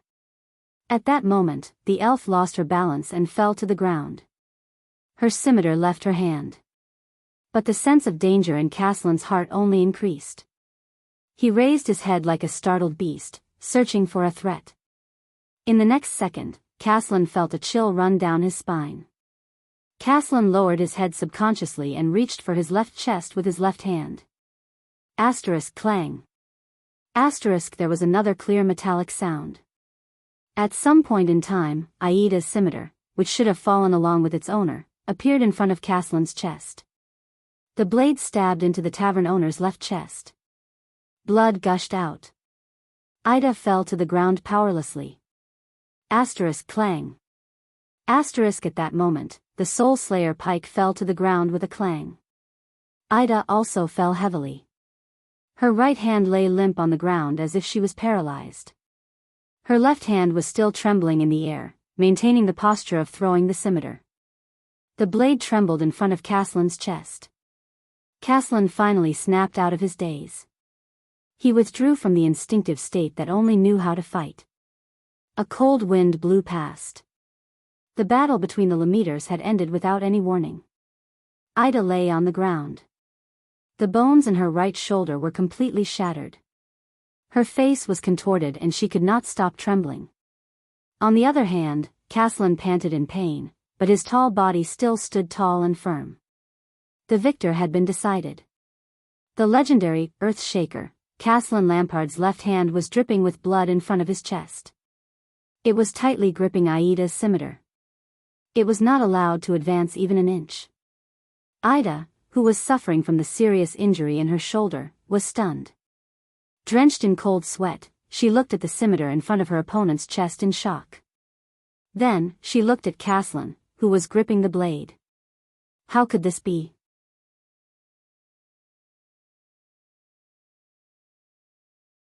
She mumbled, as if she could not believe what was happening in front of her. Just now, the moment Caslin launched his fatal punch, Aida's right hand trembled. She let go of the scimitar in the air and switched the hilt to her left hand. It was also at the moment when Caslin shattered her right shoulder with his punch and she could not defend herself. Ida sent out the scimitar in her left hand. It went straight for Caslin's heart. That was the final blow that decided the victor. It was also the final blow that decided life and death. A shocked expression lingered on Aida's face. She should have pierced Caslin's heart at the last moment, at the cost of her own life. But, Ida looked at the blade stuck in front of her opponent's chest. She shook her head in disbelief. Impossible. Impossible. Clearly, Caslin saw the situation before him clearly. He panted in pain. Enduring the pain, he pulled out the scimitar that was an inch out of his chest and threw it to his side. Blood flowed out of his chest. The scimitar fell to the ground, letting out a metallic clang. But Caslin's heart was clear. He did not manage to grab the scimitar that was aimed at his heart in time. There was another reason why he was still alive. Amid the intense pain in her right shoulder and the numbness in her right arm, Ida, who had fallen to the ground, shuddered. Then, her limp left hand drooped miserably. She lost. Impossible. The elf, who could no longer fight back, mumbled in shock. You weren't wearing armor, and you didn't block. Aida's face was gloomy. She lay weakly on the ground, enduring the intense pain in her right shoulder. With great difficulty, she said, I should have pierced your heart before you reached out, but, Caslin's gaze froze slightly. Under Aida's glare, he slowly sighed. Why? Aida's face was covered in cold sweat. She stared at Caslin, who could not stop panting. Struggling, she hissed, Why can't I kill you? Caslin fell to the ground on his butt. He was panting, but he revealed a relieved smile. The sun shone on the street. The north wind whistled and blew past the two opponents, one lying on the ground and the other sitting. Instructor Ida. Cough, cough. You. Caslin coughed violently and said with difficulty, I'm sorry.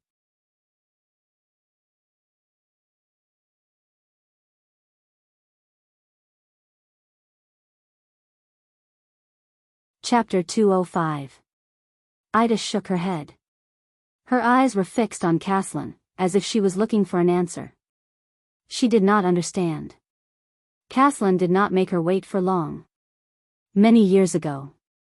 The white-haired old man said slowly, answering Aida's doubts. I killed Sira Dark Thunder at the 38th Century Ground, but he punched me in the left side of my chest. Caslin stroked his left chest. With a complicated gaze, he looked at the machete beside him, then at the Soul Slayer pike. He sighed and said, I don't know how many ribs were broken. At that time, I was already wailing and waiting for death. Aida's expression changed. At that time, a mad military doctor named Ramon and a dwarf craftsman with a very long name, with a little luck, some tricks, and some creativity that I don't know whether it was from a genius or a lunatic, they snatched me back from the hands of the ferryman in Hell's River. Caslin laughed bitterly and knocked his chest. Asterisk clang. Clang. Asterisk a strange sound came from his chest. It did not sound like a human tissue. This sound, Ida was stunned. Her eyes slowly widened. Caslin sighed and told the truth. Those two guys used specially made metal to replace and straighten my poor ribs. God, that pain tormented me for a whole year.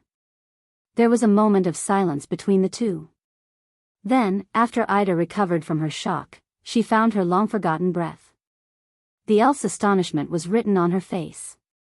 Her pupils slowly narrowed. Metal, ribs? How did they do it? Impossible. The human body is fragile. It's impossible for it to withstand the pain, be it controlling bleeding or dealing with broken bones. Caslin inhaled in pain. His lungs were like broken bellows, emitting terrifying gusts of wind. I don't know. Cough, cough. Caslin coughed violently and spat out a mouthful of blood. I heard from the mad military doctor that they used some forbidden methods. Anyway, after that, they were taken away by the people from the secret room and disappeared without a trace. Ida closed her eyes and frowned fiercely. So. She shook her head regretfully in cold sweat. My machete had clearly cut into your chest, but it was stuck in those metals. That's why I couldn't kill you just now. Caslin let out a desolate laugh. Yes. If you had used a narrower dagger, you would only need to pierce my blood vessels, and I would be dead. But you just had to use such an exaggerated curved machete. The old man shook his head, his eyes filled with subtle emotions. Ida did not say a word. She lay on the ground, unable to move. She only exhaled helplessly. It was also because of that accident that my lungs were severely injured. It's still torturing my breathing to this day. I don't know how much longer I can live. Caslin breathed painfully and coughed up blood. I won't be able to hold on for much longer if I fight for a few more minutes. Aida's expression changed again. Her mouth formed an O shape. What?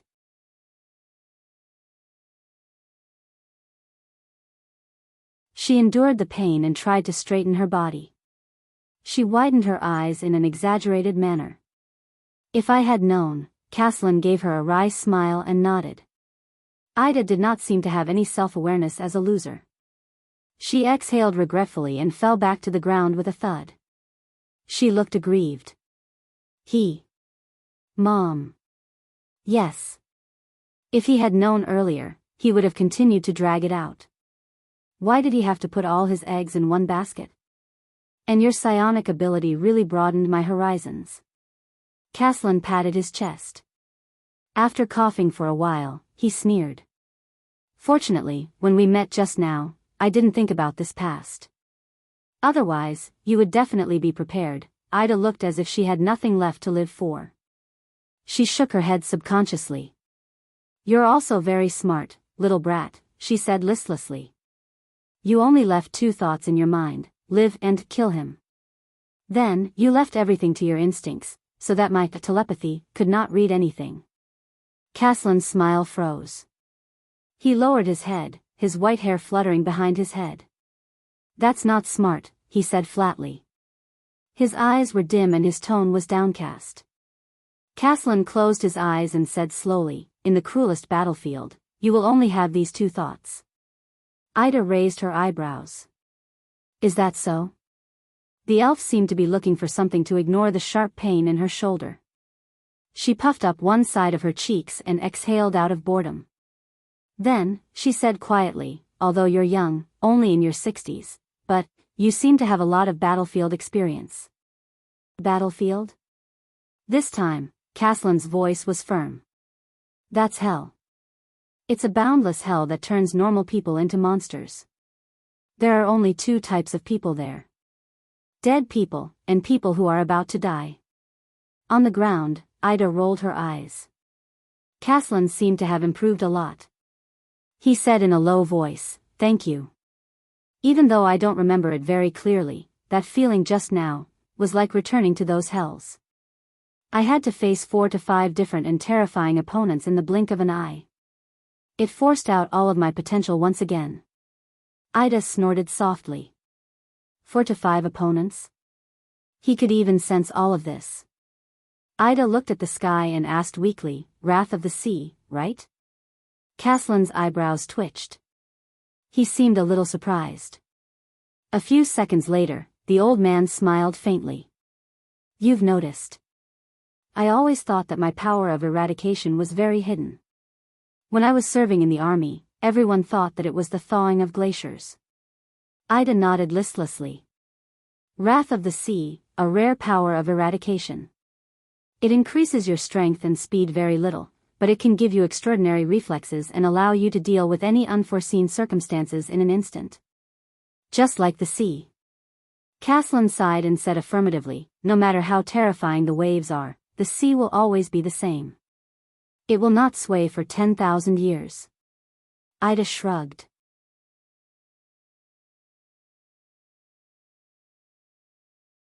But this movement affected the heavy injury on her right shoulder, causing her to grimace again. Although it's a little different, that brat Kira also has the same power of eradication. Ida panted and gritted her teeth. I only remembered it when you swept that spear. Caslin's expression changed again. Prince Kira? There was a hint of agitation and excitement in Caslin's tone. To be mentioned in the same breath as the legendary enemy of the wolves, what an honor. But Ida only pulled a long face. Like a child who refused to admit defeat, she lay on the ground and shook her head desperately. Damn it. If I didn't recognize it, I wouldn't have decided to take the risk and cut him. She stopped shaking her head. With a pitiful expression, she said mournfully, exchanging injuries for lives and breaking out of a deadlock, this is the best way to face Kira and the wrath of the sea. Caslin smiled faintly and nodded slowly. As expected, the sacred elves who rose to power through war and slaughter are different from the conservative white elves. Even if you give up your psionic abilities, you're still a terrifying warrior. Caslin glanced at Ida and sighed. After all, you're not a bunch of people who only know how to shoot arrows. I'll accept your compliment, brat. Ida exhaled in boredom. The two of them were silent for a few seconds. And you actually know that enemy of the wolves from 100 years ago.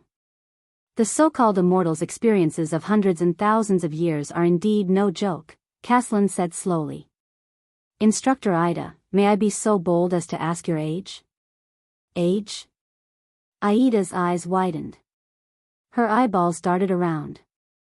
Wait, let me do the conversion. In that instant, Aida's gaze suddenly became profound. Age, she said flatly. I was born in the 9th century after the War of Dragon Slaying, the 4th century after the Battle of Survival, the day before the Tree of Eternal Life withered. Aida's tone became very deep, but there was a sense of steadiness in it. The same age as the Empire. There was something else in her gaze, and it quietly settled down. Caslin was stunned. In that instant, the elf gave him the feeling of an innocent child suddenly becoming a mature adult. The War of Dragon Slaying? Caslin asked tentatively. The last large-scale war between the elves and the dragons, Ida said flatly. Humans also participated in the war as the servants of the elves. And at the end of the war, the part where all of you fought against the ancient orcs was called the Holiness Exorcism Campaign. Caslin was suddenly shocked. The Holiness Exorcism Campaign, then isn't that? But in the next second, Ida shook her head. But I came of age very late. Her tone immediately softened, returning to her previous nonchalance. It took me a total of 1,800 years, and I only came of age on the eve of the Third Peninsular War. Ida wailed in her heart and sighed.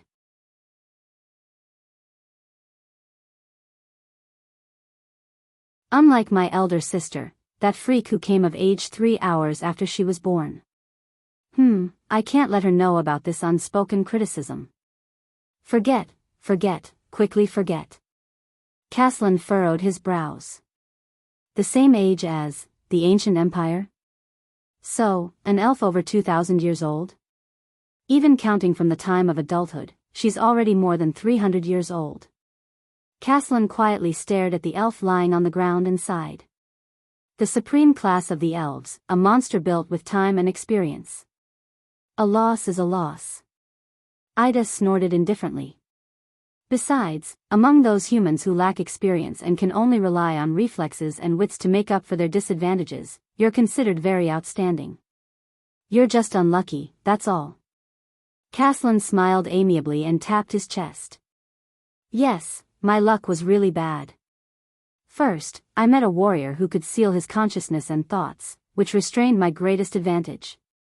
Ida spread her hands and said with a helpless expression, then, he actually had a steel rib. Caslin laughed out loud. His laughter aggravated the old injury in his lungs, and the old man immediately coughed violently. Fighting with you. Cough, is the honor of my later years. Caslin's expression was pained. Amidst his heart-wrenching coughs, he grabbed his Soul Slayer pike and said forcefully, after retiring, being able to fight with Instructor Zakriel is simply unimaginable. Ida twitched the corner of her mouth. In the next second, her expression changed. Caslin reached out and picked up the Soul Slayer pike. Aida's heart sank. The old man let out a long sigh and turned the famous legendary anti-mystic weapon in his hand. The pike's tip slowly aimed at the elf on the ground. Looking at the black and ferocious pike blade, Aida's heart skipped a beat. The elf bared her 8 beautiful teeth and let out an ugly smile. I say, can we talk this over? It was unknown whether it was out of pain or frustration, but Ida was seen crying as she whispered to the owner of the Soul Slayer pike, legendary anti-mystic weapons should not be abused, right? But in the next moment, Caslin's action stunned her. The old man smiled faintly, propped the pike on the ground, and slowly stood up. Leaning on the pike for support, Caslin turned around and stepped past Ida. I'm leaving, Instructor Ida. He limped away, turned around, and said with a smile, take care. Aida's expression froze. Huh? Ida held her right shoulder, and a puzzled look appeared on her pained expression. You're not going to kill me? Nor are you going to capture me? Caslin exhaled and shook his head with a smile. I've already achieved my goal of getting rid of that supreme class elite, the tavern owner said with a sigh. And you've already lost your ability to fight and can't affect the situation. That's enough. Aida's eyes widened, then she heaved a sigh of relief. She pursed her lips and rolled her eyes.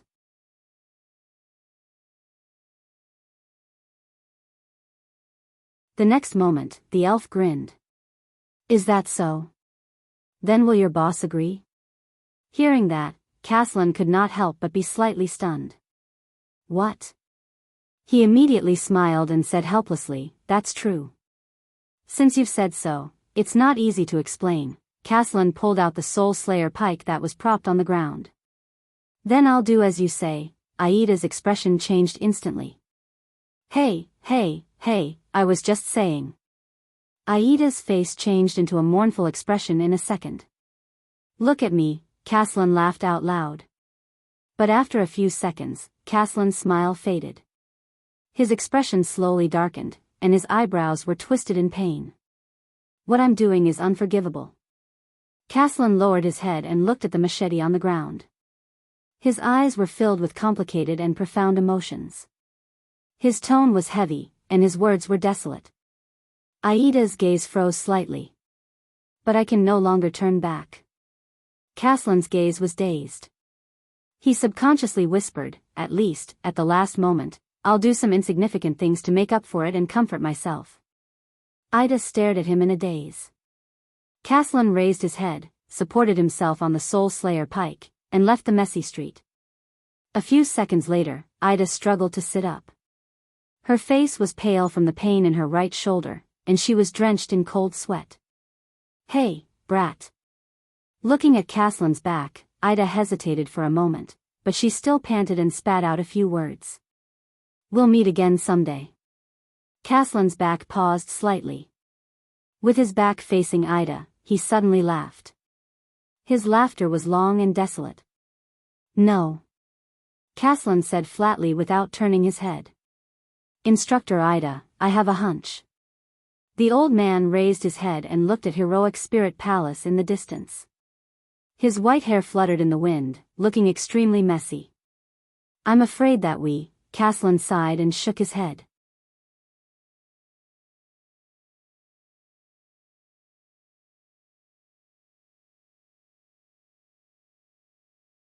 Chapter 206.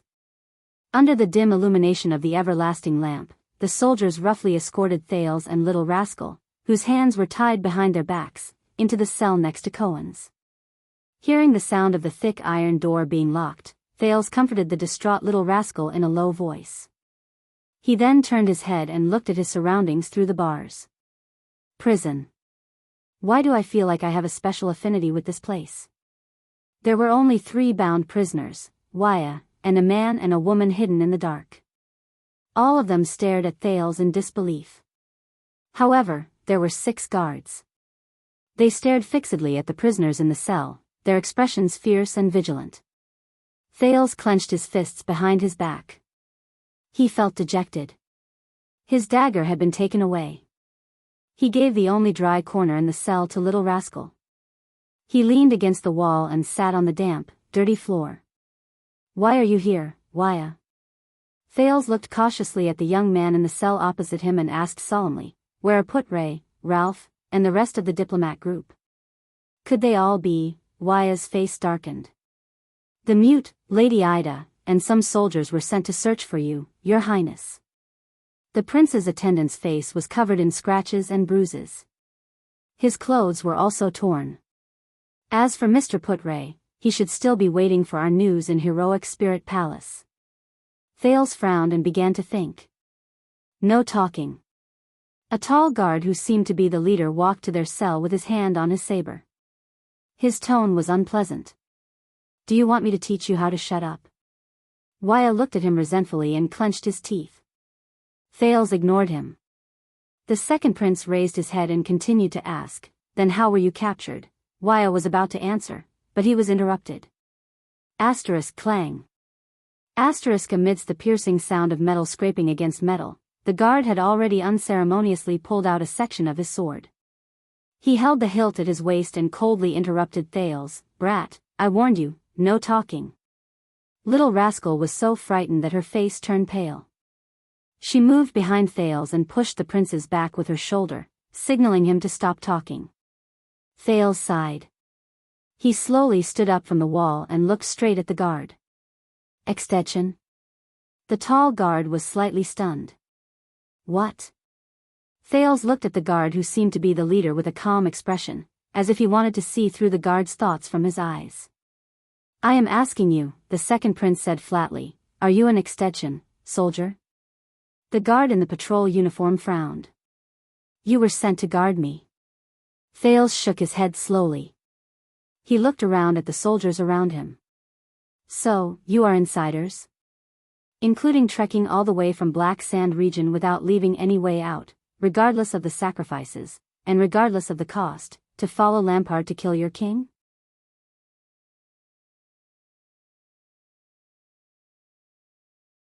When the other 5 guards heard this, they couldn't help but turn their heads over with different expressions on their faces. The expression of the guard who seemed to be the leader of the group immediately turned ugly. Kill the king? The prisoner in the cell next door, a blond young man, gaped in shock. So what Croce said was true. Shut up, Cohen, a young girl in the opposite cell interrupted coldly. Thales heard a familiar female voice. His heart skipped a beat, and he looked at the young girl. She is. The atmosphere in the cell became solemn. You. The leader of the guards had a gloomy expression. His eyes were filled with complicated emotions, and his eyebrows twitched. You know nothing, brat. But you know it yourself. Thales stared straight into his eyes without flinching. When you picked up your weapons and walked into Dragon Cloud City, when you saw the king's body, did you feel at ease and without any obstacles? Thales stared straight into his eyes without flinching. The 2 guards looked displeased. They turned their heads one after another and no longer looked at Thales. Enough, conceded Prince. The leader of the guards noticed his subordinate's actions. His expression changed, and he looked like he was struggling. If you think that by doing this, I am not asking anything of you. Thales shook his head slightly and sighed. Perhaps all of you were forced to obey orders, but you are, after all, Northlanders. And Northland shouldn't be like this. The guard's expression froze, and complicated emotions flashed past his eyes. Thales raised his head again. He looked at the leader of the guards with clear eyes. I only ask for one thing. The leader of the guards pursed his lips and stared at Thales with a slight frown. Before I am executed as a murderer. Thales sighed. His expression was gloomy. Let me talk to them for a while. The leader of the guard's gaze froze in the air. His hand pressed on his sword, which was half unsheathed. A few seconds later, as if he had snapped out of his daze, he turned his head to look at his colleagues and subordinates.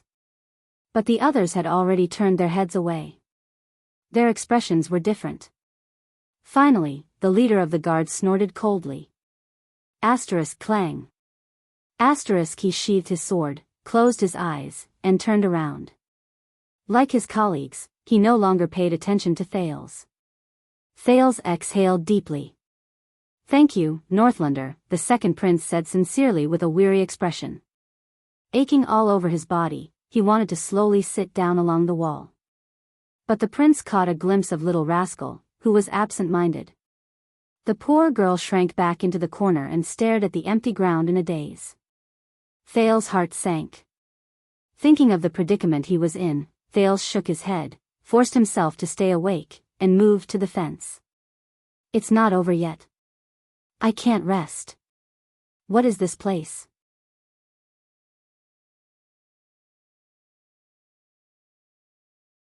Thales leaned against the thick wooden fence and observed everything around him.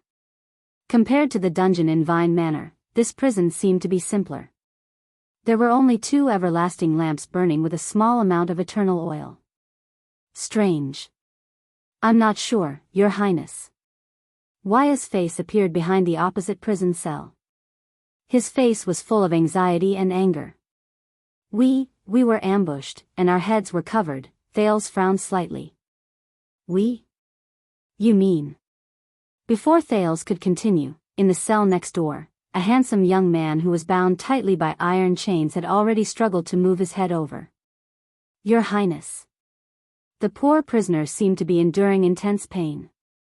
He panted and said, Your Highness, I am Cohen Caribbean.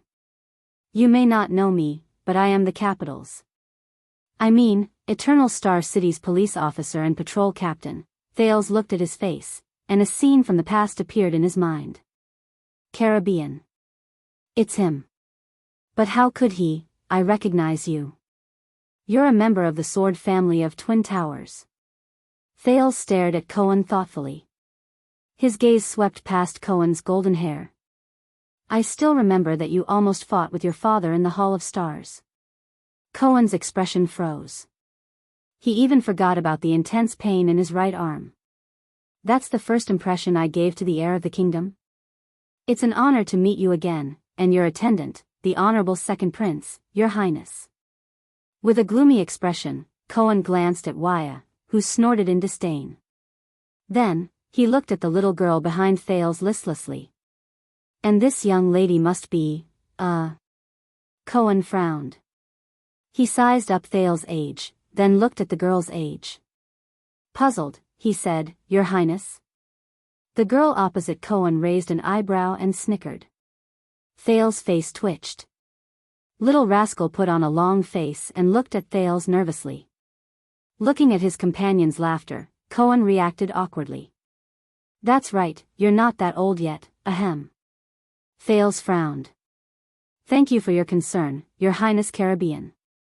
With his face covered in dirt, Cohen struggled to raise his head and flashed a friendly smile at the prince.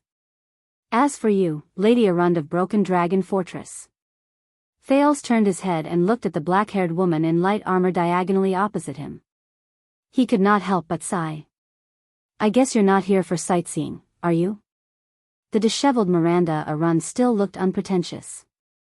She turned her head and said coldly amid the clanking of the chains, just like you, Your Highness. Thales stared at Miranda in a daze, then at Cohen.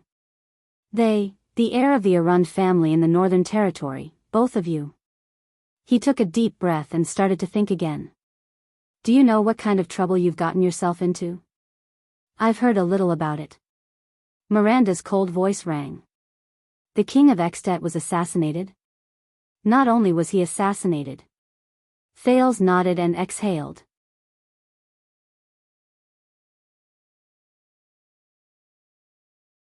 His expression was unpleasant. The king has passed away. A few guards in the prison subconsciously glanced at them, but their leader glared at them with a fierce gaze.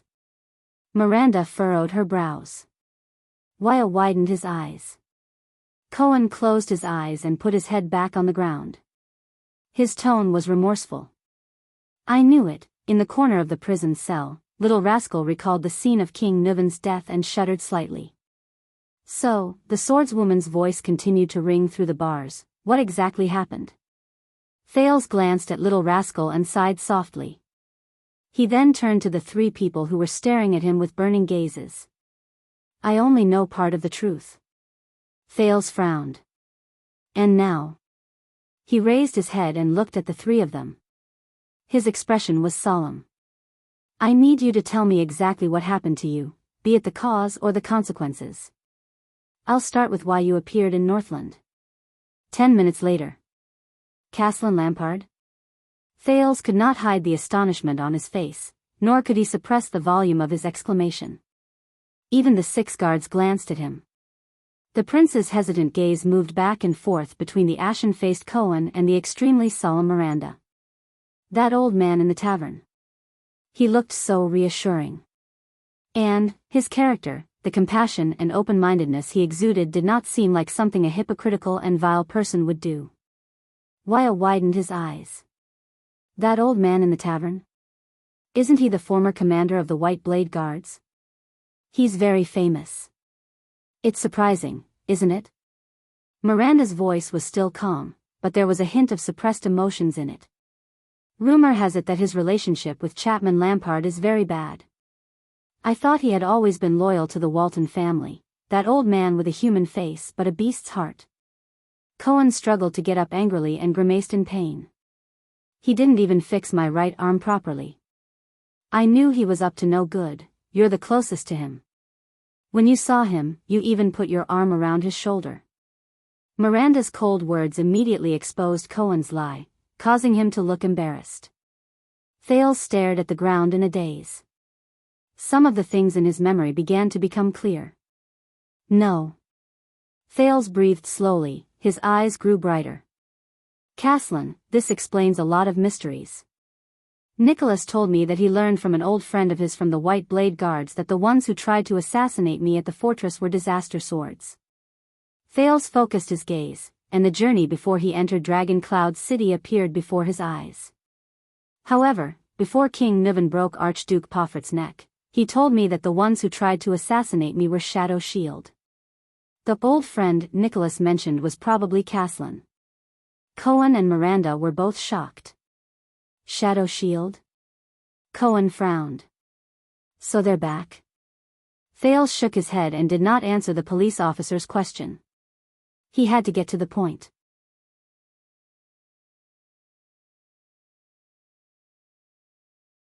Wyatt glanced at Cohen in annoyance.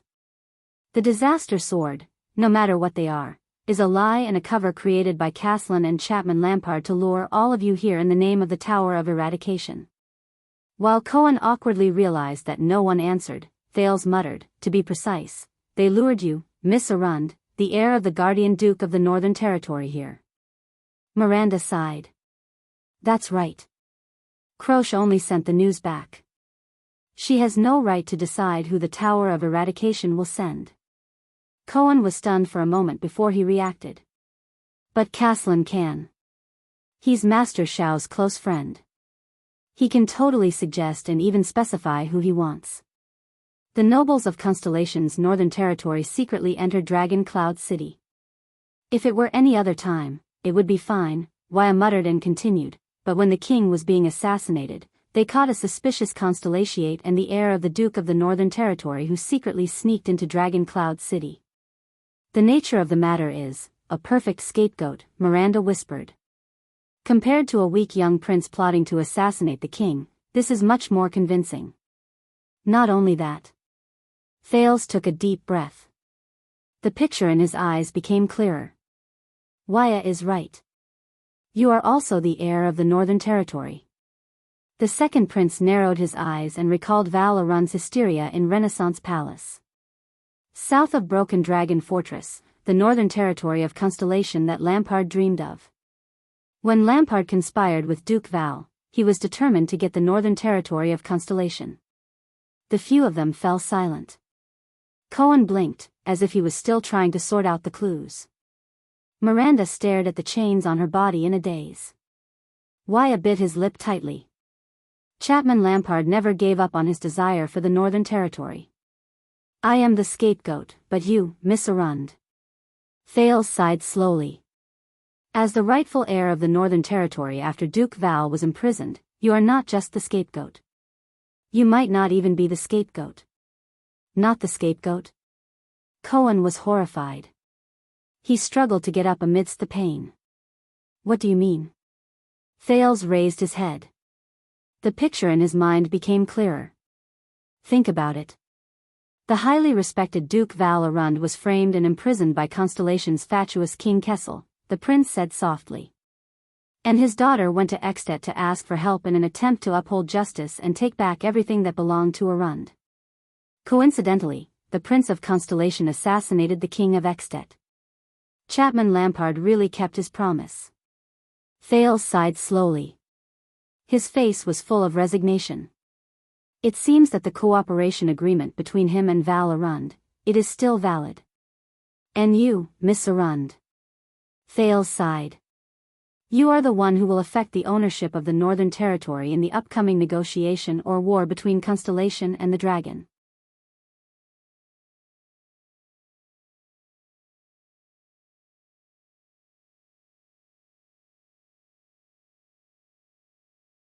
Chapter 207. In his long-awaited dream, he felt as if he had returned to that strange and dazzling world. Anti-theft, anti-theft. It will be switched over in a while. Everyone, please come and support the original. Anti-theft, anti-theft. It will be switched over in a while. Everyone, please come and support the original. There, the girl with a blurry face but a gentle voice hugged him from behind, which was a rare sight. She said softly, "Why? Are you sad?" He closed the laptop and smiled bitterly. No, this result was expected. Maybe I'm not good enough. He lowered his head, feeling a little dejected. You know, they have high expectations, it's okay. The gentle voice breathed into his ear. I have a way to make this less sad. He raised his eyebrows and shrugged. Oh. Because there's something even sadder waiting for you. He blinked, feeling a little confused. She said gently, let's break up. He shuddered. The girl behind him did not say anything. He turned his head stiffly. What? Yes, you heard me right. Because you're a failure now, she said flatly, so, I want to break up with you. His brain stopped working. He just stared blankly at her blurry face, feeling lost. Why? The voice behind him sighed. Okay, it's a deal. He breathed in a daze. He could not accept it. He wanted to explain, but he felt that it was unnecessary. She, at this moment, okay. The voice snickered and rang happily.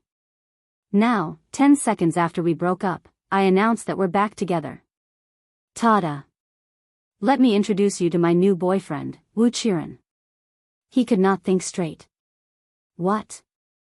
But a few seconds later, his heart started beating again. He panted and looked at her in surprise. You, how is it? Compared to the pain of being dumped just now, is it less sad now? When you encounter setbacks, you have to cherish your crotch. The voice giggled and blew into his ear, making him feel a little itchy. My name is Lei Feng. You don't have to thank me. He was a little speechless. The voice said happily, very good. If you have another tragedy in the future, I will continue to comfort you like this. He took a deep breath and shouted angrily, damn woman. Can you not break up and get back together in such a serious manner? Break up and get back together as a joke. I'll take it seriously, okay? He felt as if someone's chin was smashing into his back. Oh, this is nothing, the owner of the voice poked Zhang Heng's back with his chin and said loudly, you don't know this, but there's a serial author on the internet. Every time the plot reaches its climax, he would write, the book is over, and say that he's done with the book. Then, he would update the next chapter without saying a word, insisting that he's writing a new book. That's the peak of perfection. Then don't learn from him, okay? In his memory, that voice laughed happily. His voice was full of exasperation and relief. Finally, the noise stopped.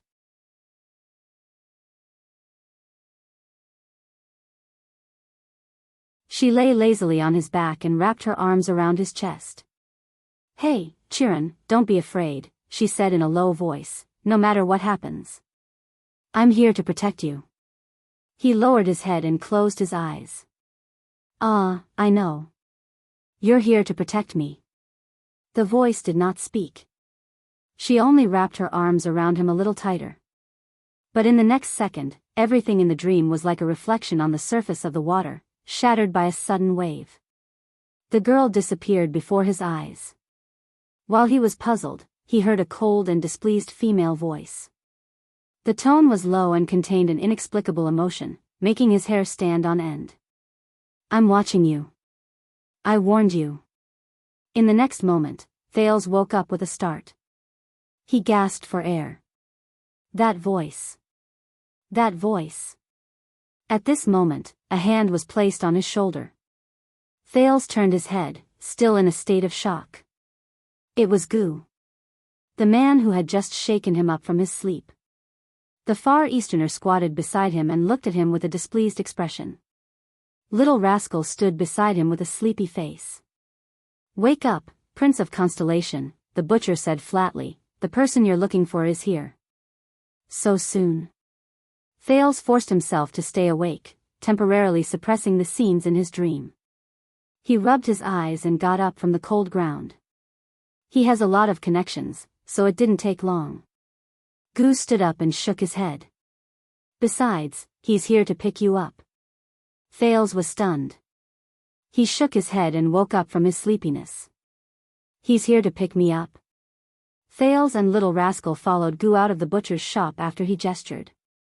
A two-wheeled carriage with a carriage was parked on the empty street.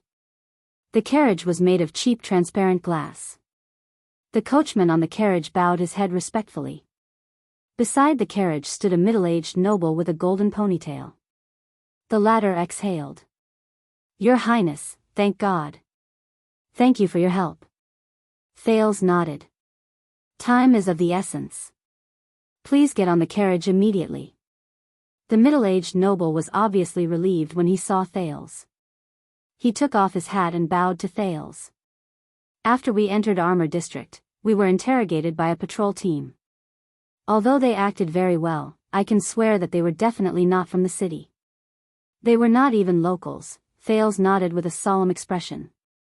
"Of course, they are from Black Sand region. Lampard has been planning this for a long time." While the middle-aged noble was stunned, Thales looked at the carriage. "It's too conspicuous."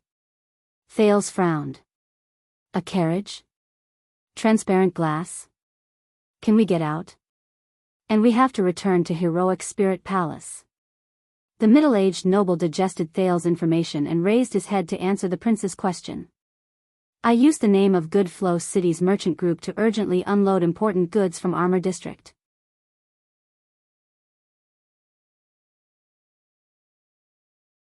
Plus, His Majesty gave me a special permit." The nobleman raised his cane and knocked on the wheel of the carriage.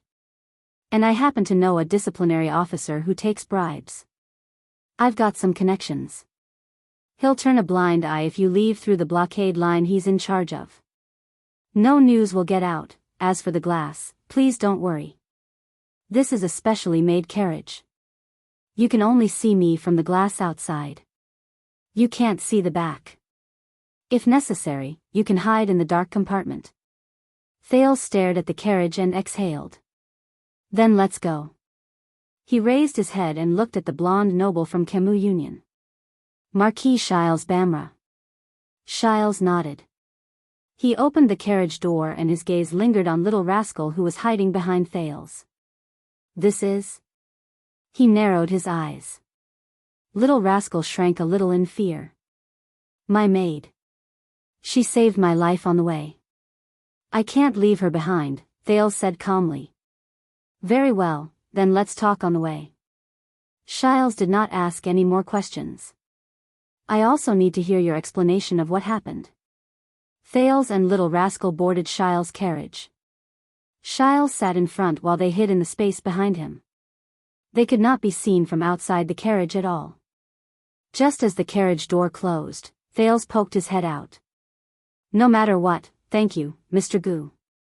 The Far Eastern man tilted his head and looked at him with a strange expression. He flashed an inexplicable smile. "No need to thank me." Gu rubbed his hands and smiled mysteriously. "Go and thank Caslin. Thank him for the 6.5 loaves of bread he gave me back then, that's enough." Gu turned around and walked to his butcher shop. 6.5 loaves. "I see." Thales smiled. The carriage door closed and started moving. Shiles watched Gu's figure disappear behind the door. He frowned and said, "How did you get involved with the famous intelligence peddler in Dragon Cloud City?" "An accident." Thales said briefly, "A lucky accident." Now, it was time to get down to business. The carriage drove through the streets. He raised his head and looked at Marquis Shiles in front of him. "Please tell me, are Heroic Spirit Palace and the other districts still in Dragon Cloud City, still under the control of the Walton family?" Marquis Shiles frowned. "Before I entered Armor District, everything was normal, from the White Blade Guards, the palace guards to the patrols, and even the officials.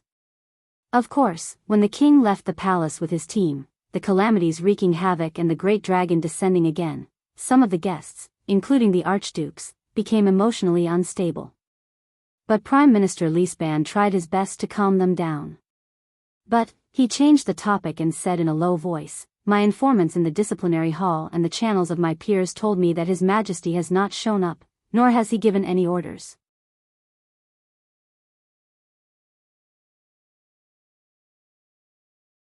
Only a few White Blade Guards have appeared after resisting the calamities, but they have found nothing. Everyone from the chief garrison officer to the disciplinary hall is anxious. Not long ago, the Prime Minister was still discussing whether they should ignore the king's ban and send a large number of patrols into Shield District. Thales breathed a sigh of relief.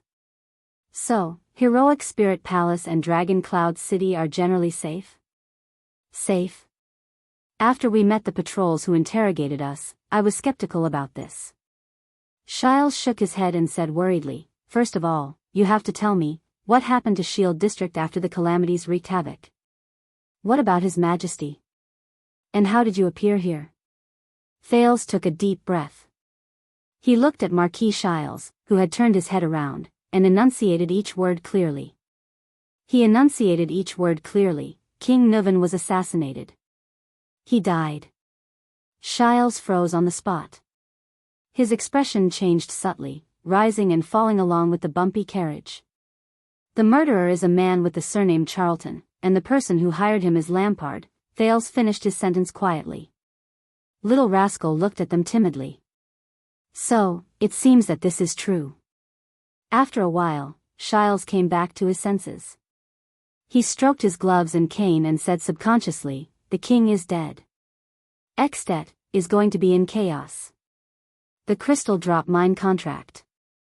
Marquis Shiles stared at his cane in a daze, as if he was urgently calculating the gains and losses. Thales remained silent and did not speak. Soon, the carriage drove out of the boundaries of Armor District. In the winding streets of Dragon Cloud City, they entered a roadblock formed by soldiers from the patrols and barricades. They had arrived at the cordon of martial law. Thales watched nervously as the coachman conversed with the disciplinary officer who was the leader. The coachman stuffed a letter and a bag of money into the disciplinary officer's hand. The disciplinary officer glanced at the window of the carriage. Marquis Shiles waved at him in a friendly manner. The carriage was let through without a hitch.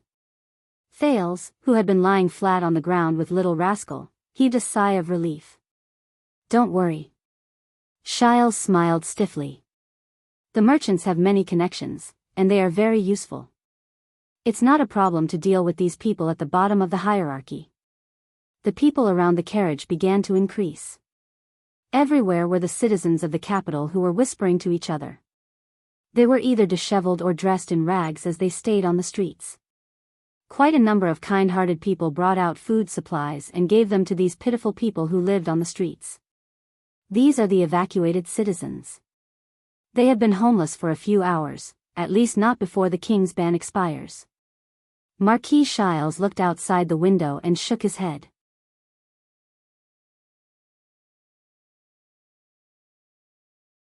"Of course, I heard that compared to the people in Shield District, but at this moment, a loud noise suddenly came from outside the window. A man ran over from the street with an anxious look on his face. As he ran, he shouted loudly. Thales and Shiles frowned and looked at each other in surprise and bewilderment. The crowd began to gather in one spot and followed the man's figure forward. The discussions around them became louder and louder. Soon, it became a clamor that filled the air. Immediately, the crowd's emotions began to go out of control. Some of them roared in grief and indignation, some were hysterical, and some were cursing angrily. Their carriage had no choice but to slow down. Soon, the man disappeared into the crowd. But the people did not disperse. They still gathered in circles and discussed enthusiastically in twos and threes with their loud voices. There was no lack of people who were so excited that they even started fighting. The Northlanders' personalities could be seen clearly. What's wrong? An ominous feeling rose in Thale's heart. I don't know, Marquis Shiles answered solemnly. But we will find out. Hence, at the next street corner, Marquis Shiles deliberately stopped the carriage. Under his signal, a patrol soldier, who was maintaining order but was arguing with his colleagues in an agitated manner, was invited by the coachman to the side of the carriage. Marquis Shiles opened the carriage door halfway and stuck his head out. I am from Camus Union, King Niven's partner. The blonde, ponytailed noble handed over a silver coin and flashed a friendly smile. May I ask what happened just now? The soldier seemed to have just gone through an intense argument. Panting, He stared at the silver coin in his hand and was slightly stunned. He raised his head again and saw the golden wheat tassel and the dagger symbol on the carriage. "Sir, it's such an important matter." The soldier calmed down his agitated emotions. After he came back to his senses, he seemed to be a little reserved and stuttered. You still don't know." Marquis Shiles took out another silver coin and said gently, "So I need you to clear up my doubts. Just choose what you know and tell me." The soldier looked at the silver coin in his hand again and subconsciously put it into his pocket. "It's like this." The soldier straightened his armor, shook his head and exhaled. His expression became a little unpleasant. His Majesty, King Nuvan was assassinated. Shiles' expression changed at the same time. "What happened? How did you know?" On the other hand, Thales hid behind the marquis. He gritted his teeth and listened quietly. "I heard it from someone." The soldier looked at the marquis' reaction and seemed to have received encouragement. His words began to flow smoothly. "The whole of Dragon Cloud City is saying that the murderer, Thales was shocked." Marquis Shiles frowned. "Who is the murderer?"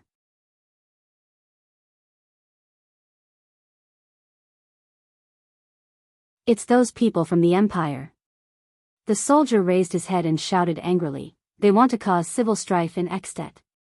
The soldier's words became more and more indignant. His tone was filled with anger and hatred. "Those damned remnants of the Empire, that prince of Constellation from the south. They colluded with the Calamities, and even secretly ambushed people and assassins. They murdered the great-born king in Shield District. Those Constellatiate be asterisk stards." Under Little Rascal's terrified gaze, Thales leaned against the carriage in a daze. His heart was cold. "Those Constellatiate be asterisk stards." Under Little Rascal's terrified gaze, Thales leaned against the carriage in a daze.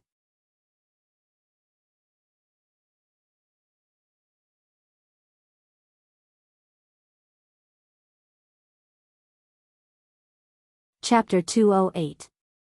In the alley of Armor District in Dragon Cloud City, the three old friends finally drew their swords and started fighting. Theft. Theft. Please respect the author's hard work. If there's no trade, there's no theft.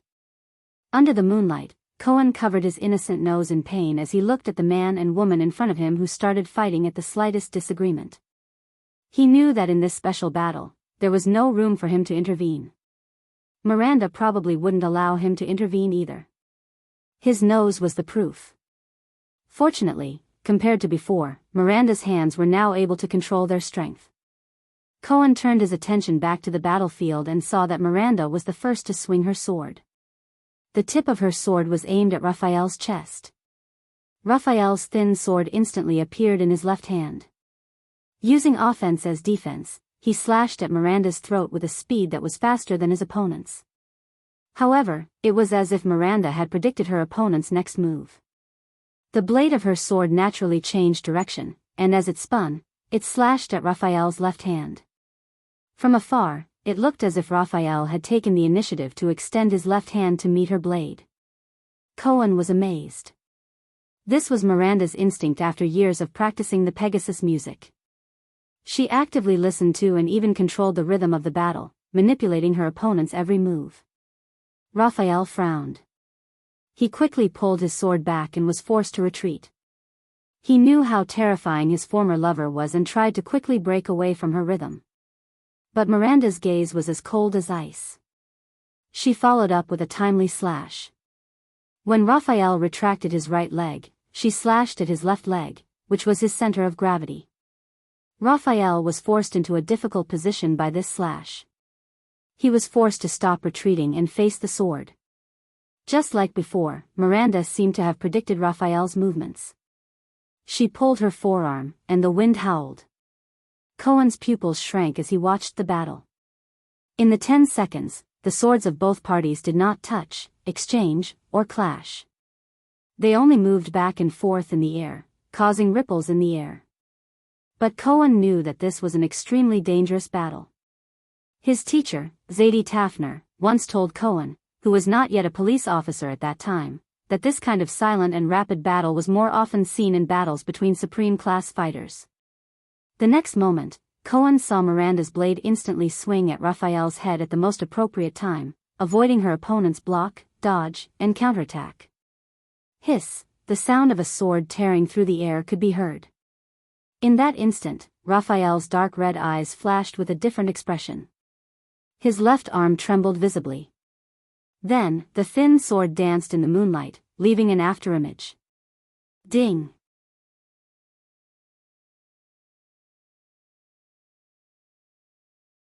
The blades of the two finally clashed for the first time, and the air vibrated with a sharp sound that tortured the ears. Cohen frowned and resisted the urge to cover his ears. Raphael gritted his teeth and quickly took 3 steps back. Miranda, on the other hand, stood in place and swayed. For a moment, the entire area fell silent. Miranda expressionlessly flicked her wrist, and a few strands of hair floated down from her blade. Raphael panted slightly and touched the right side of his forehead. A bloody scar had already appeared on his temple. As expected, Cohen sighed. True enough. Miranda was still the strongest. Raphael rubbed off the blood on his hands.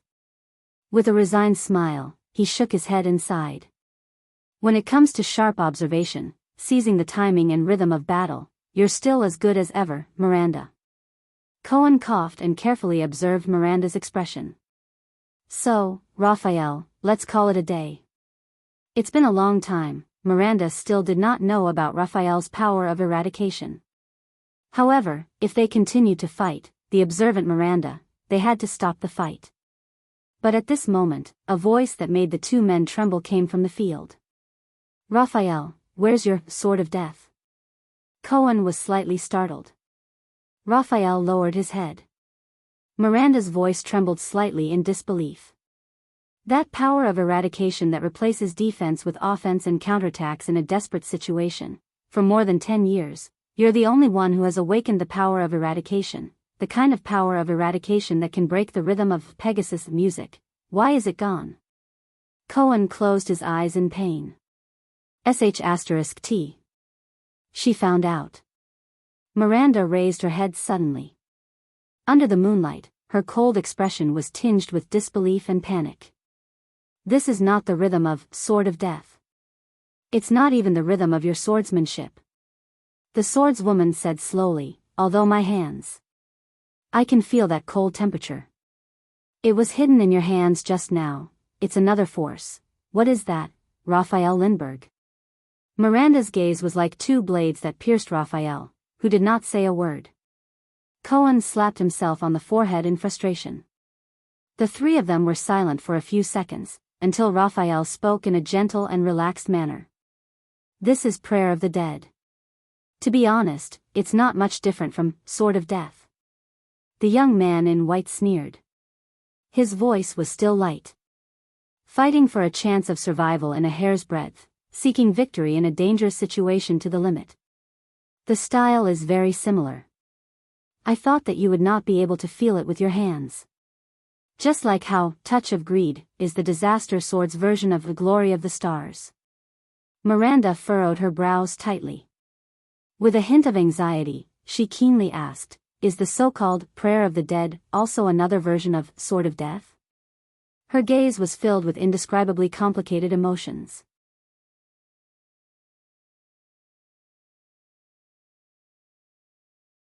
She fixed her gaze on Raphael. The Disaster Swords, ruthless power of eradication? Cohen was truly stunned. It seems that Miranda has already gathered a lot of information about the Disaster Sword in a short period of time. As for me, Cohen thought of the young man who ran away, and he immediately blushed. It seems that Klein has told you too much. Raphael narrowed his eyes as if he was deep in thought. Even if it's an unrestricted inheritance from outside the tower, he is still a swordsman who is close to supreme class. Why would he talk so much? To their surprise, Miranda suddenly smiled. Cohen was stunned, while Raphael furrowed his brows. Is this why you hid it from me, Cohen? As she laughed, Miranda used her slightly hoarse voice to speak to Cohen without turning her head. The seed of the Tower of Eradication, who is chosen once every 5 years, one of the candidates to inherit supreme class. Raphael Lindbergh. You actually sided with the disaster sword? Cohen, who was questioned, shut his eyes tightly. Raphael, on the other hand, was silent. The police opened his mouth to speak, but when the words were at the tip of his tongue, he hesitated. He opened and closed his mouth. In the end, he still lowered his head and turned his words into a sigh. In the next second, Miranda's figure flashed, and her sword struck out once again in a graceful manner. This time, her sword was not aimed at Raphael's vital points. Instead, it went straight for the blade in Raphael's left hand. Cohen revealed a puzzled expression. Attacking the enemy's weapon was not a normal battle strategy. But what surprised him even more was that Raphael, who had been smiling all this while, actually had a drastic change in expression because of this seemingly harmless strike. Clang. The two swords collided for the second time, but there was no follow-up. Miranda's sword retreated upon contact. Miranda stared straight at Raphael, as if she had forgotten everything around her. Raphael, on the other hand, stared at Miranda with a pale face, as if he had been struck in his most vital spot. Only Cohen scratched his head and looked at the scene in confusion. Strange, this strike didn't cause any damage, right? Why are the two of them reacting so strangely? Then, Miranda's voice came leisurely. The reason why the Sword of Death disappeared is because of this? Arun's daughter's voice trembled unexpectedly. 3 years? 3 years? It's him? That's the reason? Him? The young man in white, Raphael, stared blankly at Miranda. His expression was complicated. Mira. She still found out. Their first meeting after 3 years. She found out. He lowered his eyes. In the next second, the swordswoman raised her head abruptly and yelled agitatedly, Raphael, you arrogant idiot. Raphael didn't say anything. He just looked at her calmly. Cohen stared in shock at Miranda, who seemed to have lost control of her emotions. What's wrong?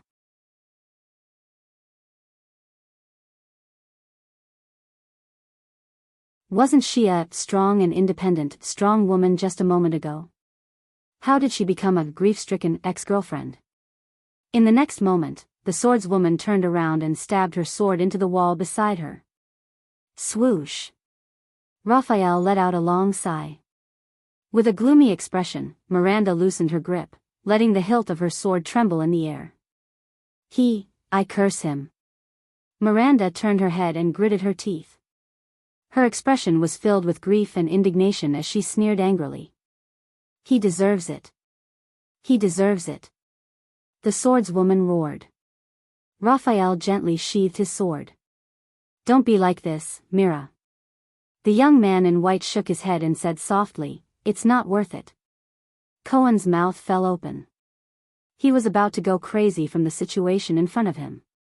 What's going on with these two? After a round of fighting, they stopped. Start crying and talking in riddles? Sword of Death? Arrogant idiot? Deserves it? Not worth it? He was Cohen Caribbean, a level 2 police officer of Eternal Star City's Western Police Station and the captain of the City Defense Patrol team. I can't understand it at all. I say, Cohen scratched his head in pain. As he walked closer to the two, he interrupted, can someone explain to me what's going on? Miranda, even though Raphael has the disaster sword on him, you don't have to be so agitated.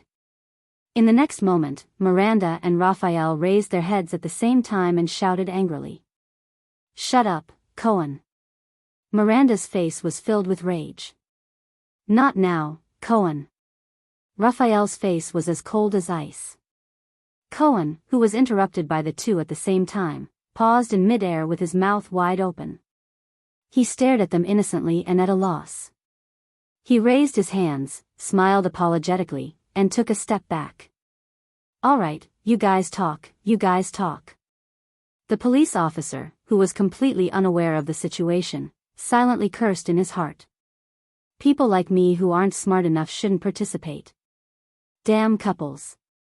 After Cohen's interruption, the three of them were silent for a while. Two of them were immersed in complicated and subtle emotions, while the third sighed in boredom.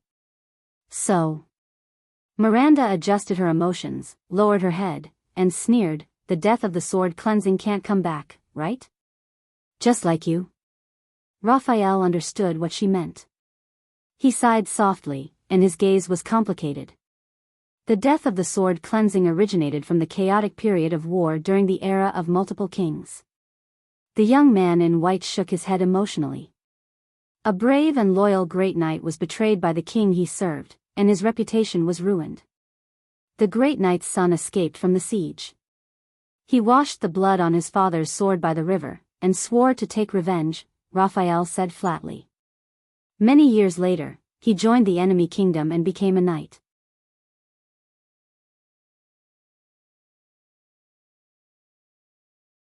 After many years of cruel battles where blood flowed like rivers and corpses were strewn everywhere, the new knight finally led the new king's army into the tyrant's castle and killed the enemy with his own hands.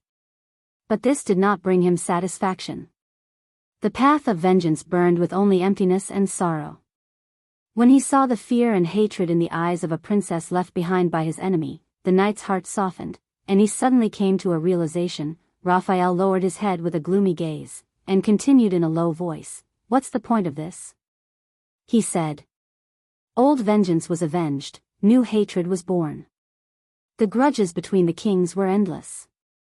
Death and hatred were intertwined, and the tragedy never disappeared, and the emptiness was bottomless. Miranda listened quietly to Raphael's story, while Cohen scratched his head in pain. He had had enough of these too. So, the knight carried the princess out of the castle that was covered in blood, corpses, hatred, and madness. The knight stood under the sun, and wiped away the princess' tears of fear. There, the knight swore that he would end this chaotic world that bred hatred and death. From then on, his extraordinary power was called the death of the sword cleansing. Raphael's story was finished. Miranda stood where she was in silence. Ha! Cohen laughed dryly, wanting to push the progress of the mission. It sounds like a third-rate knight's novel. A tragic life, a noble birth, a powerful enemy, slowly becoming stronger, and when he sees a woman, his legs go weak.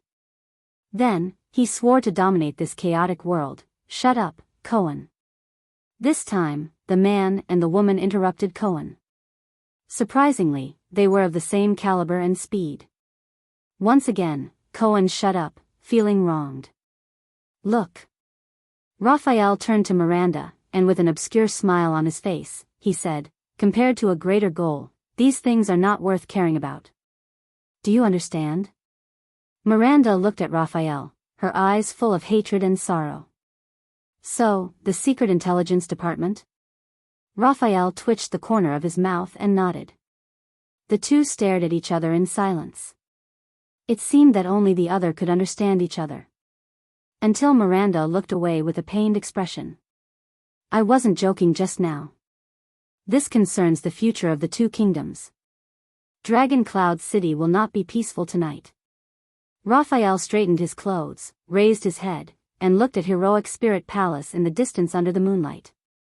He put on a smile again.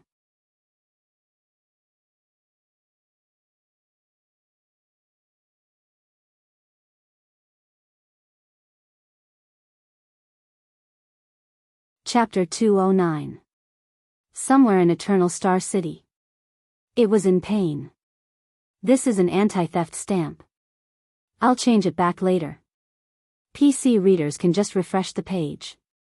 Mobile readers can just long press on the table of contents to download again. Pirated readers can just open the Chidian or Genesis book page and start subscribing. I don't know how many people will listen. The air here was cold and moist. Its skin was wrinkled, its 6 limbs were weak, its abdomen was shriveled, its lips trembled, and its teeth were blunt. Only the darkness around it made it feel at ease. It raised its right hand and wanted to change its position, but it accidentally hit the metal cage.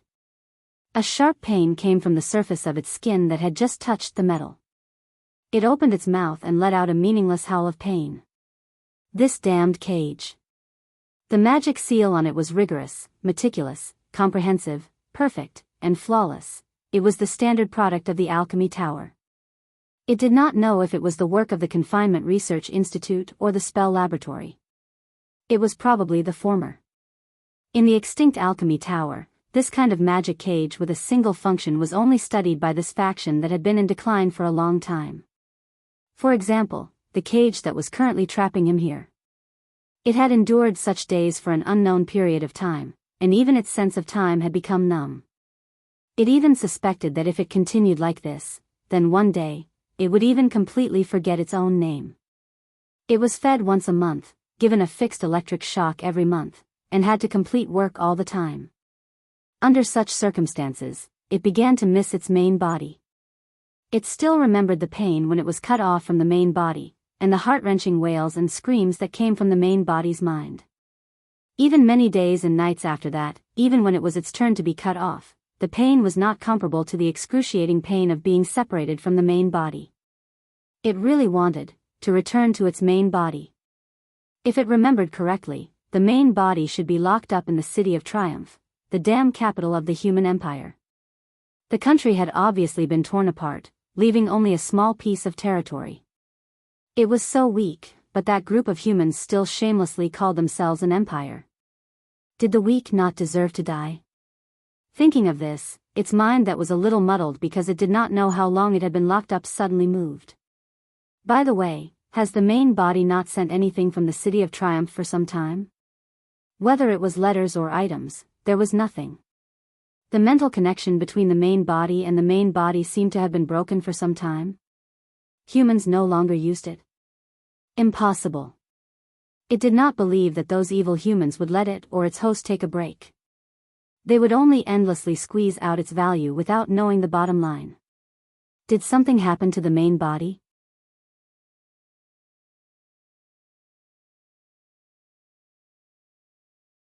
This thought flashed through its mind. No. Although the main body was also imprisoned, at least it was intact in the City of Triumph.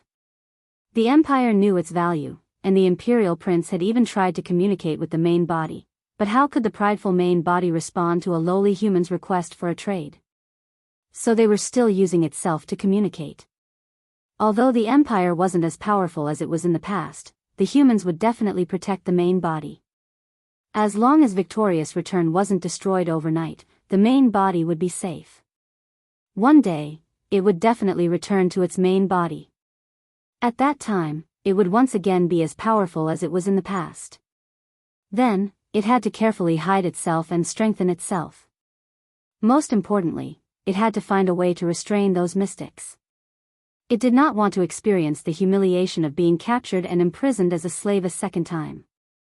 Especially that damned mystic. Giza Streelman. If the human outside the cage had not mentioned this name recently, it would have almost forgotten about it. It gritted its teeth with hatred. In front of that mystic, the feeling of its flesh boiling and blood exploding, the feeling of groveling at the other person's feet was something it would never forget. At this moment, a familiar swelling sensation came from its abdomen. It's here. It thought. The humiliation of being a slave and being forced to work as a slave surged into its heart once again. It did not know which severed limb it would be this time. At the top of the metal cage, the bell rang violently and urgently. Asterisk clack. Asterisk the metal cage door opened. It used all its strength to roar at the cage door, trying to express its hatred and malice. The sharp pain of being pricked attacked it again. It knew that it had to leave the cage to complete the task, or else the pain would only become more intense. Just like hundreds and thousands of times in the past, it reluctantly climbed out of the cage with great difficulty. The sharp pain slowly subsided. Its abdomen wriggled, and the contents inside surged up its throat and reached its oral cavity. The swelling sensation gradually disappeared. It opened its mouth full of fangs and spat out a piece of paper in the darkness. Another piece of paper. It thought in annoyance, these stupid humans, can't they send something interesting over next time? The piece of paper was grabbed by a young man in a white robe and violently pulled out of its oral cavity. Rude humans. The sharp pain appeared again. It howled in pain, and at the same time, it knew that it should return to the cage. With a heart full of humiliation and pain, it climbed back into the cage. The pain disappeared. The young man lit a lamp. The dazzling light made it grimace, and it raised its claws to cover its 8 pairs of eyes. Light. The thing it hated the most. Fortunately, after the young man saw the piece of paper clearly, he immediately extinguished the lamp.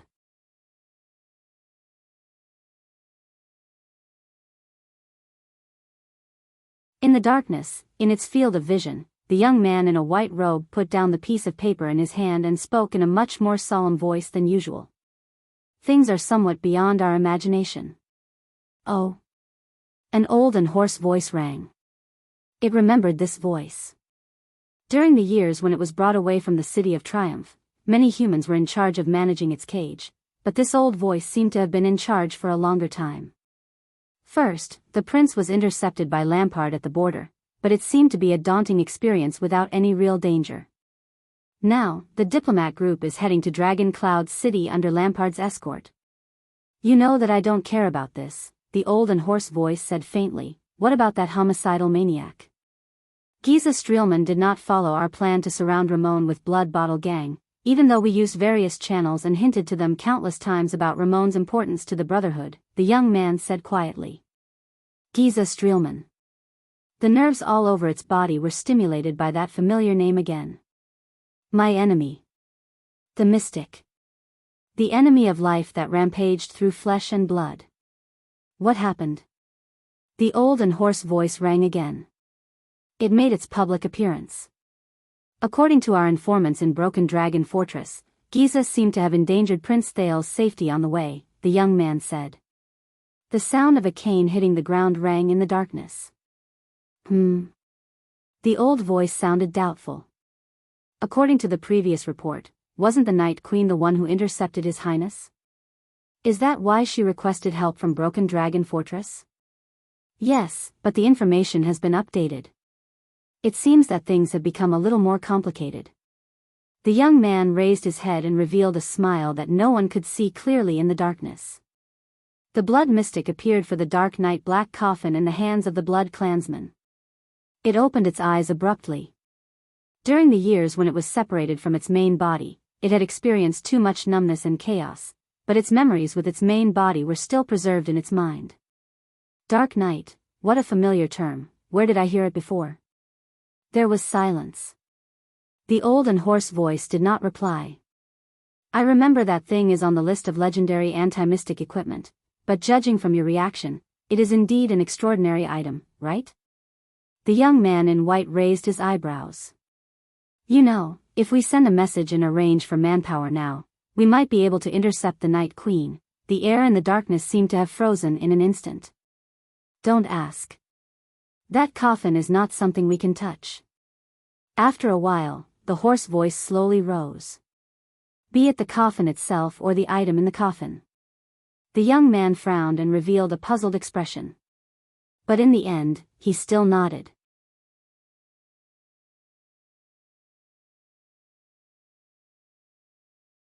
After Giza was forced to retreat by the fortress flower with the supreme shield, she did not appear again, and Ramon was lured to Extet by us according to the original plan.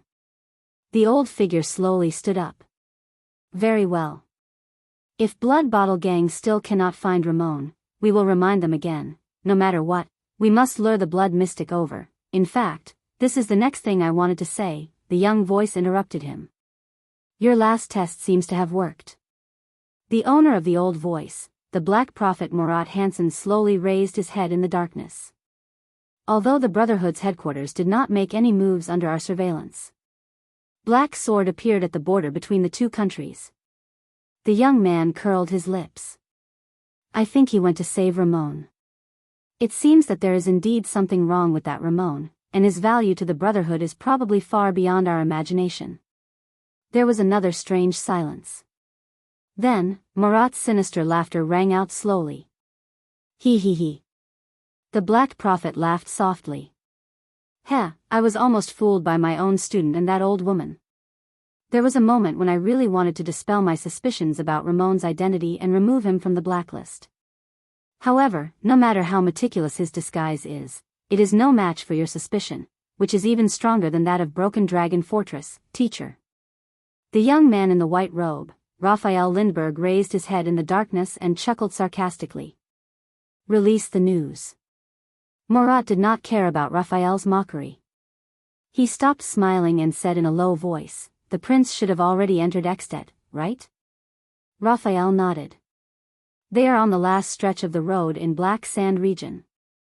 Let Cora come back." The Black Prophet nodded and took a deep breath. Since he has completed his mission and successfully lured Ramon to the prince's diplomat group, Raphael crushed the paper in his hand and gently sprinkled it on a strange pattern on the ground. After the shredded paper came into contact with the pattern, they burned and disappeared in a bizarre manner. "Do you want to proceed to the next step?" the young man asked flatly. "Yes, it is time to send a big gift to the secret room and the Brotherhood." The Black Prophet tapped his cane. "Get ready to depart. This is your first big test before you take over as the head of the Secret Intelligence Department. Make sure that Black Sword and Giza enter Dragon Cloud City at the same time and discover Ramon." Raphael flashed a bright smile. "Black Sword against the Blood Mystic. It will definitely be a big scene." Murat took a deep breath and sat down again. "What an exciting scene. So you are in charge of luring away the two legendary anti-mystic equipment in Dragon Cloud City?" Raphael curled up the corner of his mouth. "A fearless mystic in the capital of a country. It is secondary whether the scene is big or not, but it will definitely be ugly."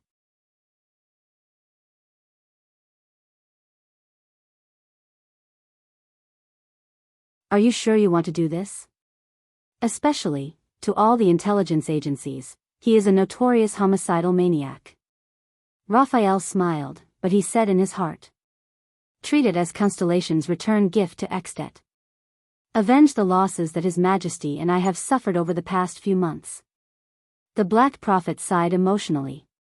"After all, this is also to more efficiently deal with the threat of the Blood Mystic. I really want to see how that old woman in Dragon Cloud City is going to deal with such a situation.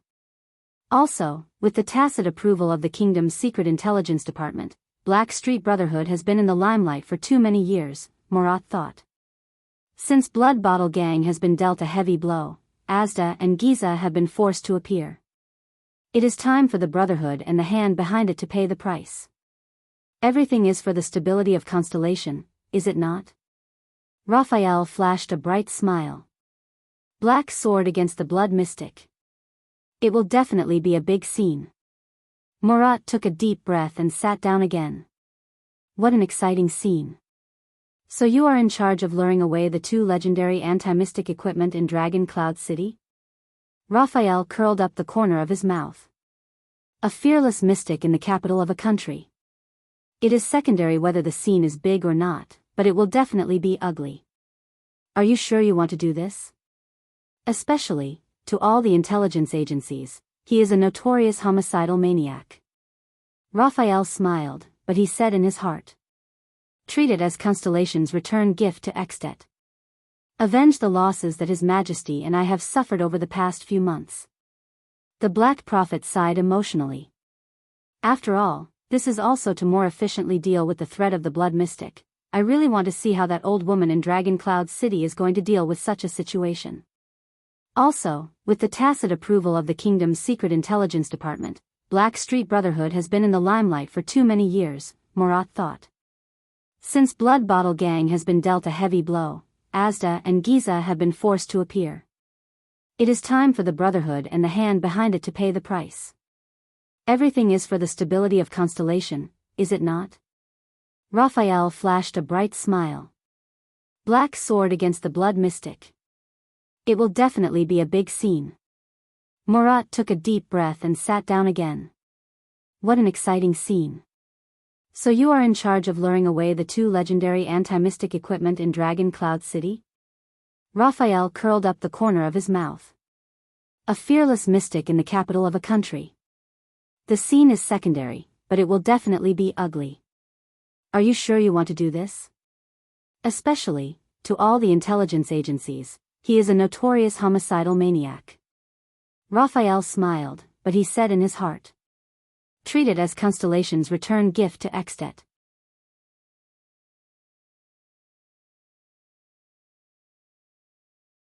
Avenge the losses that His Majesty and I have suffered over the past few months.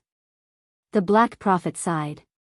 After all, this is also to more efficiently deal with the threat of the Blood Mystic. I really want to see how that old woman in Dragon Cloud City is going to deal with such a situation. Also, with the tacit approval of the kingdom's secret intelligence department, Black Street Brotherhood has been in the limelight for too many years, Murat thought. Since Blood Bottle Gang has been dealt a heavy blow, Asda and Giza have been forced to appear. It is time for the Brotherhood and the hand behind it to pay the price. Everything is for the stability of Constellation, is it not? Raphael flashed a bright smile. Black sword against the Blood Mystic. It will definitely be a big scene. Murat took a deep breath and sat down again. What an exciting scene. So you are responsible for luring away the two legendary anti-mystic equipment in Dragon Cloud City? Raphael curled up the corner of his mouth. A fearless mystic in the capital of a country. The scene is secondary, but it will definitely be ugly. Are you sure you want to do this? Especially, to all the intelligence agencies, he is a notorious homicidal maniac. Raphael smiled, but he said in his heart. Treat it as Constellation's return gift to Extet. Avenge the losses that His Majesty and I have suffered over the past few months. The Black Prophet sighed. After all, this is also to more efficiently deal with the threat of the Blood Mystic. I really want to see how that old woman in Dragon Cloud City is going to deal with such a situation. Also, with the tacit approval of the kingdom's secret intelligence department, Black Street Brotherhood has been in the limelight for too many years, Murat thought. Since Blood Bottle Gang has been dealt a heavy blow, Asda and Giza have been forced to show up. It's time for the Brotherhood and the hand behind it to pay the price. Everything is for the stability of Constellation, is it not? Raphael flashed a bright smile. Black sword against the Blood Mystic. It will definitely be a big scene. Murat took a deep breath and sat down again. What an exciting scene. So you are responsible for luring away the two legendary anti-mystic equipment in Dragon Cloud City? Raphael curled up the corner of his mouth. A fearless mystic in the capital of a country. The scene is secondary, but it will definitely be ugly. Are you sure you want to do this? Especially, to all the intelligence agencies, he is a notorious homicidal maniac. Raphael smiled, but he said in his heart. Treat it as Constellation's return gift to Extet. Avenge the losses that His Majesty and I have suffered over the past few months. The Black Prophet sighed. After all, this is also to more efficiently deal with the threat of the Blood Mystic. I really want to see how that old woman in Dragon Cloud City is going to deal with such a situation.